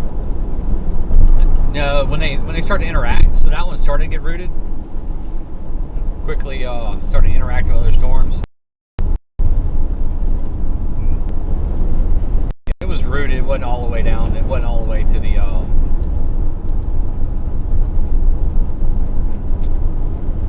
It was surface based, but it just wasn't all the way committed to being a supercell.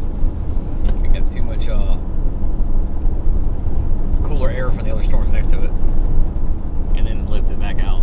Yeah. That one in Texas is definitely rooted. That one this morning was rooted. This one coming up through Mangum looks to be rooted. What about up in Missouri, Kansas? Well, there's tornado reports on those.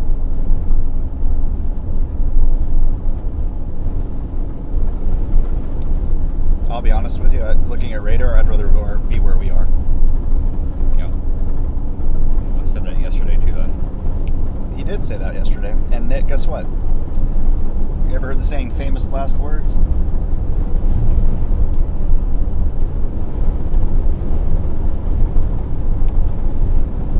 I said I'd rather be here. And 2 hours later, I was like, I'd rather be on a bridge. Not a good day.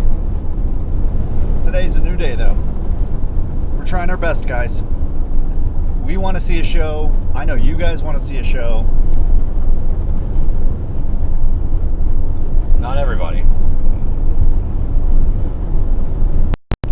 Chances of a tornado hitting an actual structure or community is Anyone, yeah, it's very low. very low. There's a lot of space out here. Just don't tell that to people in El Reno or more. You've seen it. You were there. You've been it.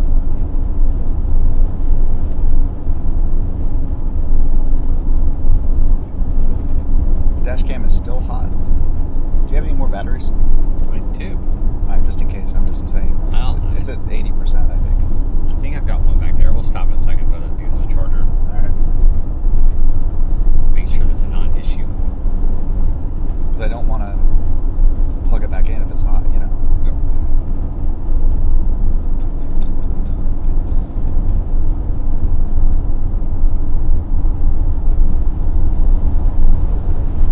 So as you can see, today's it's kind of like you get some moments of action, and then you have to reposition and wait. And so we're heading west into Kingfisher again for the 4th or 5th time today. Second. And then we'll probably head back south, I would guess. We'll go to Hennessy just to say we've been there again.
wrong. See if that helps. Okay.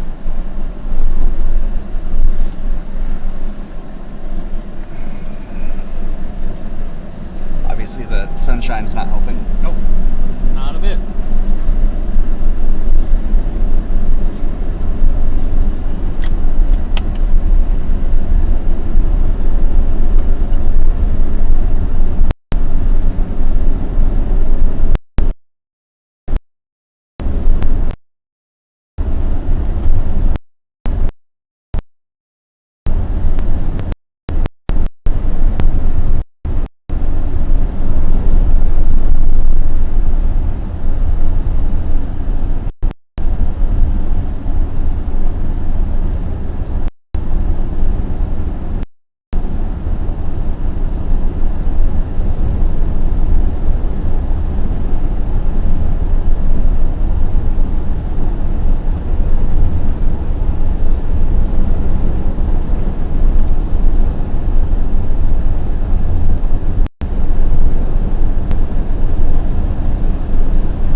Smash the like button.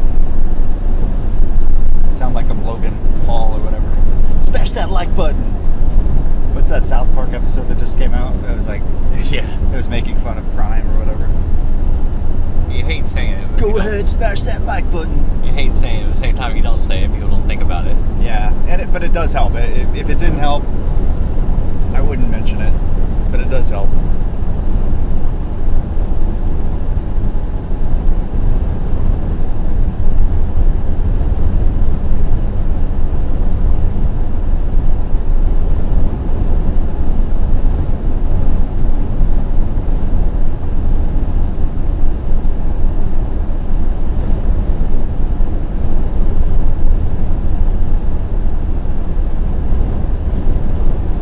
Seen a few new subscribers coming in. That's great. When you subscribe, obviously that supports us. And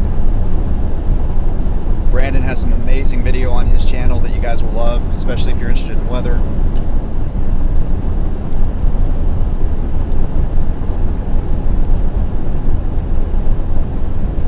You might even see my videos occasionally.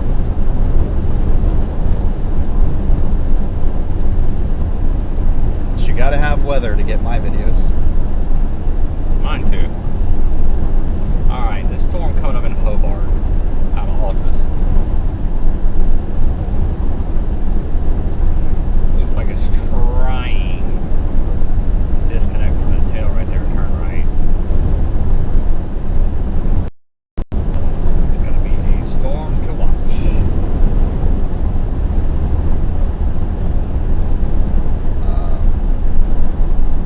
There's a question in regards to permanent link where you go live. Permanent link?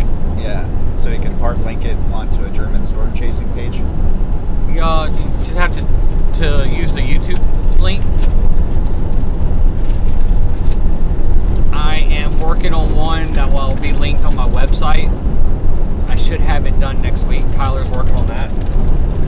No pressure, Tyler. Tay. Once that's on there, I'll put it in the community on YouTube, and it'll also be on the website WXChasing.com.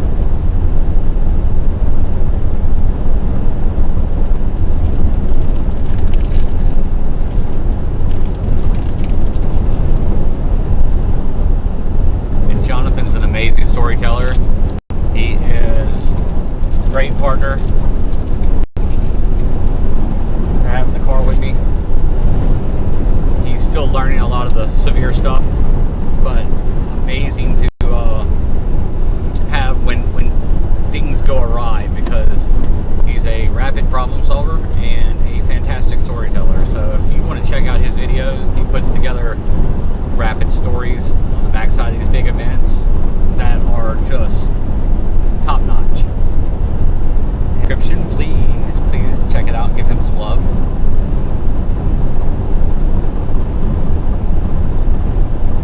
I need some love, guys. It's been about 2 months since the weather has given me any love.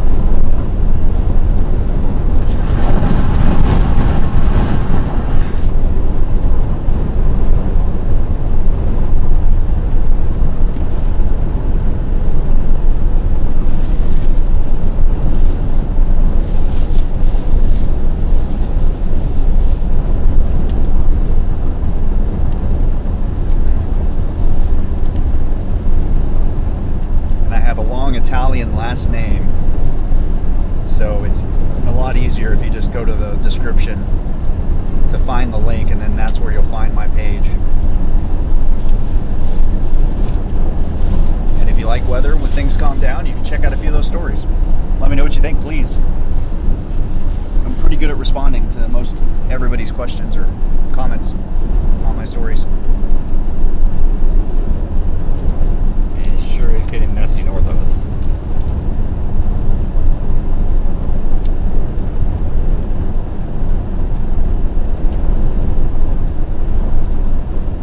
Alright guys, we're getting into Kingfisher. Because I ate a couple of Starbursts.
The all pink and red Starburst pack.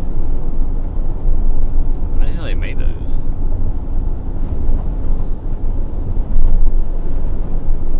No more having to sort the yellows. Delicious.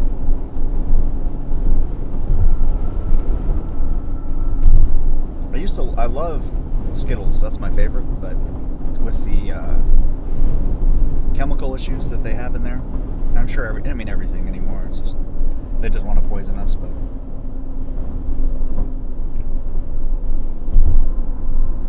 I love Skittles. All right, welcome back to Kingfisher. They have a sign in every entrance to town that to remind everybody this is the boyhood, or is where the birthplace of Walton. He repaid him by moving everything to Fayetteville, Arkansas. They do have a Walmart here.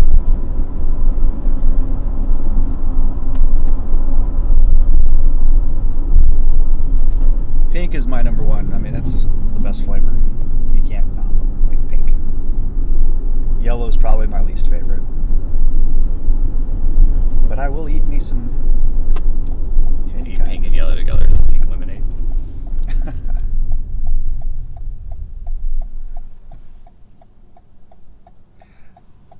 I'm going to show you guys a statue on the passenger side real quick.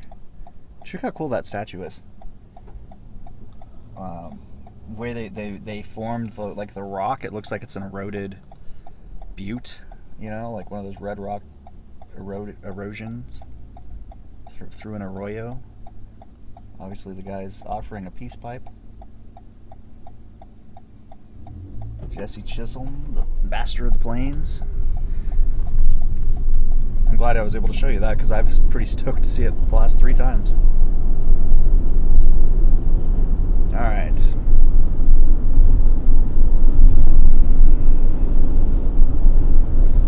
So we are getting in position for that storm coming through Hobart.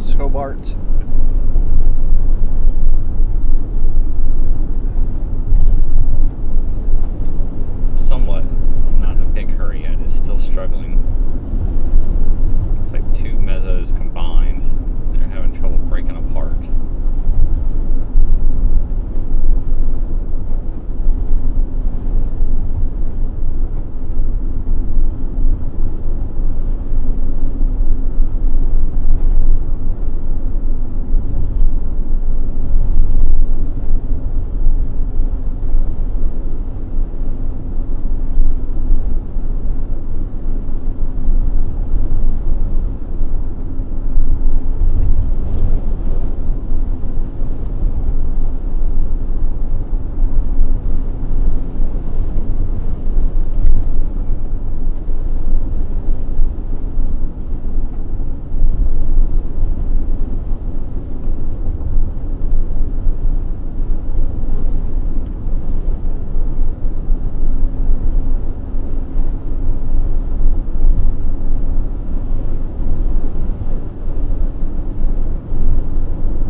been to Dublin in Ireland. Went for my birthday a few years ago. Brandon has driven around with no clothes. They lost his suitcase. His traffic lights bobbing his head.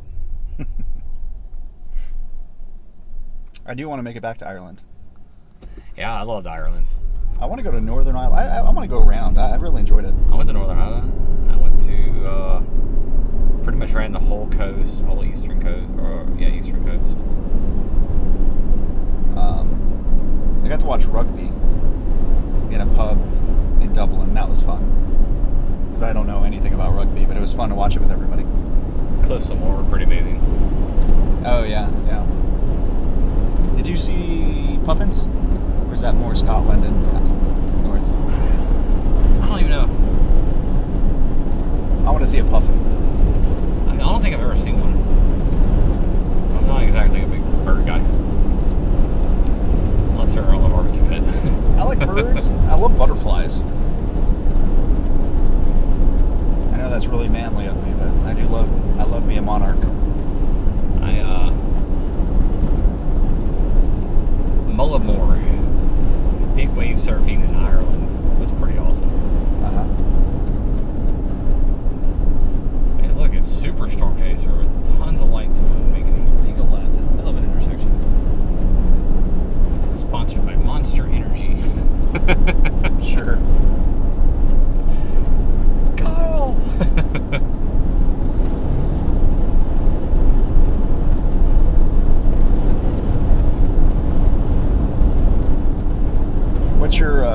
What's the highest on your country to go list?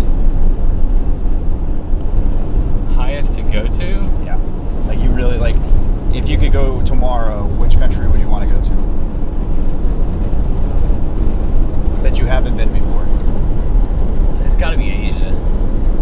Japan, Thailand, Indonesia. I want to do a volcano in Indonesia so bad. Or a typhoon in the Philippines. Yeah.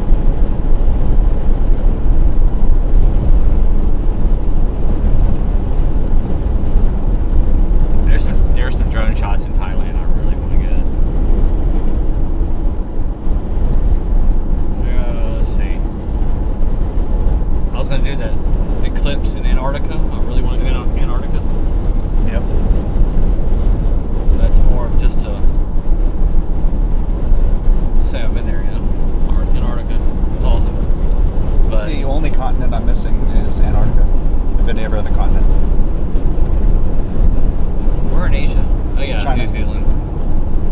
China. You been to China? Yeah. I didn't know that. Just a quick like few hours, but I was there.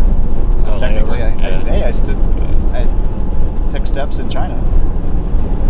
I have a stamp on my passport. There you go. I want to do the board tide in China.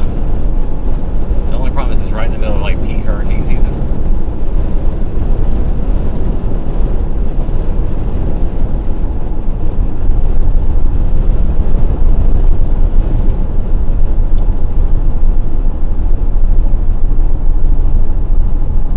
I want to do the Baltic countries pretty bad. So again, to update everybody, we're going south right now to Okarchi again. Yeah, the Balkans would be nice. I have a friend who's Albanian, and Albania looks like a really, really pretty place to go, and I'd like to visit Albania.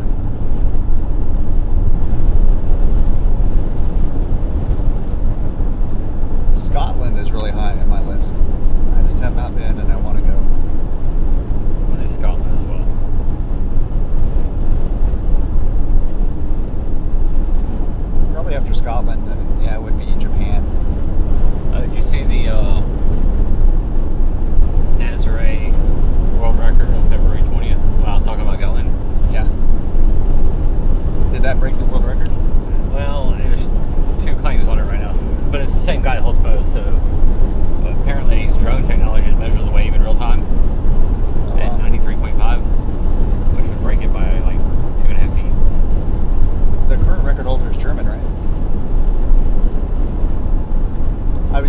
So I was just in Nazaré in December, and that's in Portugal. Big waves. And there's the fort where it has the lighthouse that you see in all the photos.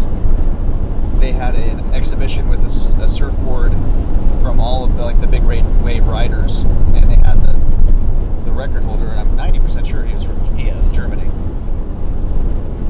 Sebastian Studner. Yeah, something like that. Yeah, I think it's trying to get more linear shape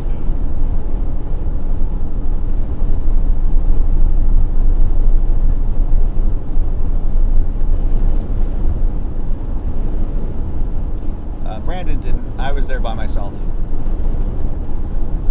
Highly critical of Brandon the entire time because he didn't buy a townhome there. It's a beautiful place.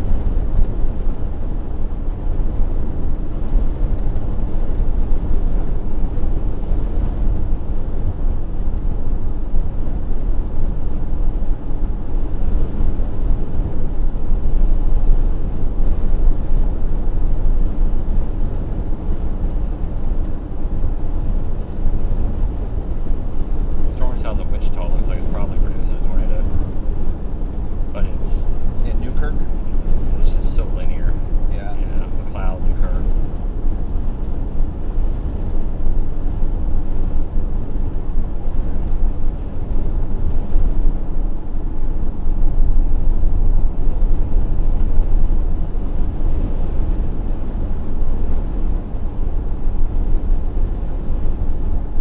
Is there some Caprot magic down there?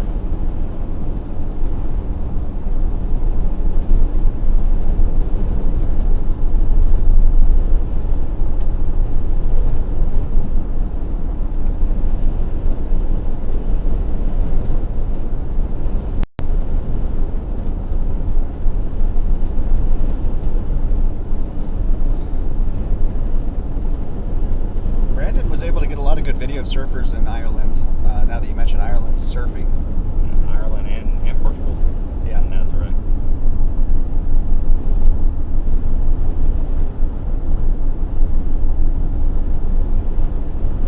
Yeah, and those local surfers there, man, really cool. They were really cool. They were like, I love the fact that I was shooting drone video at like 50-mile-an-hour winds.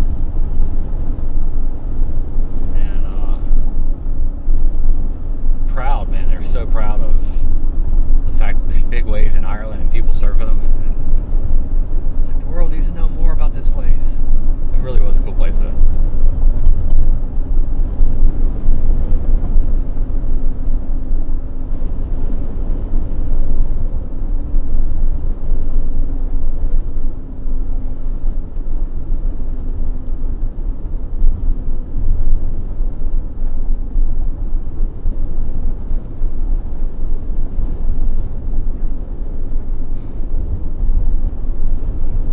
Just going down the street. There's a box.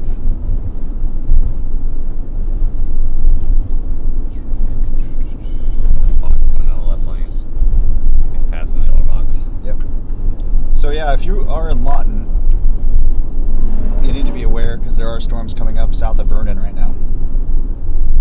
There's two massive twin cells. They're ways off, but they are heading that direction. So you got some time, but gotta pay attention. And some of the models are showing more storms developing around Wichita Falls a little bit later this afternoon, and then moving up into the south central and the central Oklahoma. Mm-hmm. The only place that's really produced tornadoes so far is right there at the tri-state Iowa, Nebraska, Kansas line.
one storm becomes like dominant.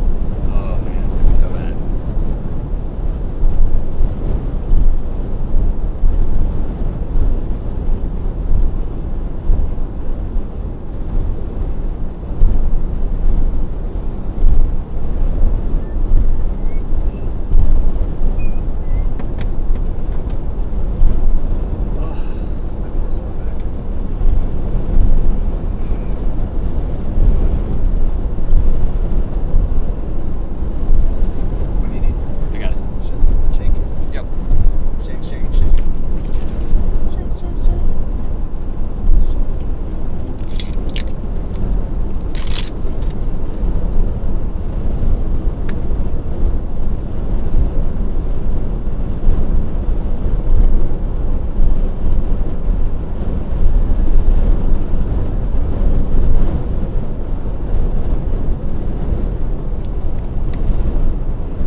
Up by Kingfisher.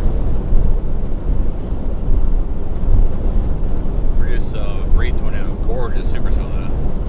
That was before you went on this cold streak. Well, before the weather went on the cold streak, yeah. And then dropped south, storm right where we're going to. Yeah. Chased it all the way up into Oklahoma City Metro. Produced a brief tornado around the outskirts of town in northeast Oklahoma. Devastated some garbage cans and a basketball goal. Poor trampoline. And then went to Topgolf. Went to where? Topgolf and got blasted by the squall line coming in after. Oh, yeah.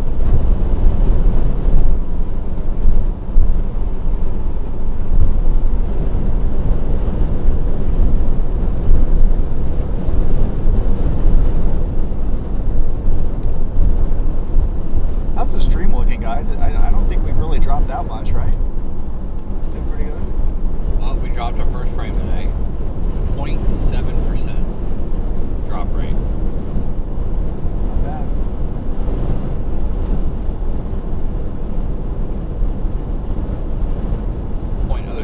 Sorry.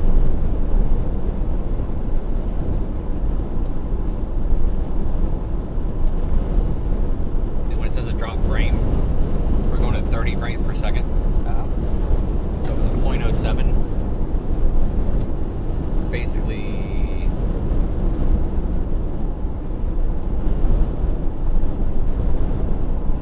too tired for math, but 10, 20, 30, one frame like every 30 minutes. That's crazy. Yeah. Like I said, man, this setup is more impressive than the $1 million news live trucks I've been in.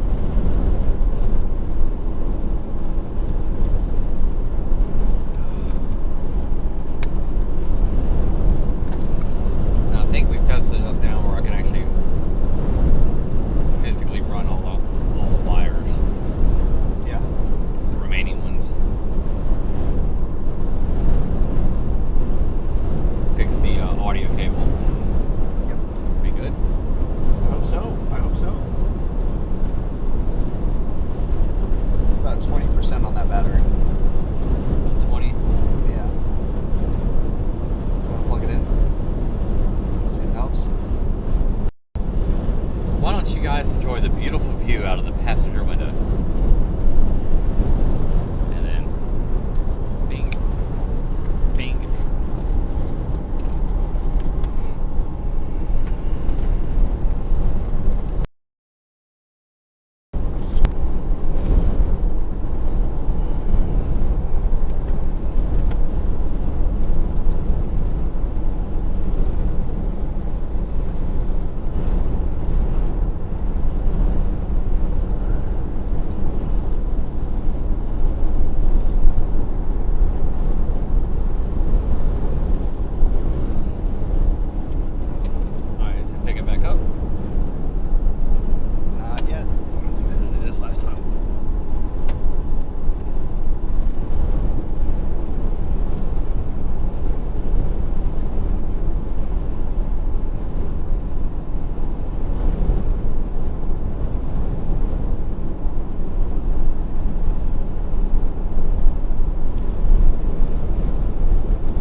So many like storm chaser dots. It's like the entire state is red. Ones in Texas are tornado warm, but they just do not look good.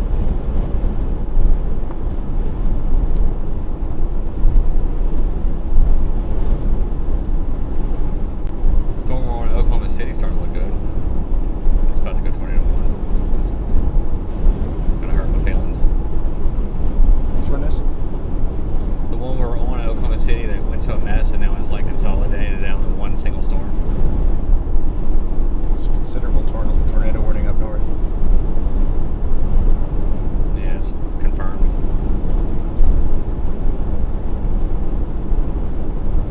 Oh, what a mess that is. It is buried in the rain.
you guys remember where we are?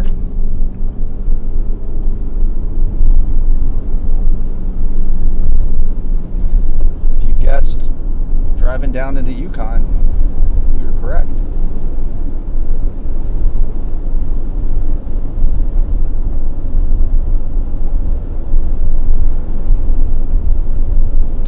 Alright, Stillwater. If you're in Stillwater, good time to have your heads up. It's severe warning right now, but I'd be really surprised if it's not tornado warning here in the next 5 minutes.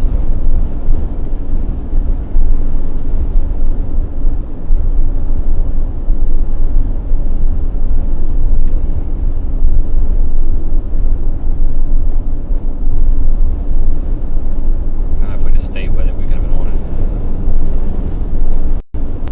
Look how that evolved. It's so weird.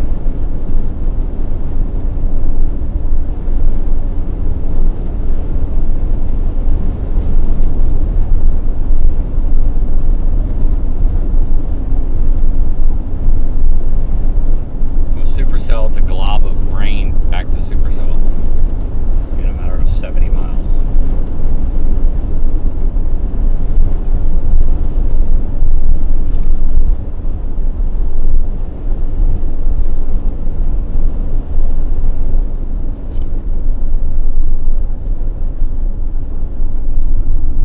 I'm gonna ask Brian if he stayed with it. I bet he made the same mistake we did. I bet Brian did the same thing we did.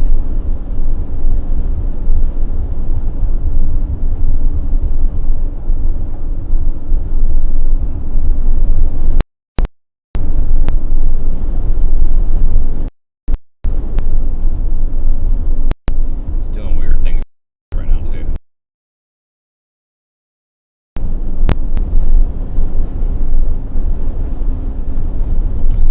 Oklahoma City Metro is definitely under gun.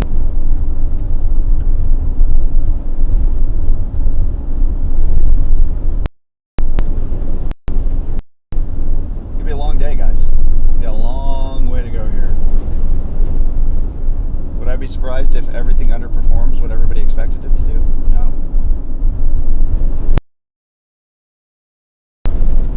Nothing.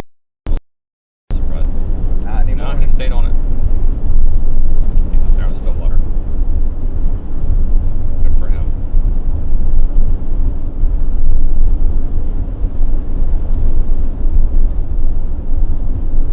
It's just a weird looking storm. He said at least it's organizing now. I said it doesn't look great, but it's organization on radar the last 15 minutes.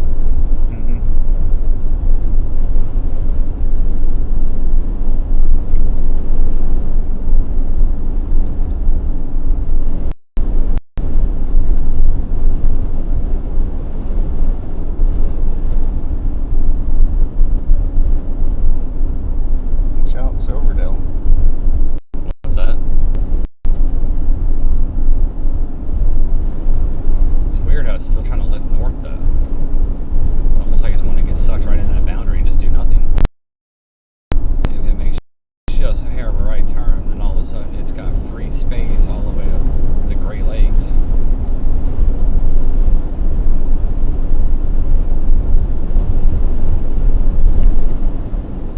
Alright, the storm that popped up in front is now severe. That's going to be our guy right there. Our new. Yep. The newest, best storm ever. Yep. We get gas in Yukon. Actually, I'm going to go to El Reno and get gas. Be nice and topped off for it. That one's got long drive potential.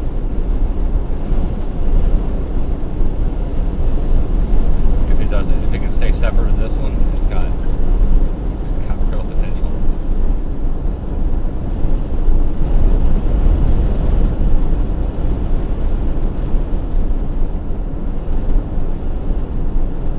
A lot of ifs, guys. A lot of ifs. That's what it takes, man. The difference between a long track tornado and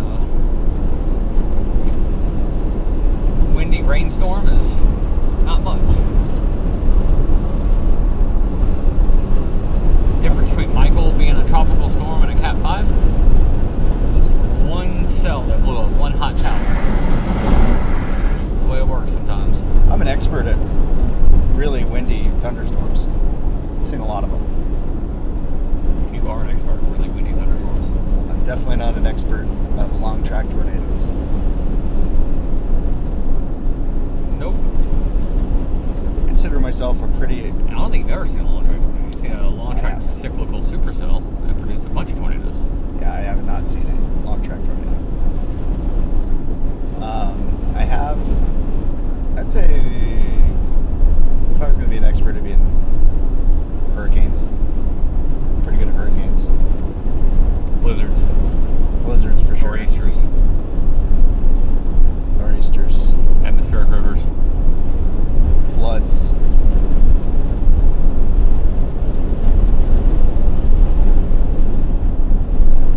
Well versed in all of those.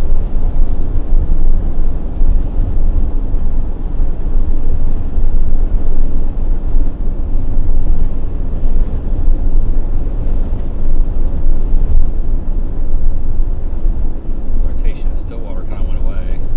It's moved so far north, it's almost always out, all the way out the severe box.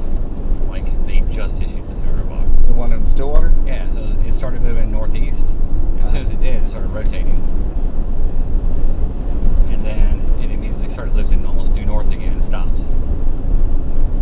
It's so weird. It's still rotating, it's very, very broad. Yeah. It looks just like it did down here before. Welcome to Yukon, Oklahoma, guys. Went all together. Why do you think they called it Yukon, Oklahoma? Somebody Tahoe came was back. taken? Somebody came back from Alaska, the gold rush, and be like, ah. Or this predates Alaska Gold Rush. So you think that I think it's because Yukon Tahoe was taken. moved up there? That's my bet. That somebody from Yukon, Oklahoma came up for the gold rush and said, we're going to call this Yukon. Do you think the Chevy SUVs are named after Yukon, Oklahoma? Or Denali National Park? Exactly. Alright. Yukon's best hour. Would you give me El Reno and I-40, please? So that road you just crossed? That was it. I thought it might That's be. a pretty easy road to get to. And now Let's- we're going to go let's down do to that. I-40. Nah, let's just do that. Wait, how far is I-40? Like 2 miles. I should do 40. Got plenty of time. Where do you want to go in El Reno?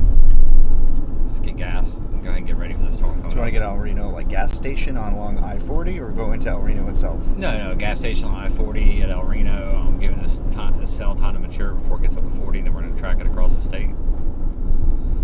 I'm guessing that it gets really matures just north of 40. Okay. Gets in a better environment.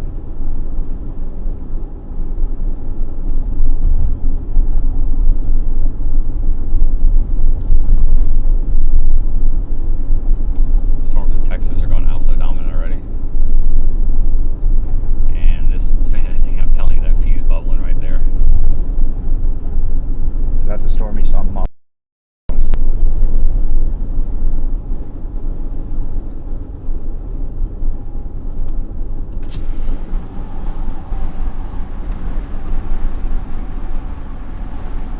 The thing that interests me about it Take is a right it, at is this it light. runs to a real clean environment.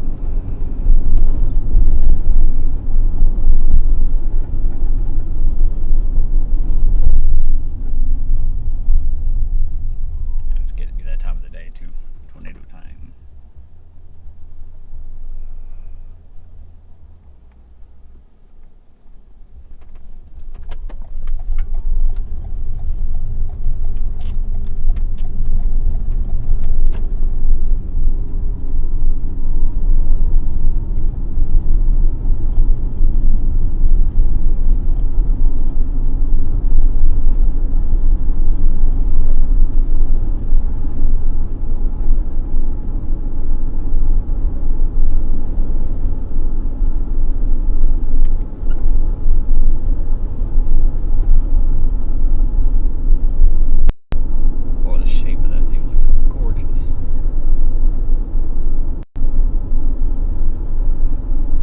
talking about the storm up by Stillwater. Still moving almost due north though. Like it was angled to go right at Stillwater, and now it's like way.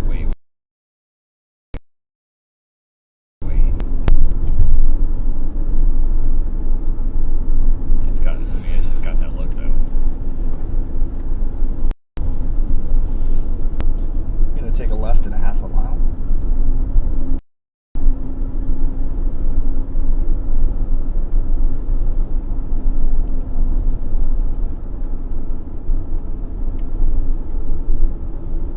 So we're in Yukon, and we're heading over into El Reno. Get some gas that has his eye on just west. I need to take a left here, dude. Oh, I'm sorry. I still have not had Dutch Brothers coffee. I need to try it. It's a cool story, how it was founded and stuff out in Oregon.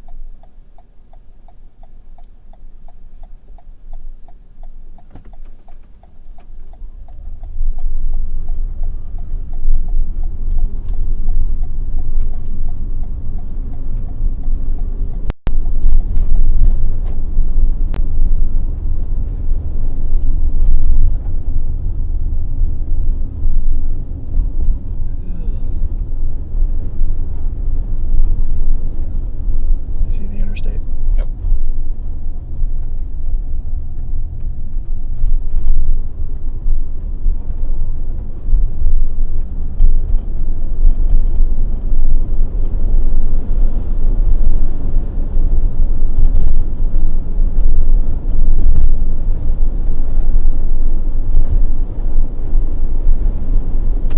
I'm so sad. Now you got me hungry for ice cream, talking about Brahms from earlier. You're not getting a third offer today. I know. Well, I said I wouldn't deny it a third time. I wouldn't be like the apostle, denying Jesus 3 times or whatever. Not getting a third offer.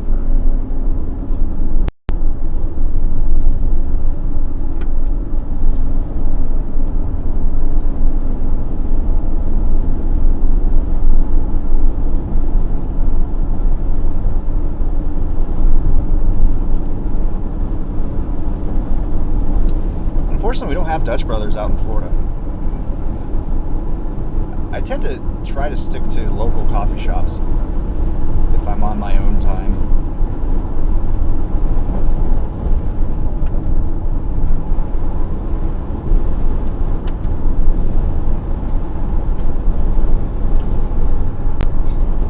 It's already says some signs of rotation now. There we go. Still messy.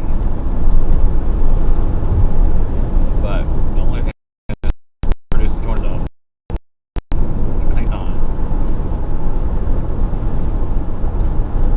So weird. There's a certain point, guys, where we're going to have to just make the opposite decision of what we normally would for it to work out. That's what it seems like. Do it, Brad Arnold. Old Brad Arnold.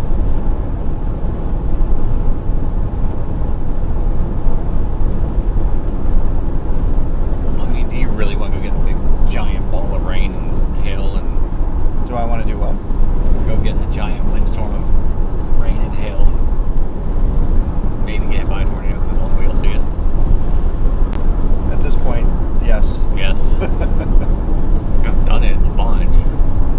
Not exactly amusing.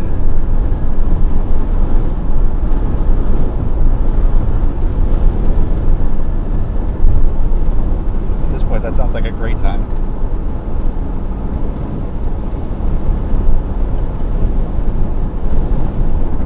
I'm just sitting there waiting. It's like, give me a reason.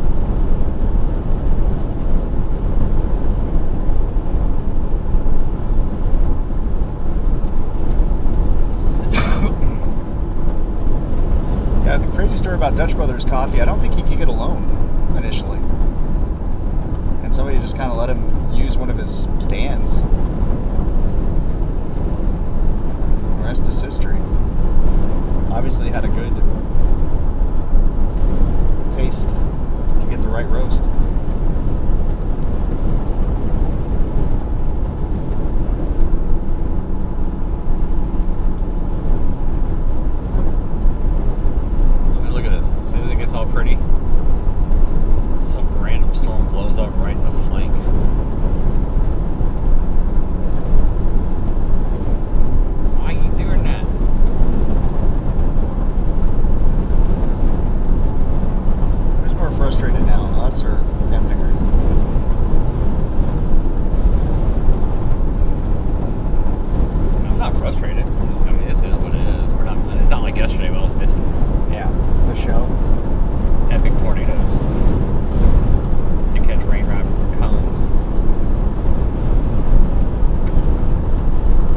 times.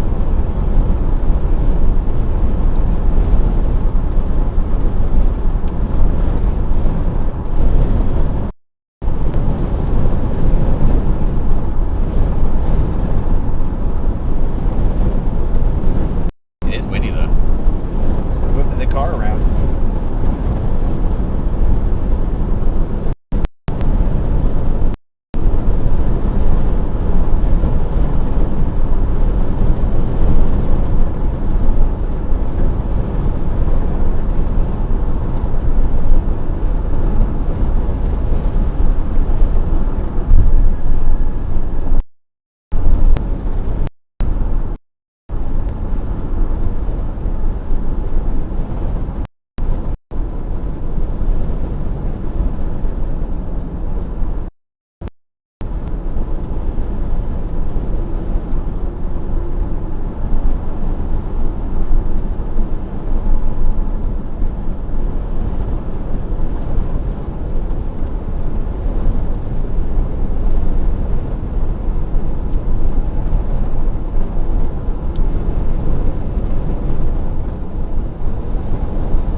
Alright.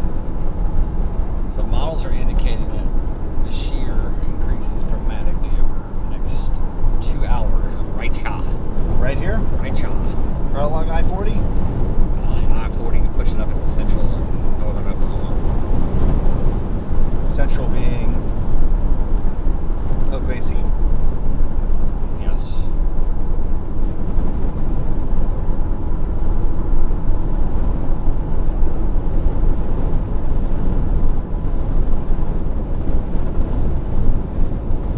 So that's why it's been struggling. Not a whole lot of 0 to 1. Less than what model showed, but then it increases faster.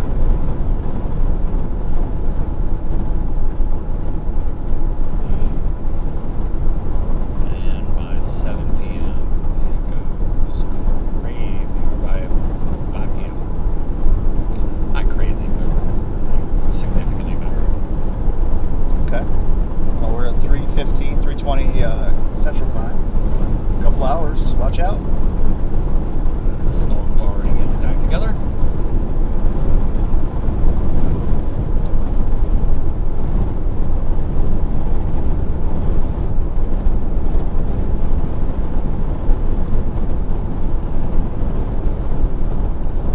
Do you want to have this exit for Loves, or do you want to go to the next one?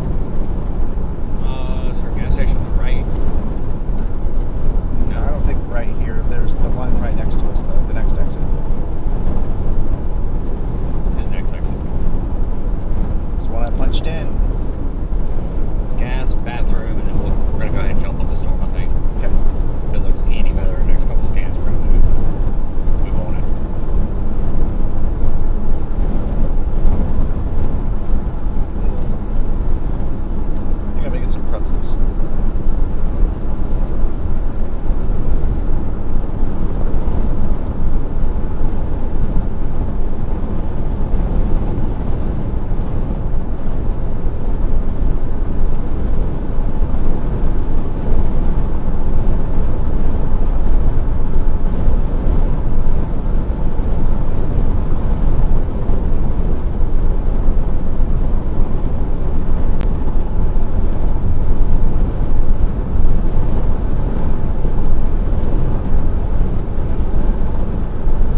gas station. I was gonna go there. Well, but the construction makes a pain in the butt too, so I think this will be better. If there's a gas station there. There is. I punched it in.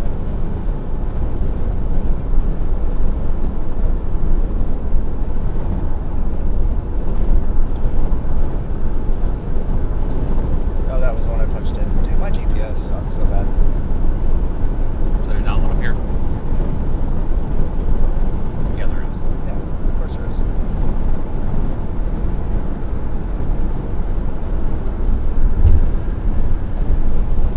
This truck's having him a good day.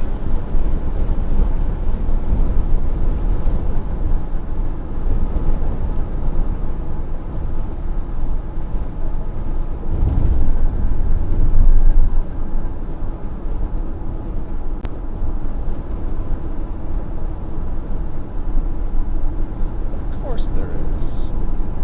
Hey, thanks, Lost Wanderer. We appreciate it. Thanks for the super chat. We're gonna have some action for you guys here soon to get you your money's worth. Finally went tornado warning on the Stillwater. And it's got nice and messy. Well, messy is how everything goes down. All right, this is the exit. That's not too.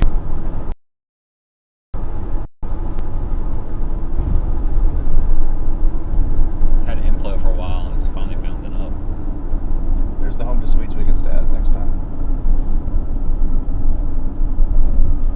It doesn't get destroyed. Nice one. It's brand new. Which is even scarier. All right, here we are, gas station time. Fill up and then onto a storm, guys. El Reno, Oklahoma. Welcome.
that storm in Texas has caught up to its boundary, ingested it fully, and it is going to town. Anybody watching from Monday?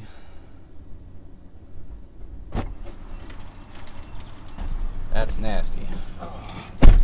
Texas one? Yes. That's just some Fritos. Thank you. Got you some Fritos? It's a royal Fritos.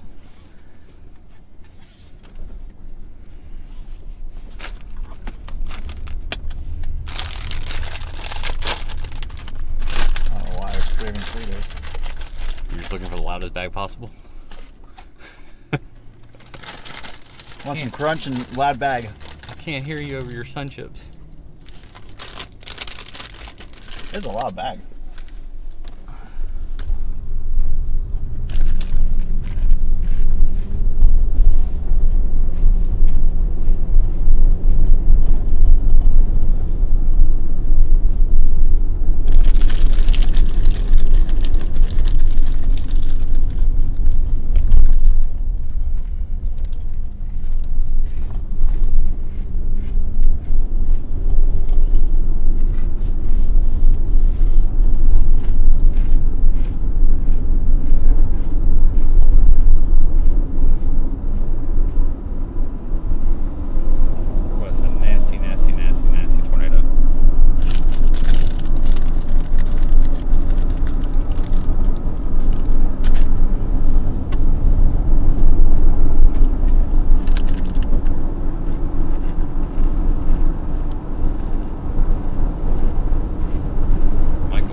Yeah, OKC.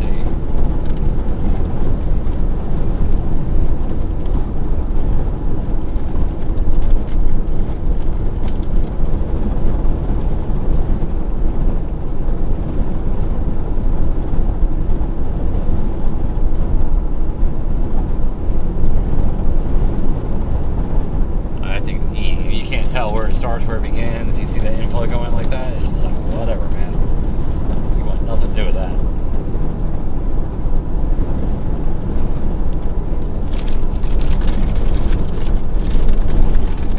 Alright, we're about to be in business.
Okay guys, so we have a tornado warning on the storm we're attacking.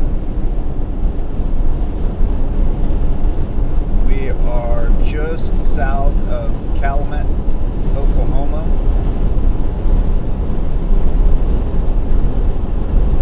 And that storm just to our southwest is the one that's tornado warned.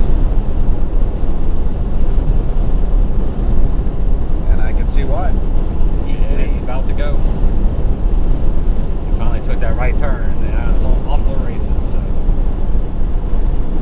we could be on it pretty quick here. 15 minutes we should be under.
Kogar. Depends if it keeps turning right, I'll go Kogar. If not, then we're going to stay exactly where we're going and wait for it.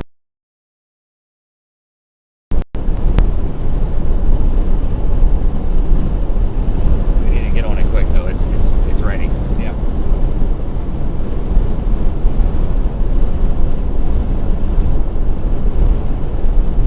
We'd already be there if you didn't go to the bathroom.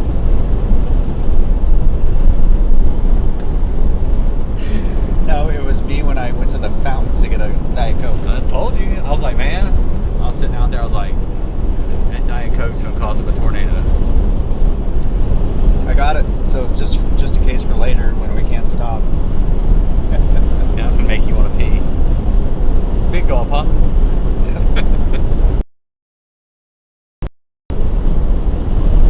Alright, here's the road coming up.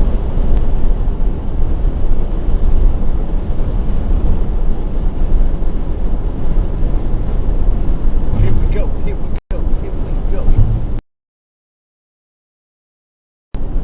What's your weakness? What's my what? My what? I said, what's your weakness? My weakness? You're like, here we go, here we go, here we go. Rapping. Terrible at it. Here you are. I agree.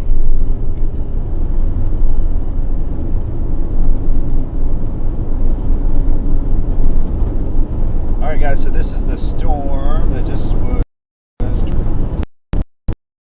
by Eakley, Oklahoma. Just west of El Reno.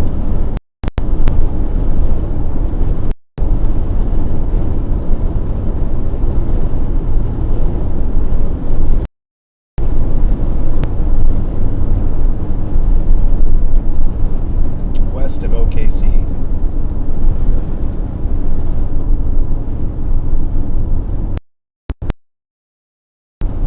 We're in good position. As Reed would say, we're ready to dominate. But he'd scream it.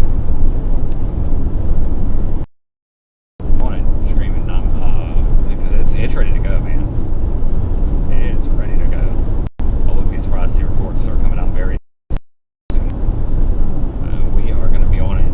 We'll have a good look at it here. 8 minutes. Alright, the road's going to be hooking left here. Like, there's some really. They are not big believers in climatology.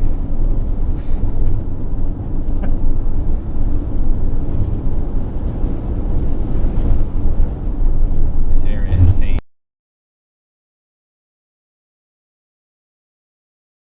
the bigger in August. September.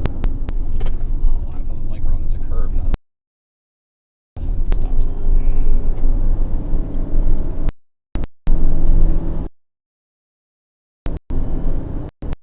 Yeah, Tyler, I think that's the same.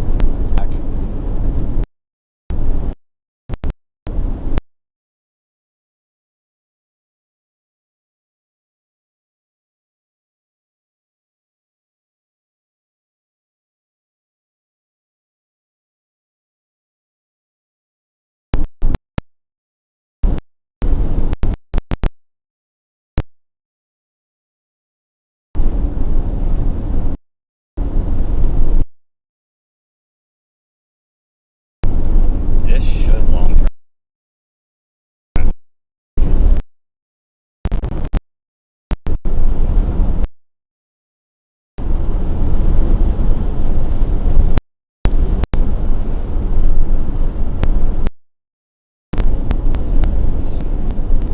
Alright, here we go, here we go.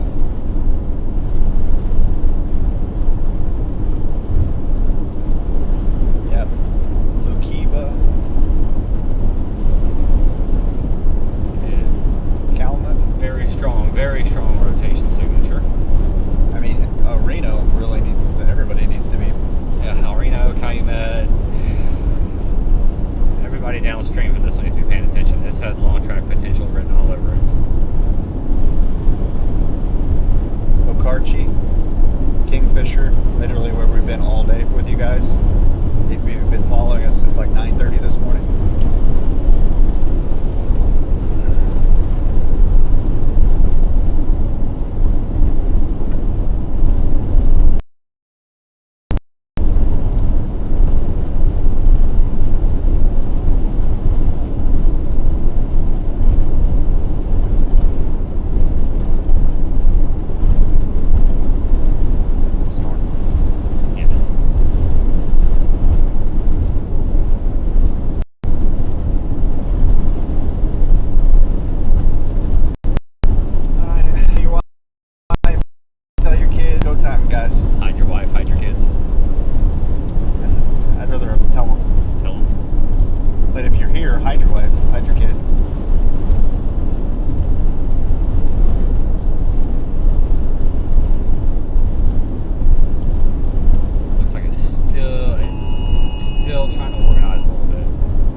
Kiba?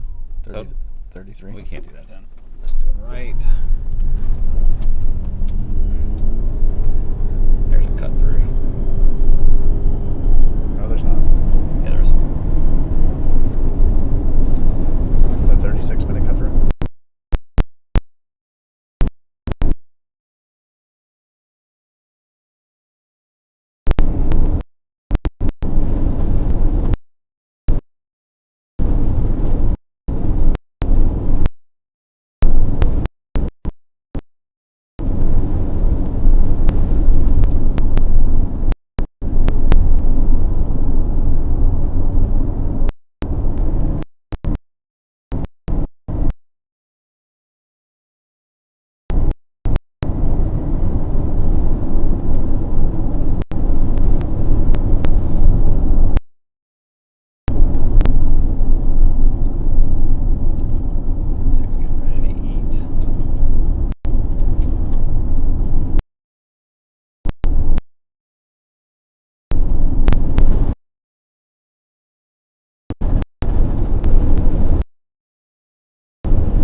This thing's getting ready. To be honest, still in it.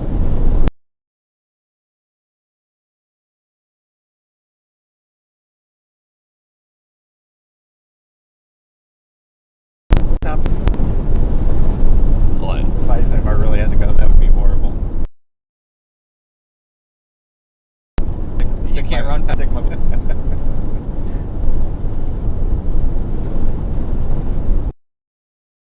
Make plugs for that. I'm getting the feeling, guys. I'm getting the feeling with this tornado. Storm. Right here.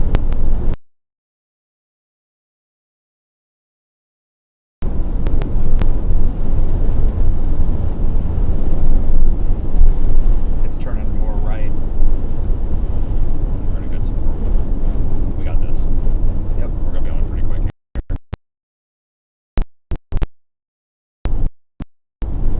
Yep. About 12 minutes. We'll be right under it.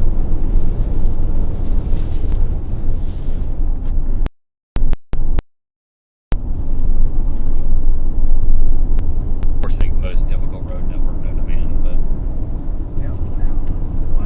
Brandon, what did we talk about yesterday? tornadoes are scared of roads, the cell phone networks, and radar. Nothing came easy to us. Ever. Nothing comes easy to us. Here we go. The blizzard in California. California comes easy to it. Well, not really, man. California's a hard place. We put so much work into it. Yeah. It took a long time to make it easy.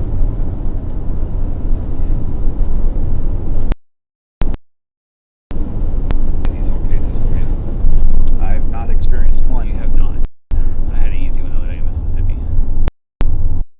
You weren't with me, that's why. Yeah. I took the complicating factor out. The X factor. The umbrella. If you don't want a tornado near you, just invite me to your house, guys. That's going to change here in just a minute. Oh yeah, I bet it's a big tornado down right now. Some chasers may be in trouble. It's a big bull. This is a big bull's plural. Yeah, it looks nasty. I hope they can see it.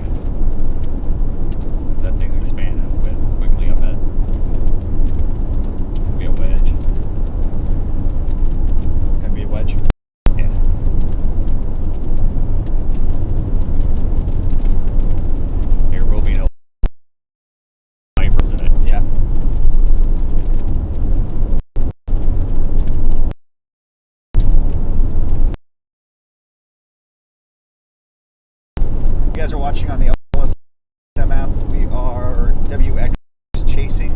WX. That's where we are commenting to and talking to folks. People are commenting.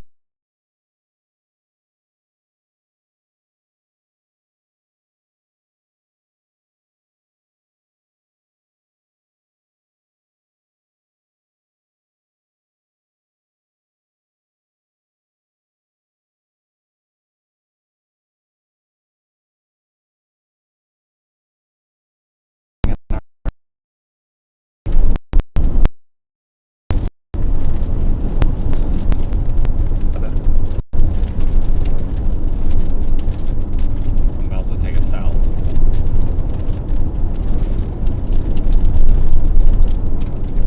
On one of these dirt roads. Yep.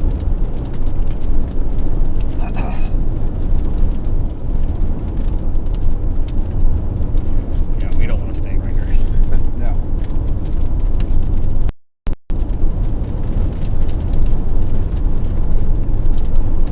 I don't think this is a tornado you want to kiss. Oh, I want to go shake his hand, but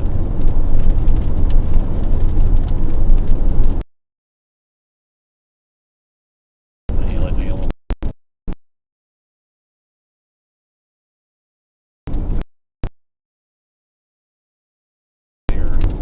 no surprise, big beefy.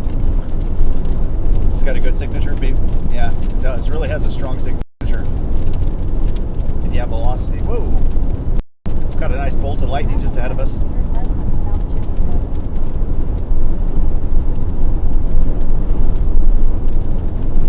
Road. Side camera's not on either.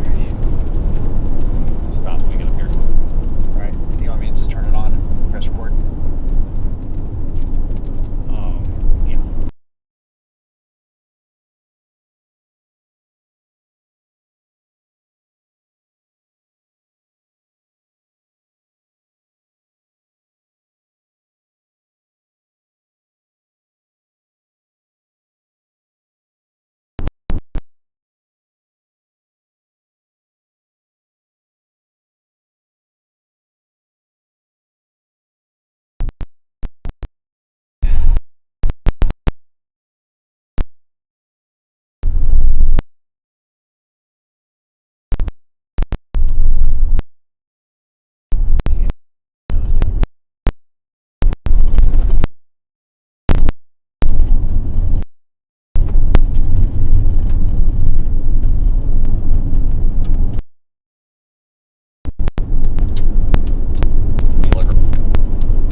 least we got a great view.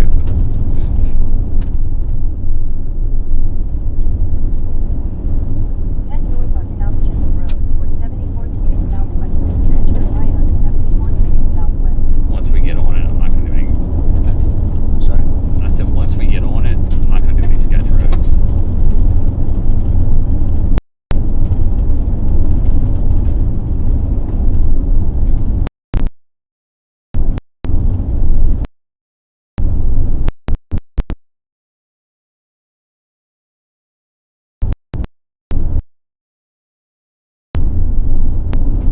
I think it's redevelopment. Gotcha. We'll be able to scoop right in the hint. Yep, yep.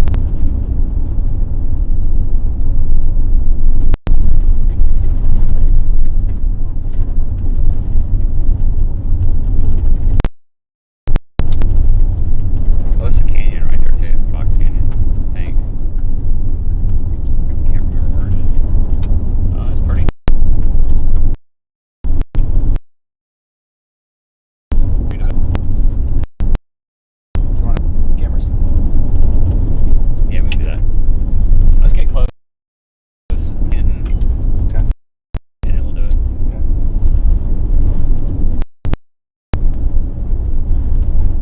As Brandon was saying earlier, guys, tornadoes really hate good road systems, cell phone service, Radar. radar. So if you live in areas with those three things, you're probably pretty safe, I'd say statistically. The problem is so many move northeast and so few roads go northeast. Yeah. Why didn't our planners think of that? I don't know. They should have. Should have been like 16 lane interstates running every 2 miles northeast across the country. And cut all the trees down. And grade out all the hills. There were really many trees though before the pioneers.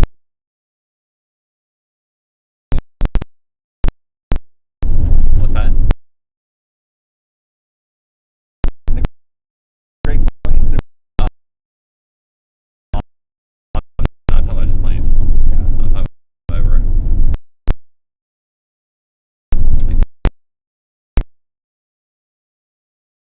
Lawnmower. In that movie. Or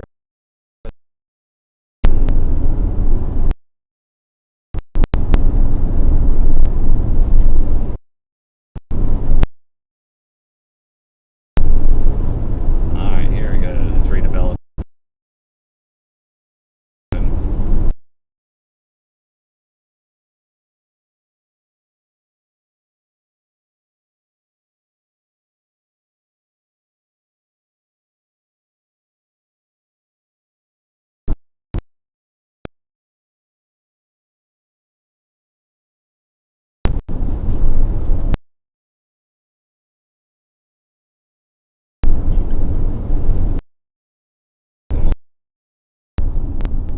Just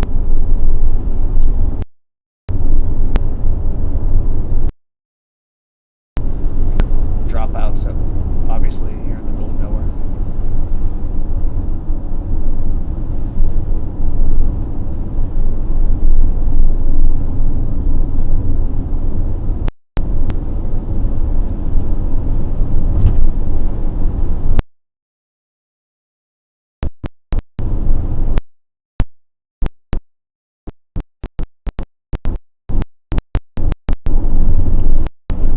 try and keep. Let's use.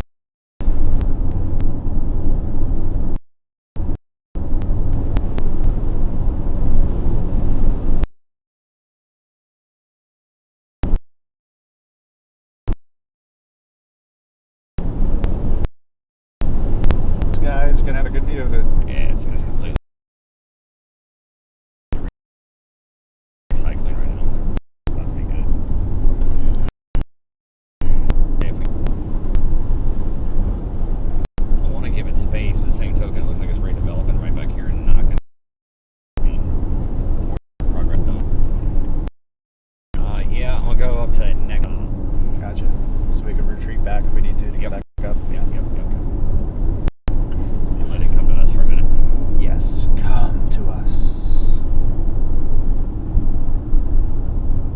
So the road straight ahead goes to the interstate. We're going to go up one more stair step, guys.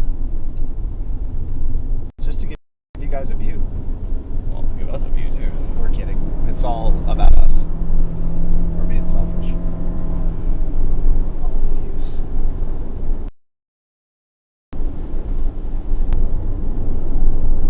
There it is.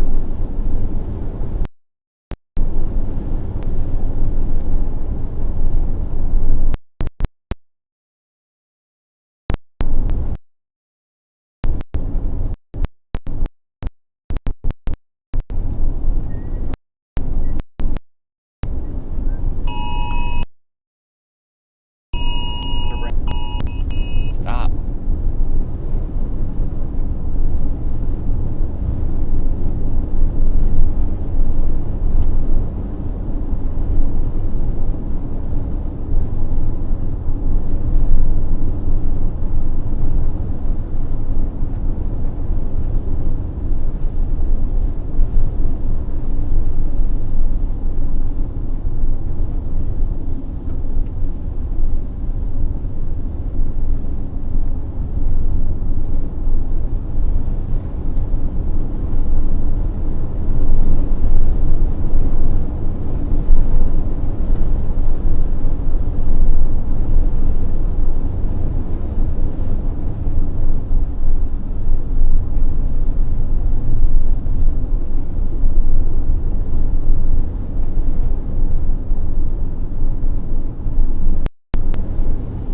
Well, all the folks here in their houses that we drive by, they're out in the yards, of course, looking at this storm as well.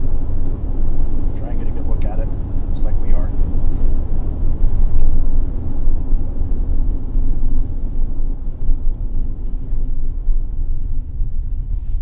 Cameras. All right.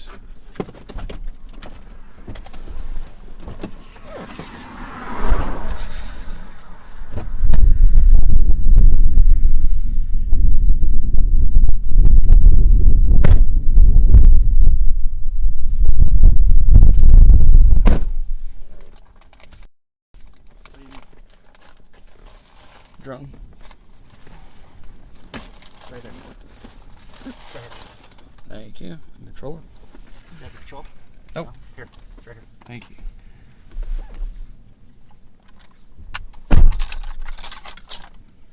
Trying to figure out where it's going to do it. I can do it to our right or left. But I think right in front of us is best.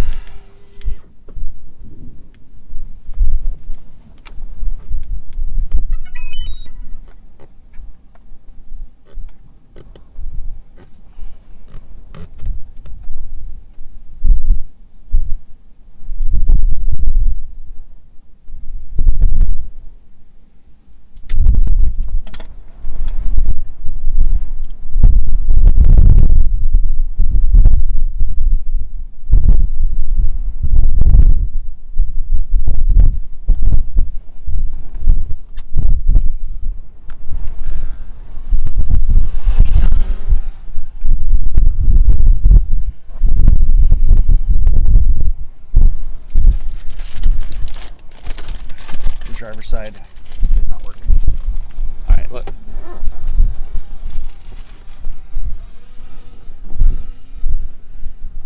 Which one is it? Driver cam. Which one is it? HDMI 1, 2, 3, or 4? That one. Okay. So that would be, I don't know.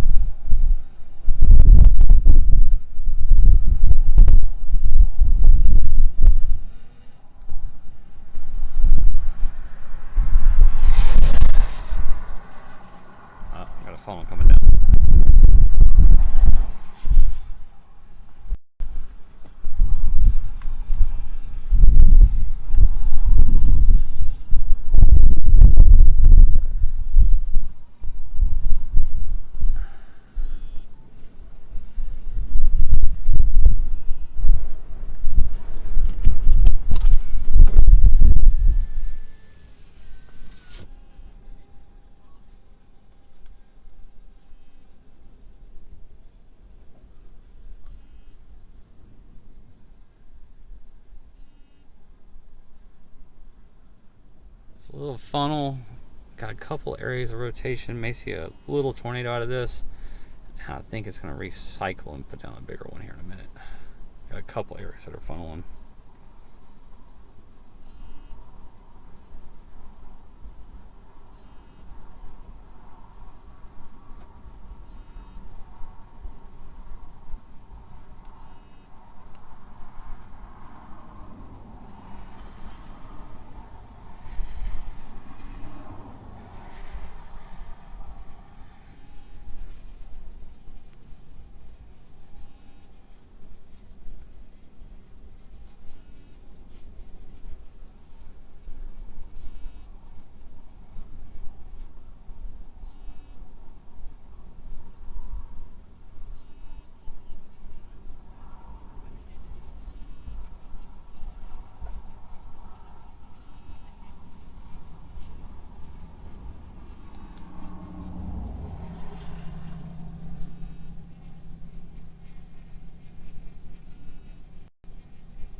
More than likely the next area of development is going to be right here.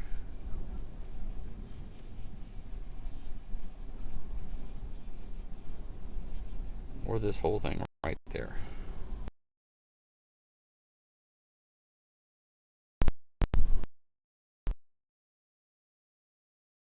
Oh, it's trying to come down. Alright, I'm not high. Usually when we see it about halfway down like that, it's usually down, weak rotation at the bottom. I do. What's that? What's that? Oh, I thought you were talking about it. Sorry.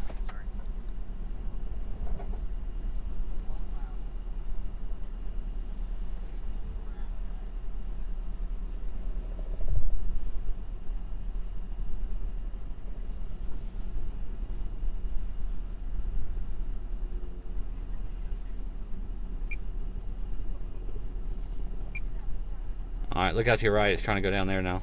What's that? It's trying to go down right. Yep. Helicopter. So I'm well below it. Okay, I just want to make sure. Yeah. I'm being your spotter. Thank you, sir.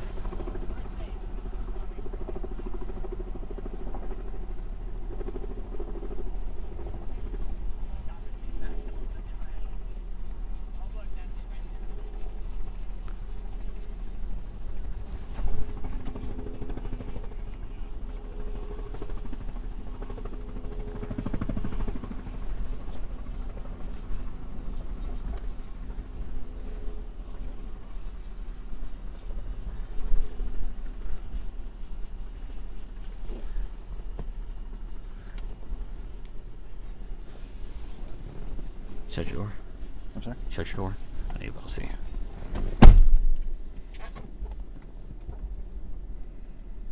Alright, I'm going to bring it down. We're going to reposition. Okay. Well, no, this thing's trying to plan hard right now. It's going to go just north of here. I see it.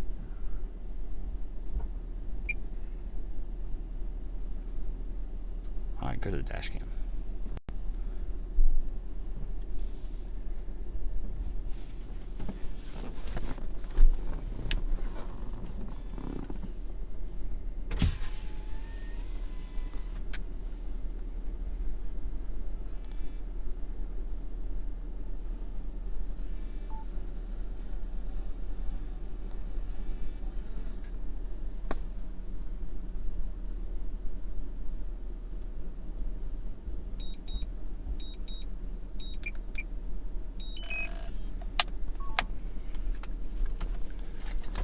Here, help me out.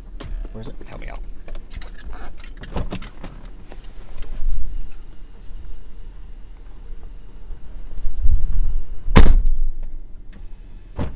Get us the road to I-40. Huh? Get us that road to I-40. Okay, the one behind us? Yeah.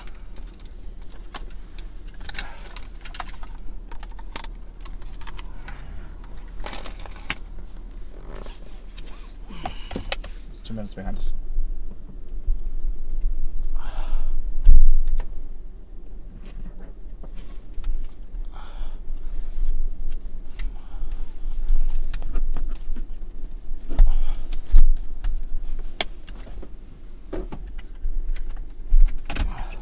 Didn't just do anything. No, didn't do anything.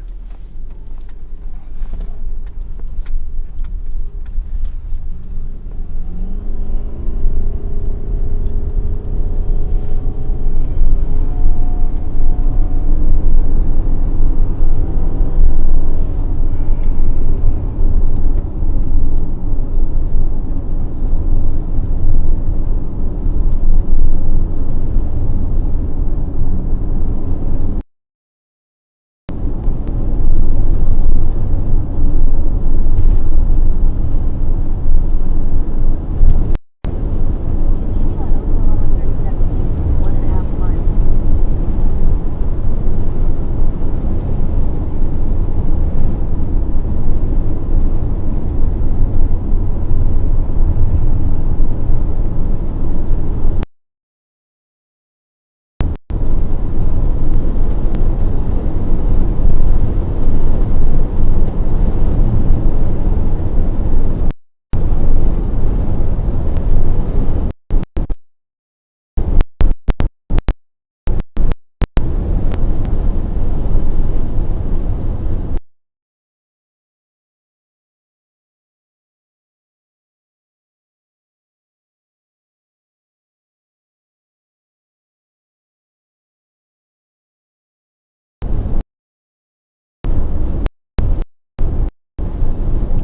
It's coming right here.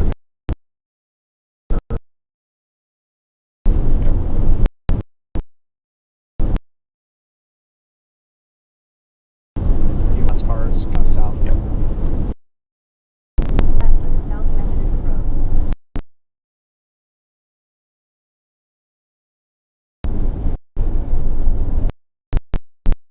Yeah, it's a little dangerous junction right here. Yeah. All right, you're clear. I don't see any other. 5 miles. Clear.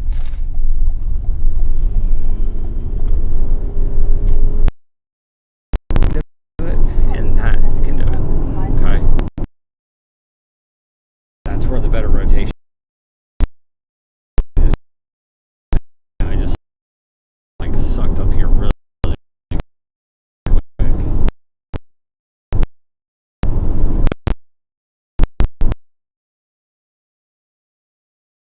That was pretty.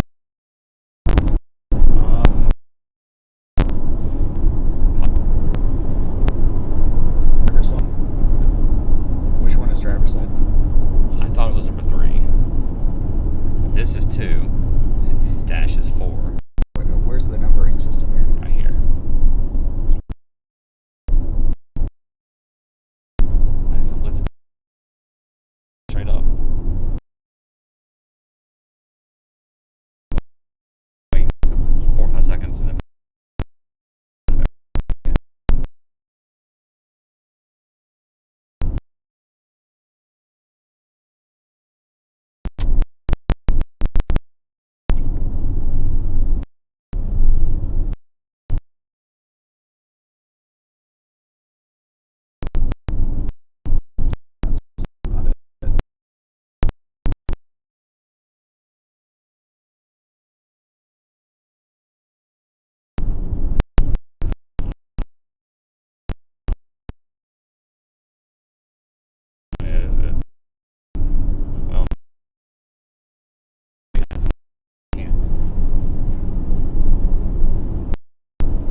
is.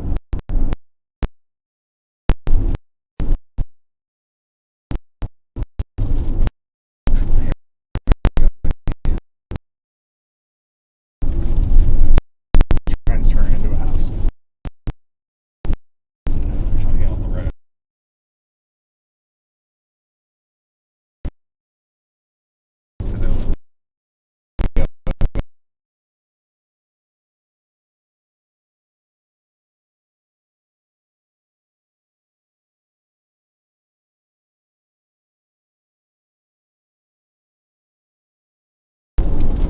You want to go down the interstate?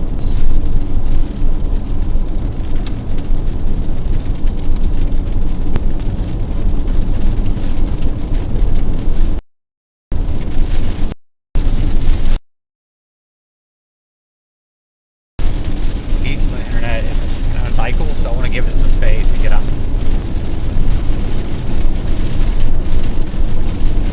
Let the RFD push it down the interstate.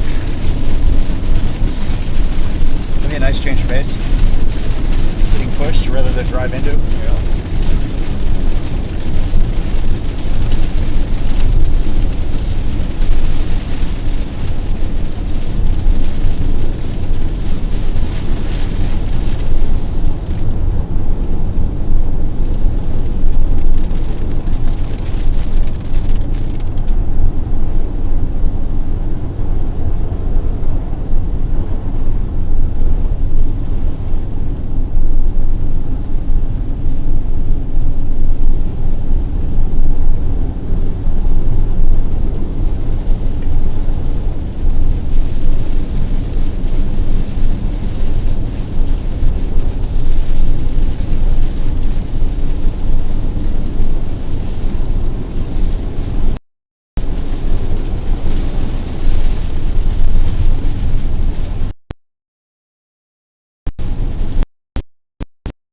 Tires doing good. Floor when they're brand new.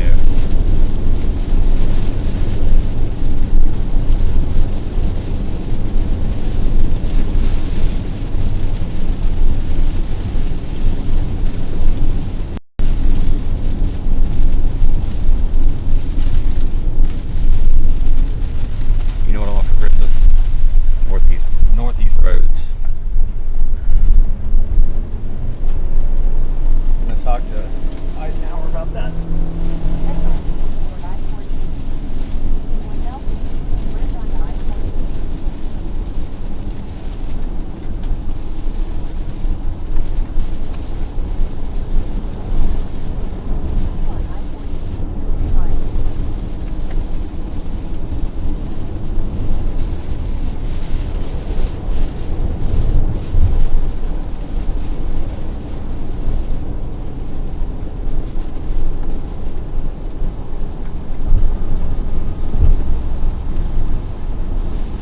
Alright guys, so we're on Interstate 40, heading east towards Oklahoma City and El Reno. We're going to give this storm a little bit of space before we try to catch it back up and get up in front of it. Let's go up towards Calumet.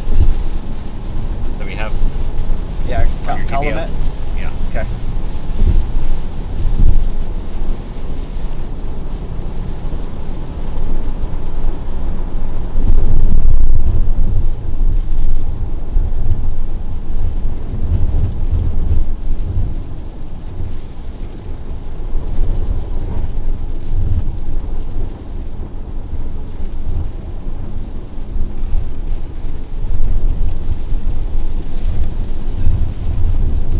You're on Starling, go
miles till we make our turn.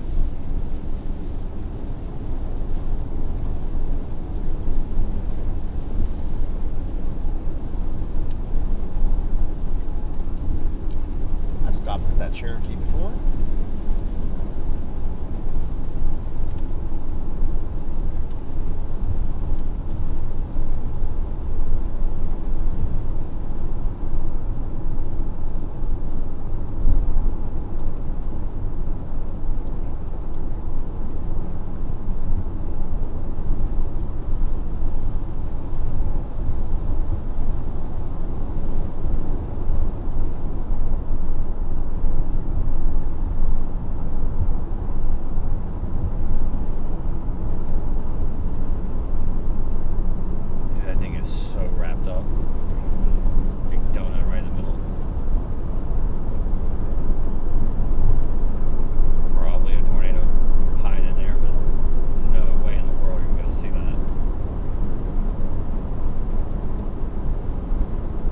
Like if there's a tornado in there, it's rain wrapped, very difficult to see. It's just to our north right now. The whole thing's gonna look like a tornado. As we go I-40 westbound or eastbound and down. We'll be making a left-hand turn here in about 5 miles to go north again.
See what's going on down in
about road crossing right here. East option is going to be so close. And all it has to do is knock one power line down. Your chase is done for the day.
Instead of going down and then to the road. Oh, look at this stupid stuff. Oh, 25 mile an hour speed limit. Wow. Okay. And now 45. That was weird. Wasn't even a school zone. It was a speed trap zone. Yeah. You have 6 cops right in line. Yeah. Johnson over position. Alright, so this is where you take your left.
As we make our way back to our favorite little towns in Oklahoma.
Guys, you guys are watching WXChasing on YouTube. Thank you. We're chasing this tornado-warned storm just west of, northwest of Oklahoma City.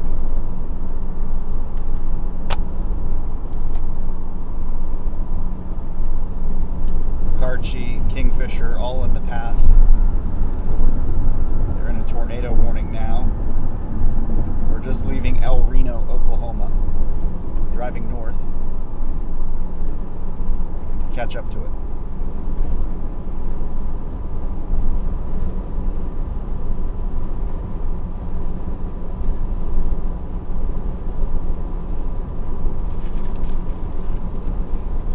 The storm down by Lawton. I see that. So somebody was asking about Lawton all day. Here you go. What did we tell you? A little close, so close to the radar, I can't really tell what it's doing. And it's too far from Oklahoma City to get an idea. Alright, this storm is redeveloping on its flank. Right here. So it's going to be doing some weird stuff the next few minutes. I'd love to show you the driver's side camera, guys, but it's ditching out right now, so I can't switch. I got pliers I know, where? in the back. Exactly. You should put them in the glove box. I never managed to need them for that, so try it now. Try the unscrew. Unscrew? Yeah. Got it.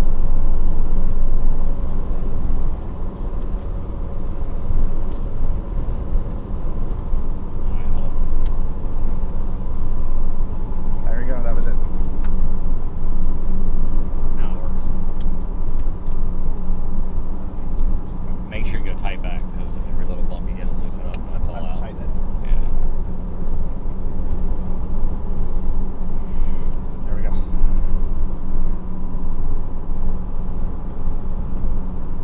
And by the time we... It's froze? No. It's good. It's Okay. just, I'm saying we're getting to like the hill. Yeah. We lost our view of it.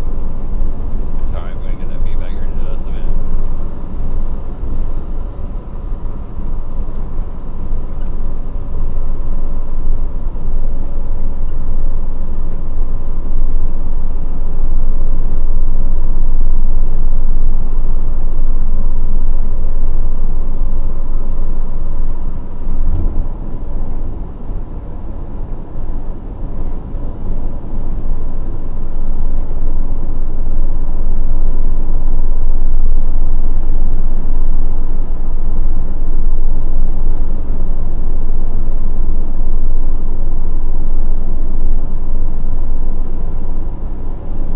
There's a view for you guys looking at the backside of that storm that we're trying to intercept. Tornado warning. We're heading north to Okarche and Kingfisher. We're on Highway 81.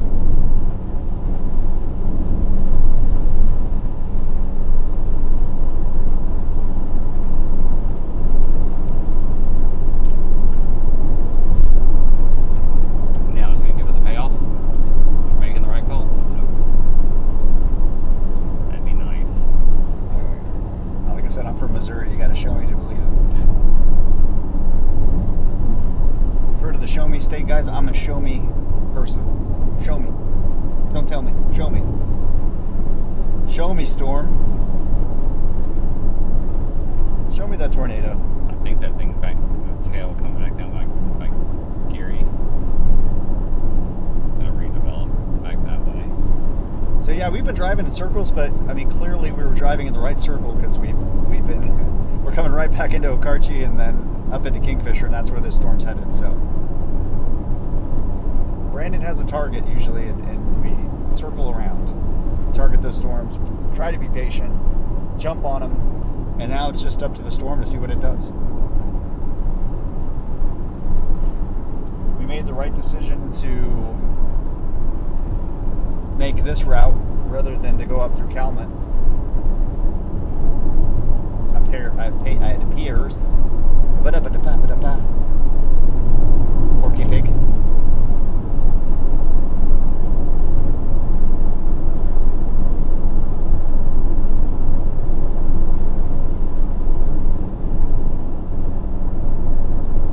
It looks like it might actually be down at the moment. It's not the prettiest looking No. storm, But look at that couplet. Tight couplet.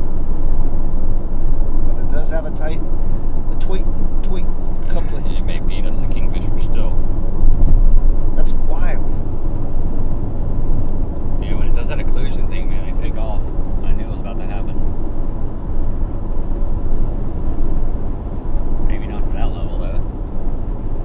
I mean, it's all the way up there. We're pulling on it now. But, I mean, it's all, the velocity was all the way up here. So, you got the speed of the storm, plus you have the occlusion happening, so it makes it really tough. But if it fully occludes and wipes out, then it usually redevelop back here. And it will be a great spot. Again. I mean, we're literally in the only spot. We're in the best spot we could possibly have been on the storm. Right. Trying to catch it where we did try to catch it, where it almost dropped down right there in the middle of nowhere. And then to make it up to this point, I mean, kudos to Brandon making the right decision, because we were going to make a turn a little bit earlier. Decided not to. This has definitely been the right route to even have a chance at this storm.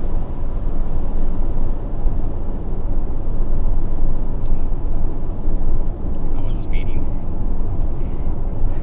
Feels different when the wind's blowing 40 miles an hour to your back. Right. All right, now we're getting onto Highway 3 to go up into Okarche and eventually Kingfisher. We've been on 95 times a day. I don't even need the GPS at this point.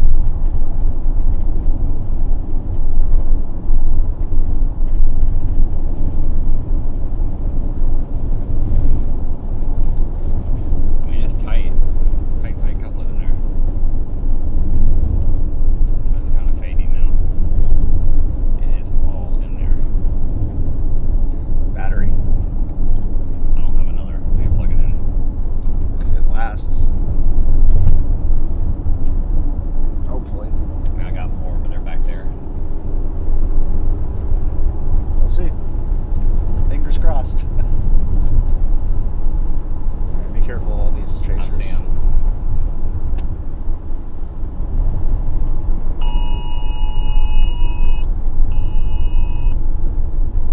Alright, you see this? That right there? That's about it. The one we're parallel to. Yes, you can see your rotations right up in here. And we're going to be able to parallel it right into Kingfisher. So we're close to paralleling what he's referring to if you look at the radar. Right back here. You can kind of get a view of it from this camera. That's where it's trying to reform. The rotation is still up at about our 10 o'clock. 10 o'clock, 11 o'clock. It's moving northeast. We're moving north. We should be able to move right into it.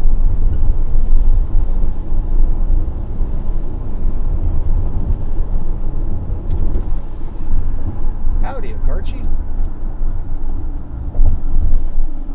So we've driven past this tower restaurant and hotel. I really want to try their cinnamon rolls now. Like, the advertising has got me. Look. If you have They to- say they world famous, dude. Yeah, if they say world famous and they have to build a giant tower or like an old derrick out front, then it's probably not the food that's going to get you. World famous, man. But hey, we always in search of the great cinnamon roll. Yeah, we have not found it. Alright. Is there a bypass to Kingfisher? A bypass to Kingfisher? Mm-hmm. No. Like when we get up to Kingfisher, is there a country road that cuts? Like around Kingfisher? Yeah, there's not. Yes, there is. Yeah, there is. This one. On the backside of Walmart. 35th Street. Yeah, perfect. But it still kind of goes through town, but it's not like, I don't know if it's going to be faster. This right here, right before it cuts off, and then up. Oh, that one?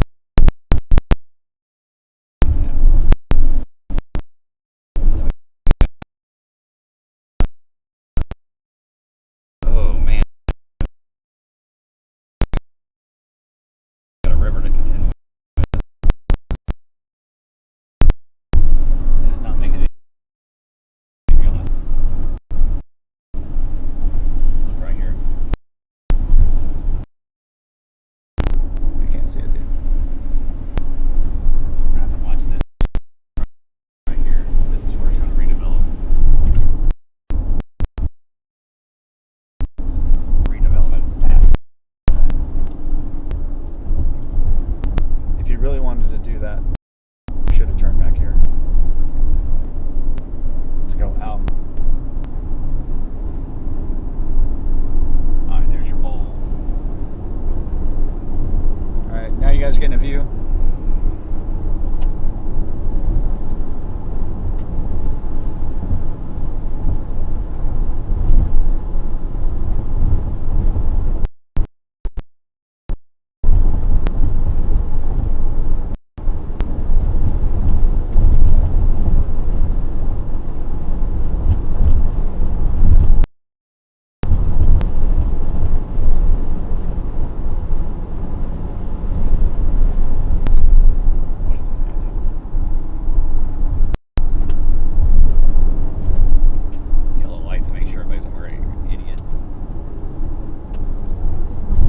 Yellow safety vest on, going 50 miles an hour below the speed limit.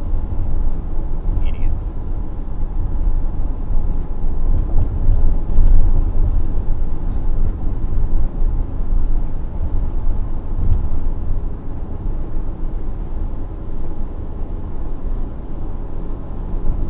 Behind.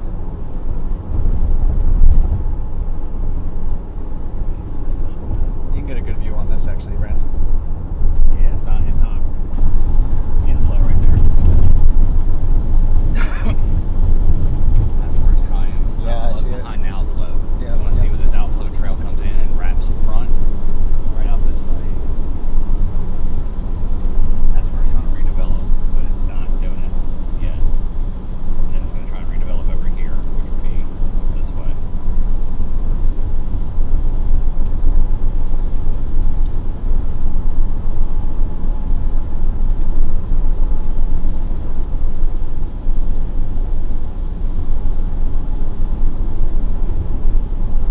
It's going to be moving just on the north side of Kingfisher as we're coming into town. It's got a good solid couplet on it. I don't know if it's down or not. There's a helicopter up on it.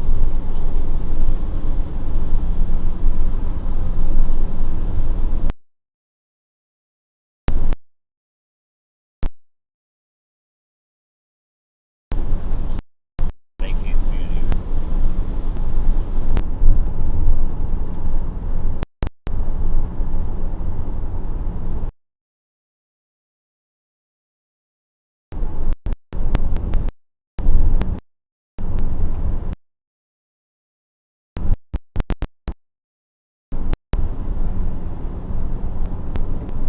You can see we're trapping it up here.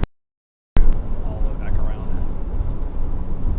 See where those police lights are? Yeah. Get back behind it.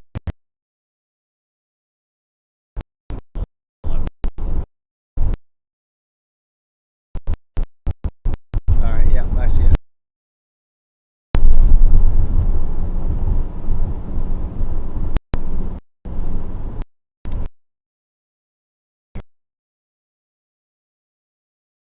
RFD.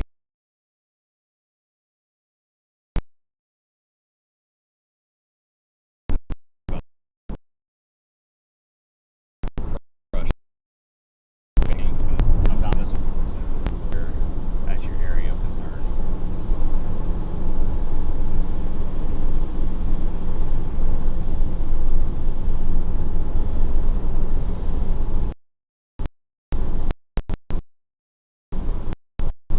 Not worried about hail. It's trying to wrap back up over here, man.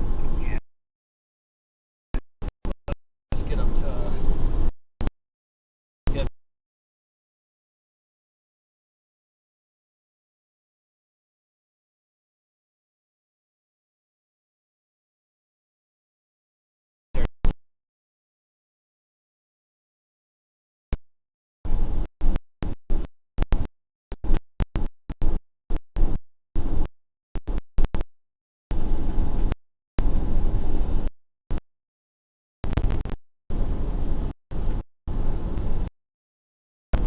Okay, right.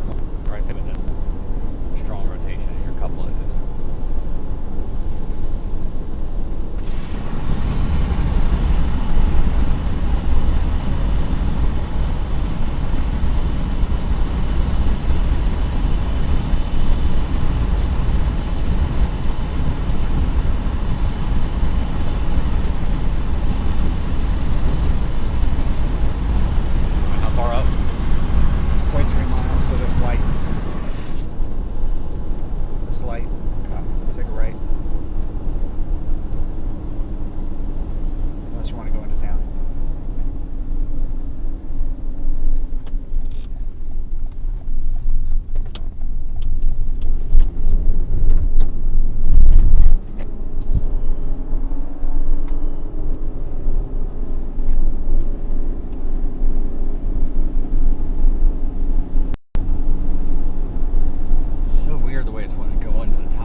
left here in half a mile. We're cutting around Kingfisher, guys. We're going to go a little bit to the east of Kingfisher. All right, slow down. See where that truck is? Take a left there. Yep. Alright, looks like it just unbounded.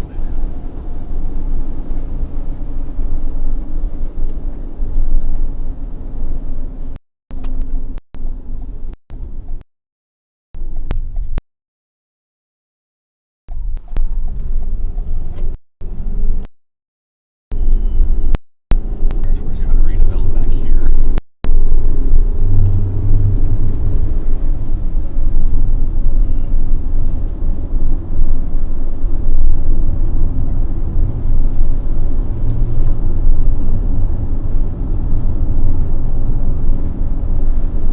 Whoa! Big flash. Move the camera right out of it. Yeah. You're welcome. I see. Oh, another one. Same spot. Wow.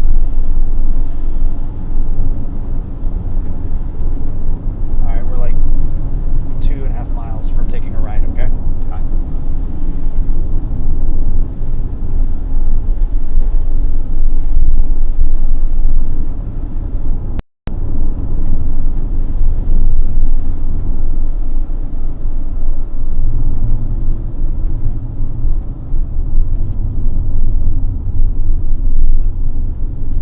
Whoa, right there. Right ahead of us again. Here. There you go. Now it won't do it. Yeah, now there's no more You lightning. were just getting hit by lightning. I'm sorry. You're welcome. I'm saving you now. Go straight. You can go this way if you want. Okay. We're good. All right, do you still want to get up to Yes. Canadian? Or Cimarron City, I'm sorry. Get up north of that river. Yes. Because we can double back on these quick. And I really do think these are going to become a dom themselves, but we got time.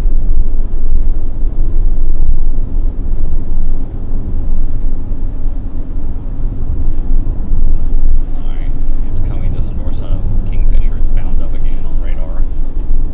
We'll be able to see it visually in just a second. Whoa, more flash. You should see those lightning, guys, right?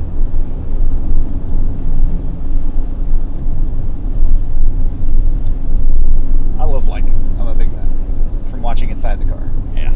It's one thing I will not even mess with, though, is lightning, Straight? guys. Take a right. Okay.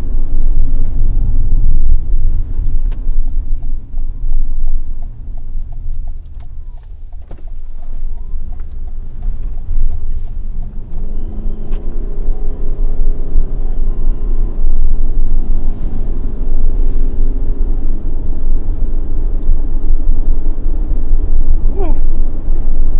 We should have picked up. Yeah, I think so.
guys have anybody that lives in the Kingfisher area or in Oklahoma in general, I'll take a donation for putting my umbrella of absolutely no tornadoes to help protect you guys. You're welcome. It's working really well as usual. You're the best insurance in the country. I am the best insurance in the country. I'm not really good when it comes to hurricanes or floods, but man, I'll tell you what, I will keep the tornadoes away. You're welcome, no problem.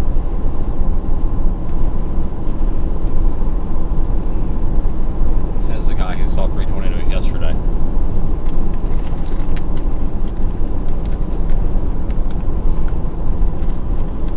So you're not that effective. Nobody else cares, so it didn't matter. It's like if a tree falls in the forest, nobody's there to see it. Does anybody care? No.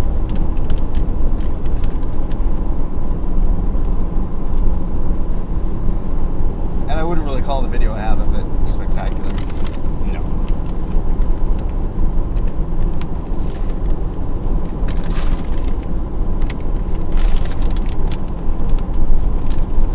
So what do you think's going on today, Brandon? Where we had the highest tornado cast in history, it looks like, and you know, every level's been so high. What's stopping these storms today? They're having a hard time staying isolated, maturing, and turning right before it just collapses from storm interaction. So why did the models not pick up on that? You did. It did? But they picked up on it yesterday too, and that's not how it happened. So. Well, again, I was not up there, so I think that's the X factor. That's the X factor. As we've discussed many times.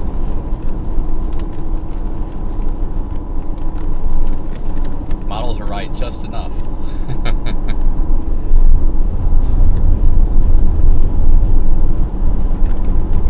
Just enough, you have to believe them. But when they're wrong and you get a big outbreak, and the next day the parameter space is high, it's like, well.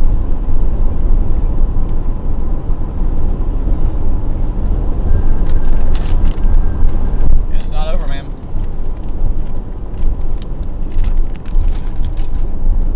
Got some more storms up down to the south. They'll has a potential to redevelop north of us too. Many days.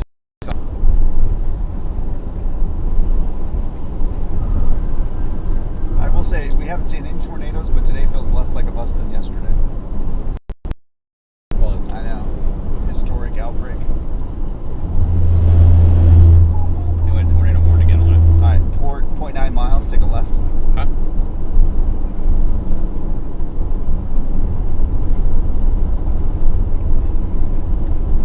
It's starting to pull back up, yeah. Back up again. Something's going on in the atmosphere here too, man. Like, it just seems like right in this area, It got worked over a little this morning. I don't think it's been fully recovered right in this one spot. We're gonna take a left at this flashing light.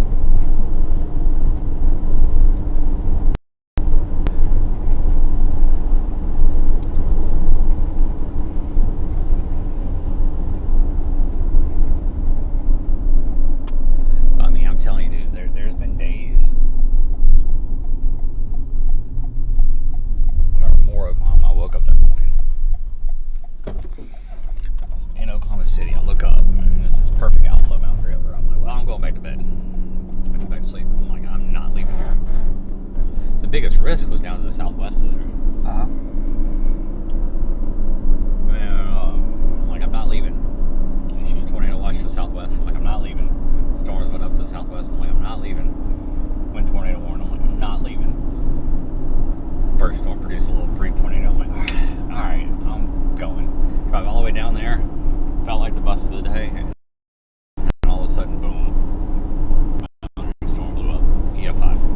That you missed? Yeah. Because you left. To the left. So,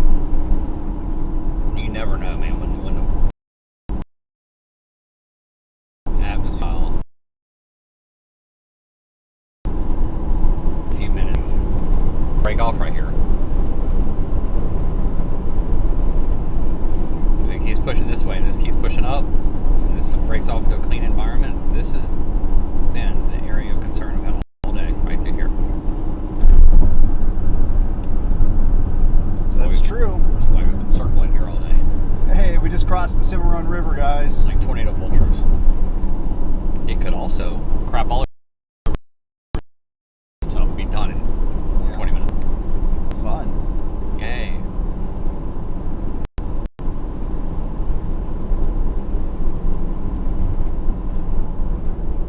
Well, good lessons, guys, from Brandon. He's seen these chases before. All right, where do you want to go now? They always start similar, they never end the same. Where would you like to? Just keep going north. Keep going north?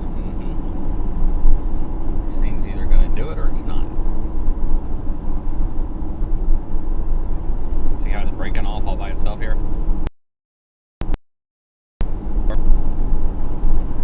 Leaving that behind. It's trying to at least.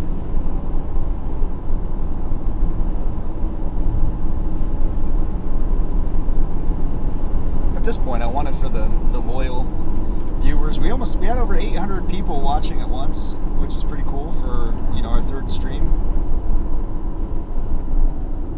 On Severe. On Severe, yes.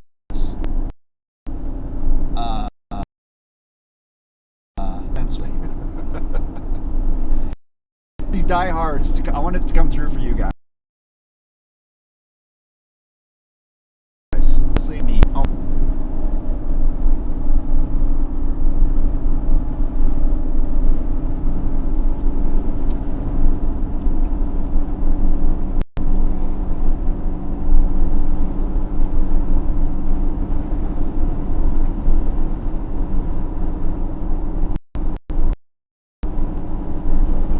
Idea of where we are, because I know people are going to ask. We're in between Cimarron City and Crescent, Oklahoma, heading north on Highway 74 as we continue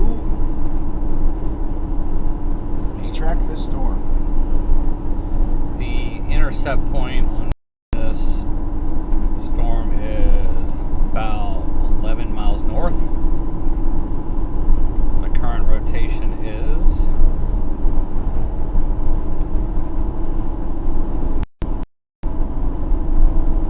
12 miles to our northwest. Tornado warned again. It was dropped for a little bit, but now it's back.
stoplight.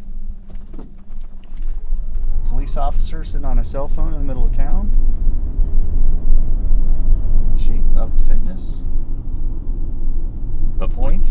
The dentist office. The City new Hall. City Hall that was an old bank. Auto parts. Of course, a Mexican restaurant that says they serve authentic Mexican food. I'm highly skeptical. The Dollar Tree, Family Dollar. And you're done. And we're about out. A fake, old-timey, Old West town / flea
That's it.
455 464 east.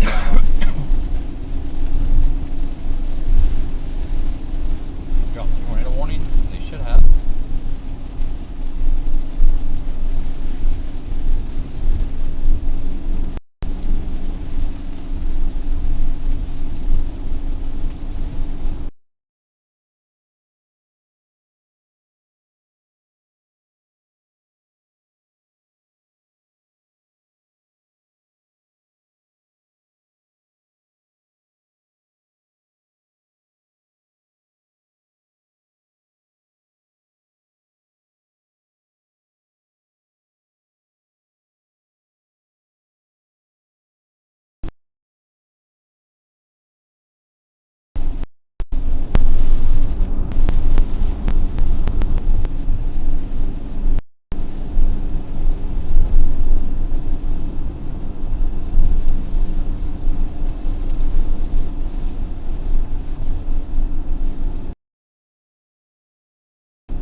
This farm here, buddy. What's that? Storm up north of us looks. Never mind, I can't see. Looks like it's a long way from radar.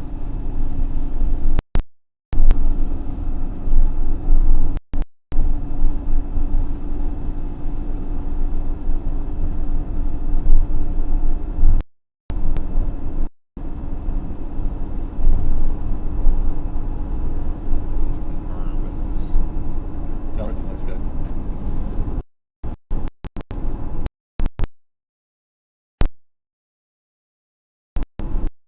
What's that?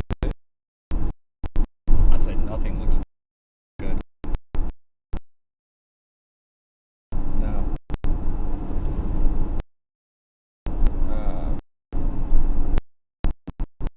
By Independence, Kansas.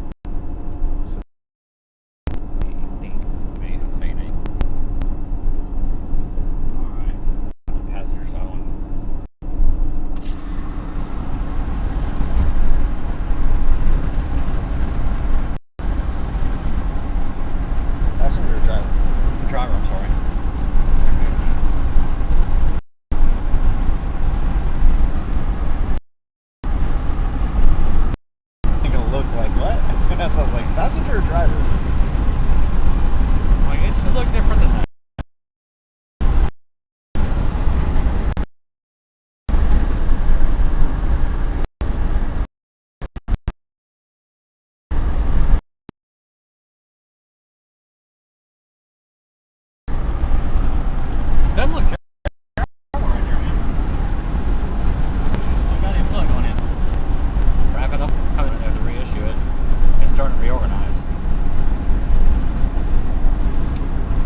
I-35 northbound.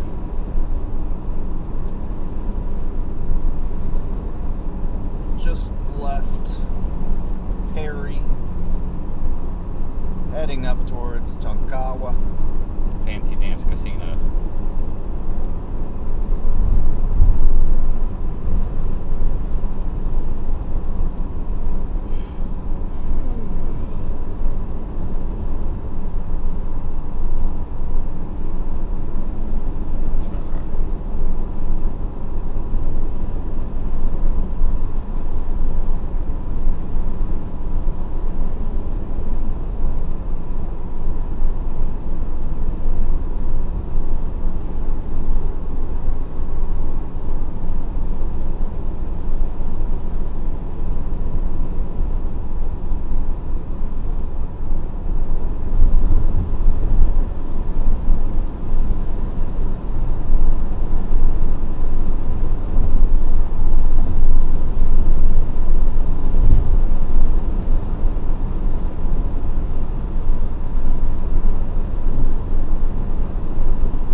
Better luck there.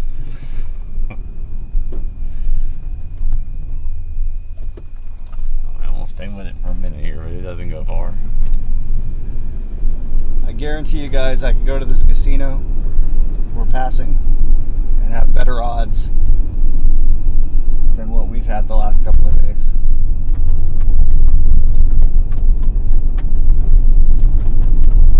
And I don't gamble.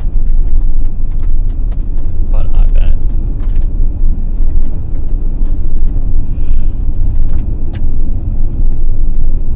Yeah, well, I mean, it's trying again right there. Just went severe on it again.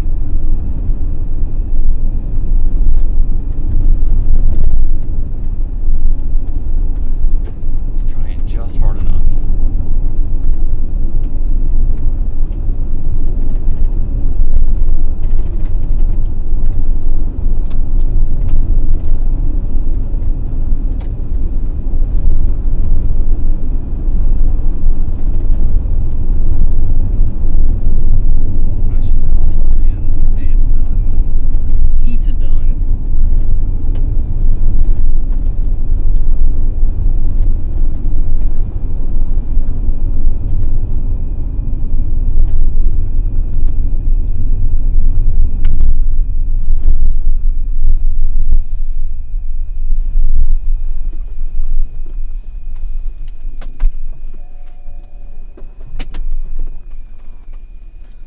Alright guys, so we're going to go back to the casino and I'm putting it all on black.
All right, JB, hop in. Too much stretching. Thanks, I man. need you to be stiff and tight. Yes. God forbid I can stretch out a little bit.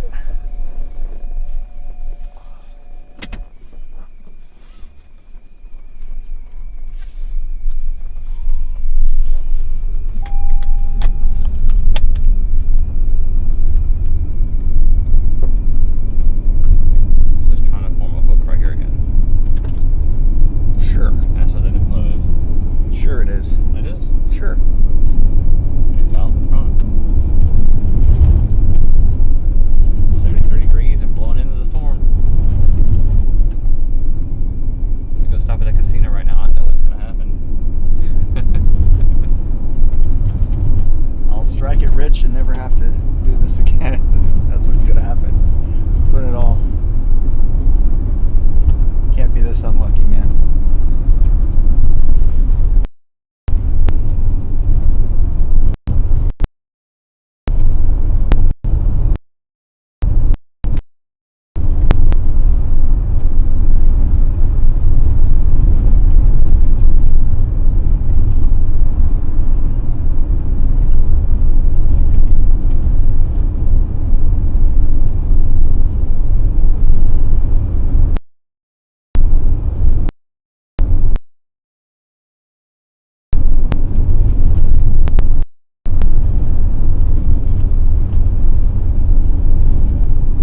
probably being entirely too persistent on this storm, but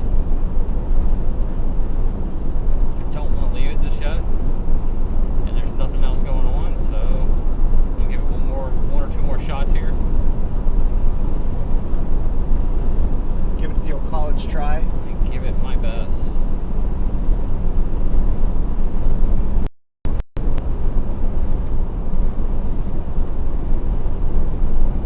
I don't know, man. We've been recording for 8 hours, 17 minutes, so my work day's done.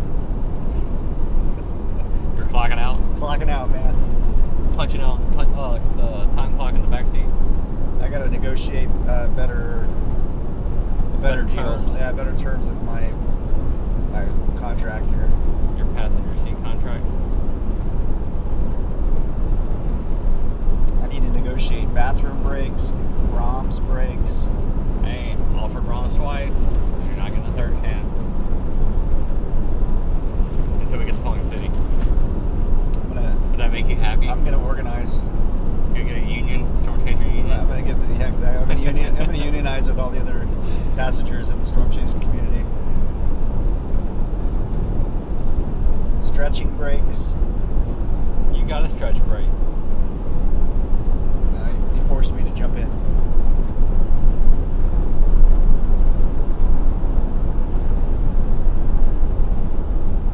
Gee, I wonder if they drove on a dirt road today. Probably. Dirt road wasn't the worst road I drove down today. That paved road. Just outside of Oklahoma City.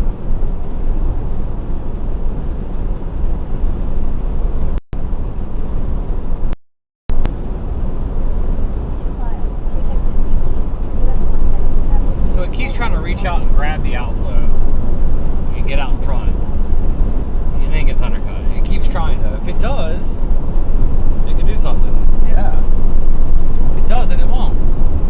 Jonathan thinks we should have left 3 days ago. I'd feel better.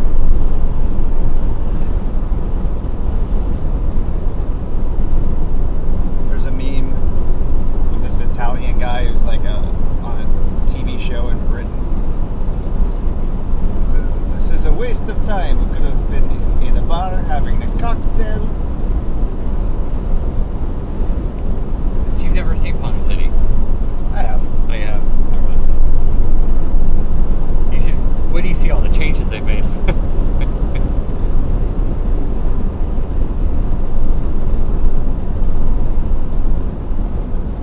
Alright, grab my secret stash of gold.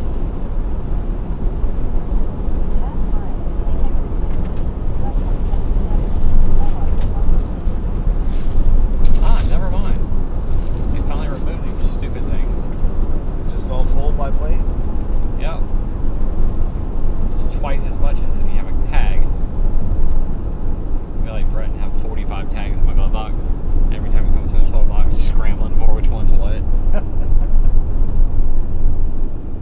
mean, it makes sense. Maybe make dollars. How on earth do we as a country not have a united toll system? Like, really? We don't have the technology to distribute amongst municipalities and states and stuff? Like, No. No, we do not. Continue for 21 miles. it's not like they're not tracking us everywhere anyways.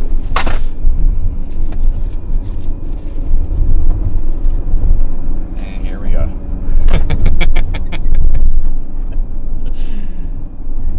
And we're off.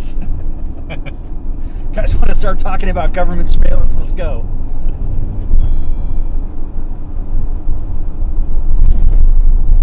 That's what I'll start screaming about.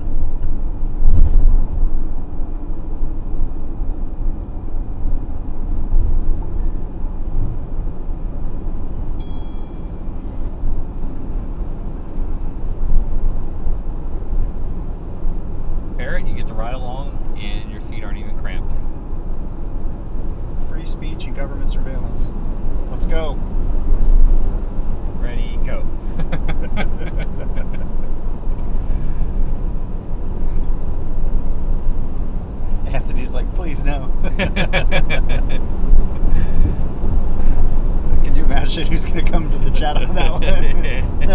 Like it's like that meme, like the marmot comes up, it's like, Did I hear government surveillance? Algorithm's going to start pushing it out. HARP. Yeah, HARP. I wonder if we said HARP like 30 times, like what would happen to the chat? Blow up. Chemtrails. Chemtrails, HARP. Let's experiment. That's what they're doing. Cloud seeding.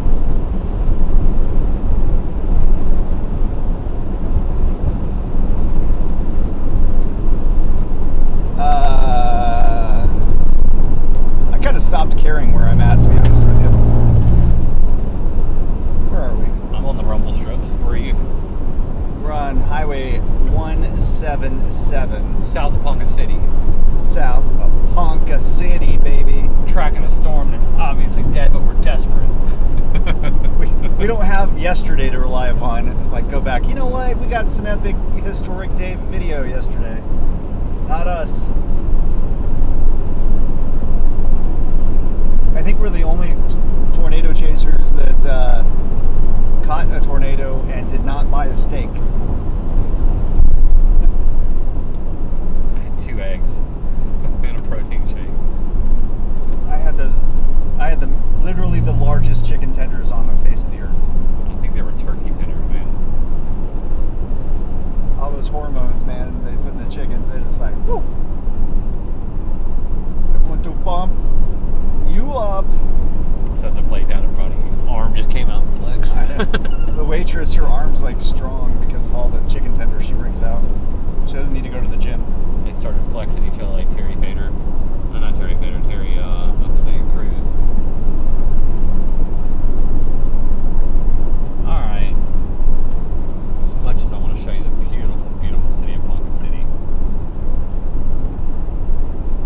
this thing is undercut through and through now.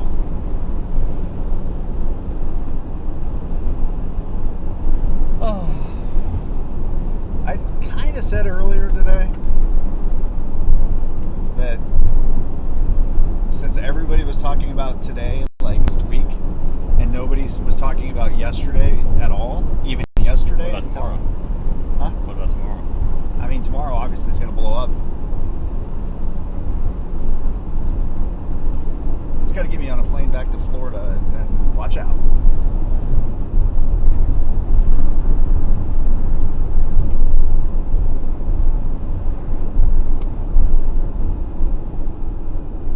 I do think it's adorable that all the places we've been have tornado warnings, except for the place where we are. Scott City, tornado warning. Wichita Falls, tornado warning. Yeah, we say Wichita Falls might one. Southeast Kansas, tornado warnings. Dude, we just chased a supercell. 200 miles. Is that it?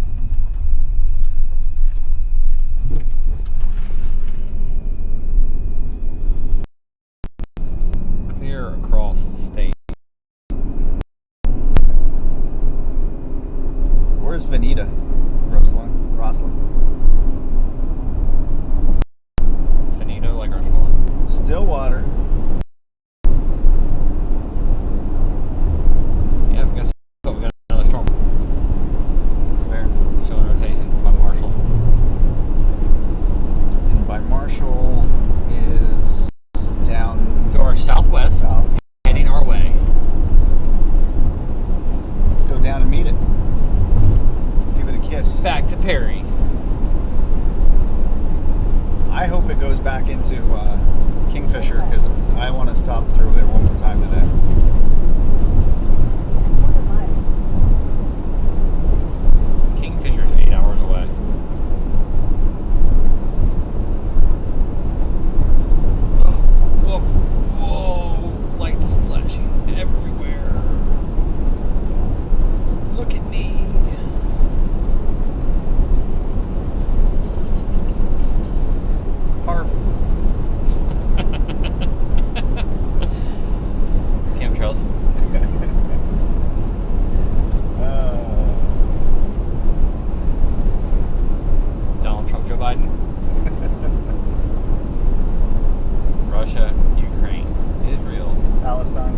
last time. China, Taiwan. I think we hit it all now. Alright. TikTok.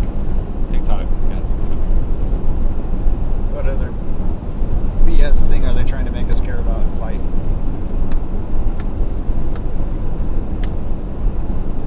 NFL draft. Inflation. Stagflation. Recession. Stagflation. Aggression. Alright. I think the algorithm's going to pick it up. I am about to get real though. We got rotation in the right spot and the storm is blowing up to our southwest. Oh, we forgot Iran.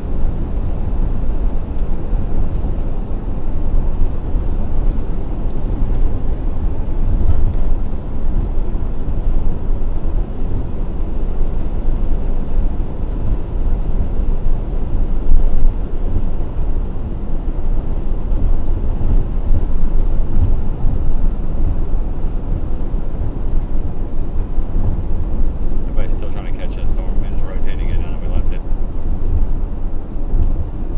Agreed. I told you to stay on it.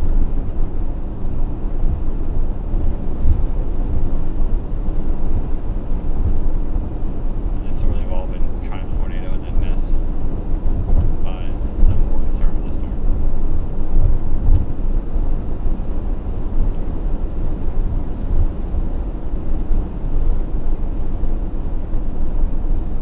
So now we're heading south of Ponca City. Ponca? Ponca City. Ponca City. The rotation is south of Ponca City.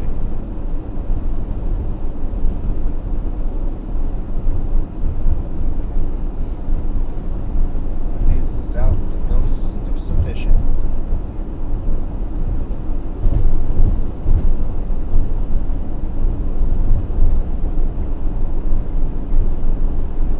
I don't know if it's outflow regime right there or what.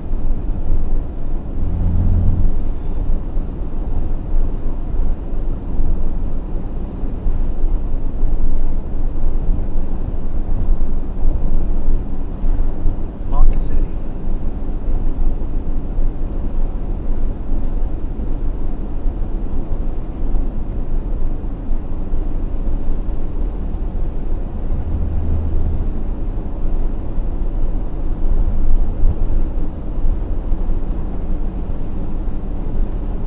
I don't want to get back on the turnpike.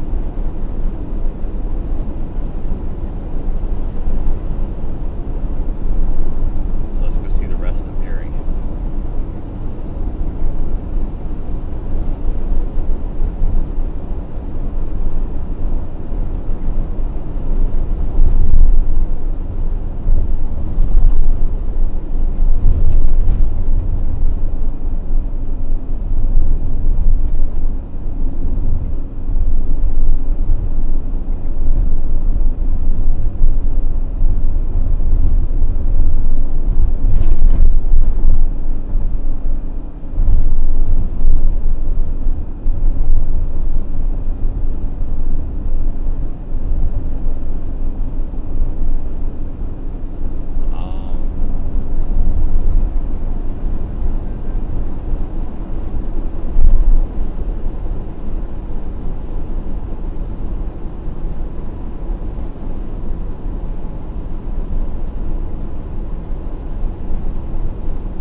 Kudos to you, Brandon, for not getting us into any real chaser conversions today.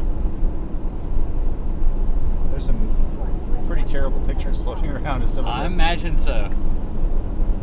That's funny. Taco stand. But yeah, here's the... Yeah. I try to avoid that. Like, I really try hard. There's some areas of the country you just can't avoid it, but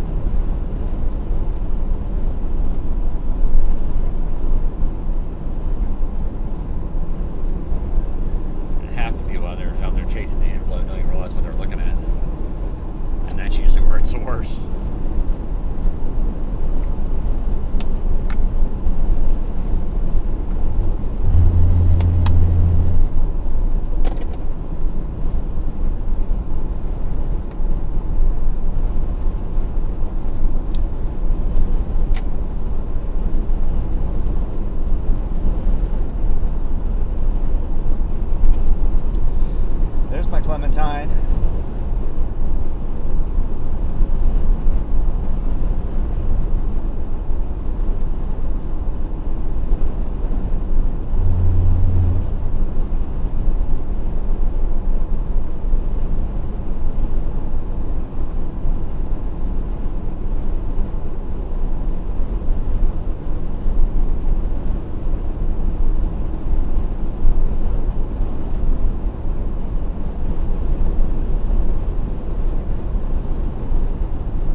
subs today, Brandon.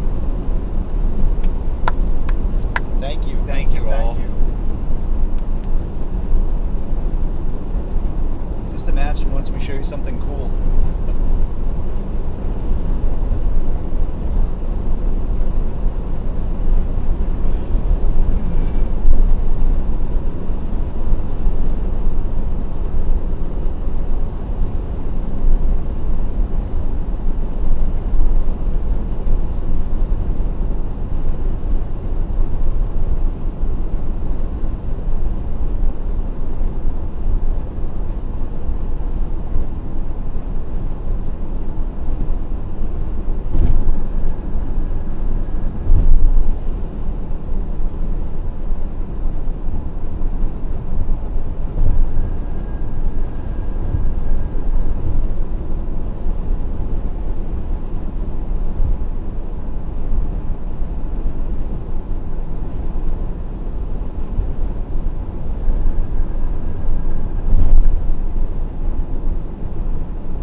In 1 mile.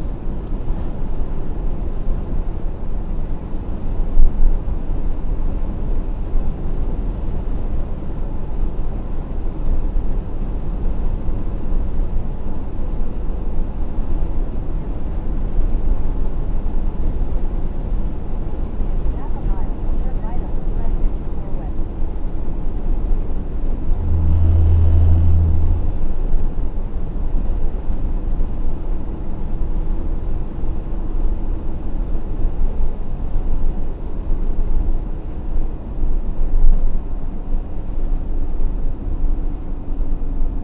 Turn right on US 64 West.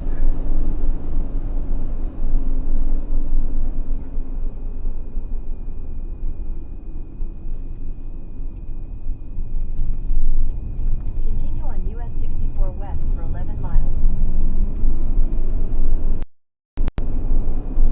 Man.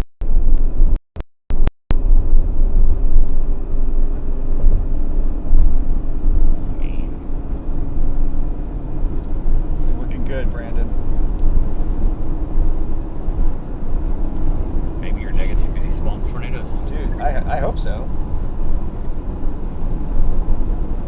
So there's a video, the semi that hit the one storm chaser car yesterday. There's a Yeah. video of like it from a further back. Uh-huh. Watch this. Oh my gosh, dude. Whoa. That was the craziest video yesterday, like no doubt, right? I think so. At the train. Oh, that's pretty crazy. Like, are you kidding me? I know. It's like to the tornado. Literally a tornado we would kill for. Yeah. Oh no, I think you cut to it. But then, like, it's the same day though. Like, Yeah. are you kidding me? I think it's the same day. That's amazing.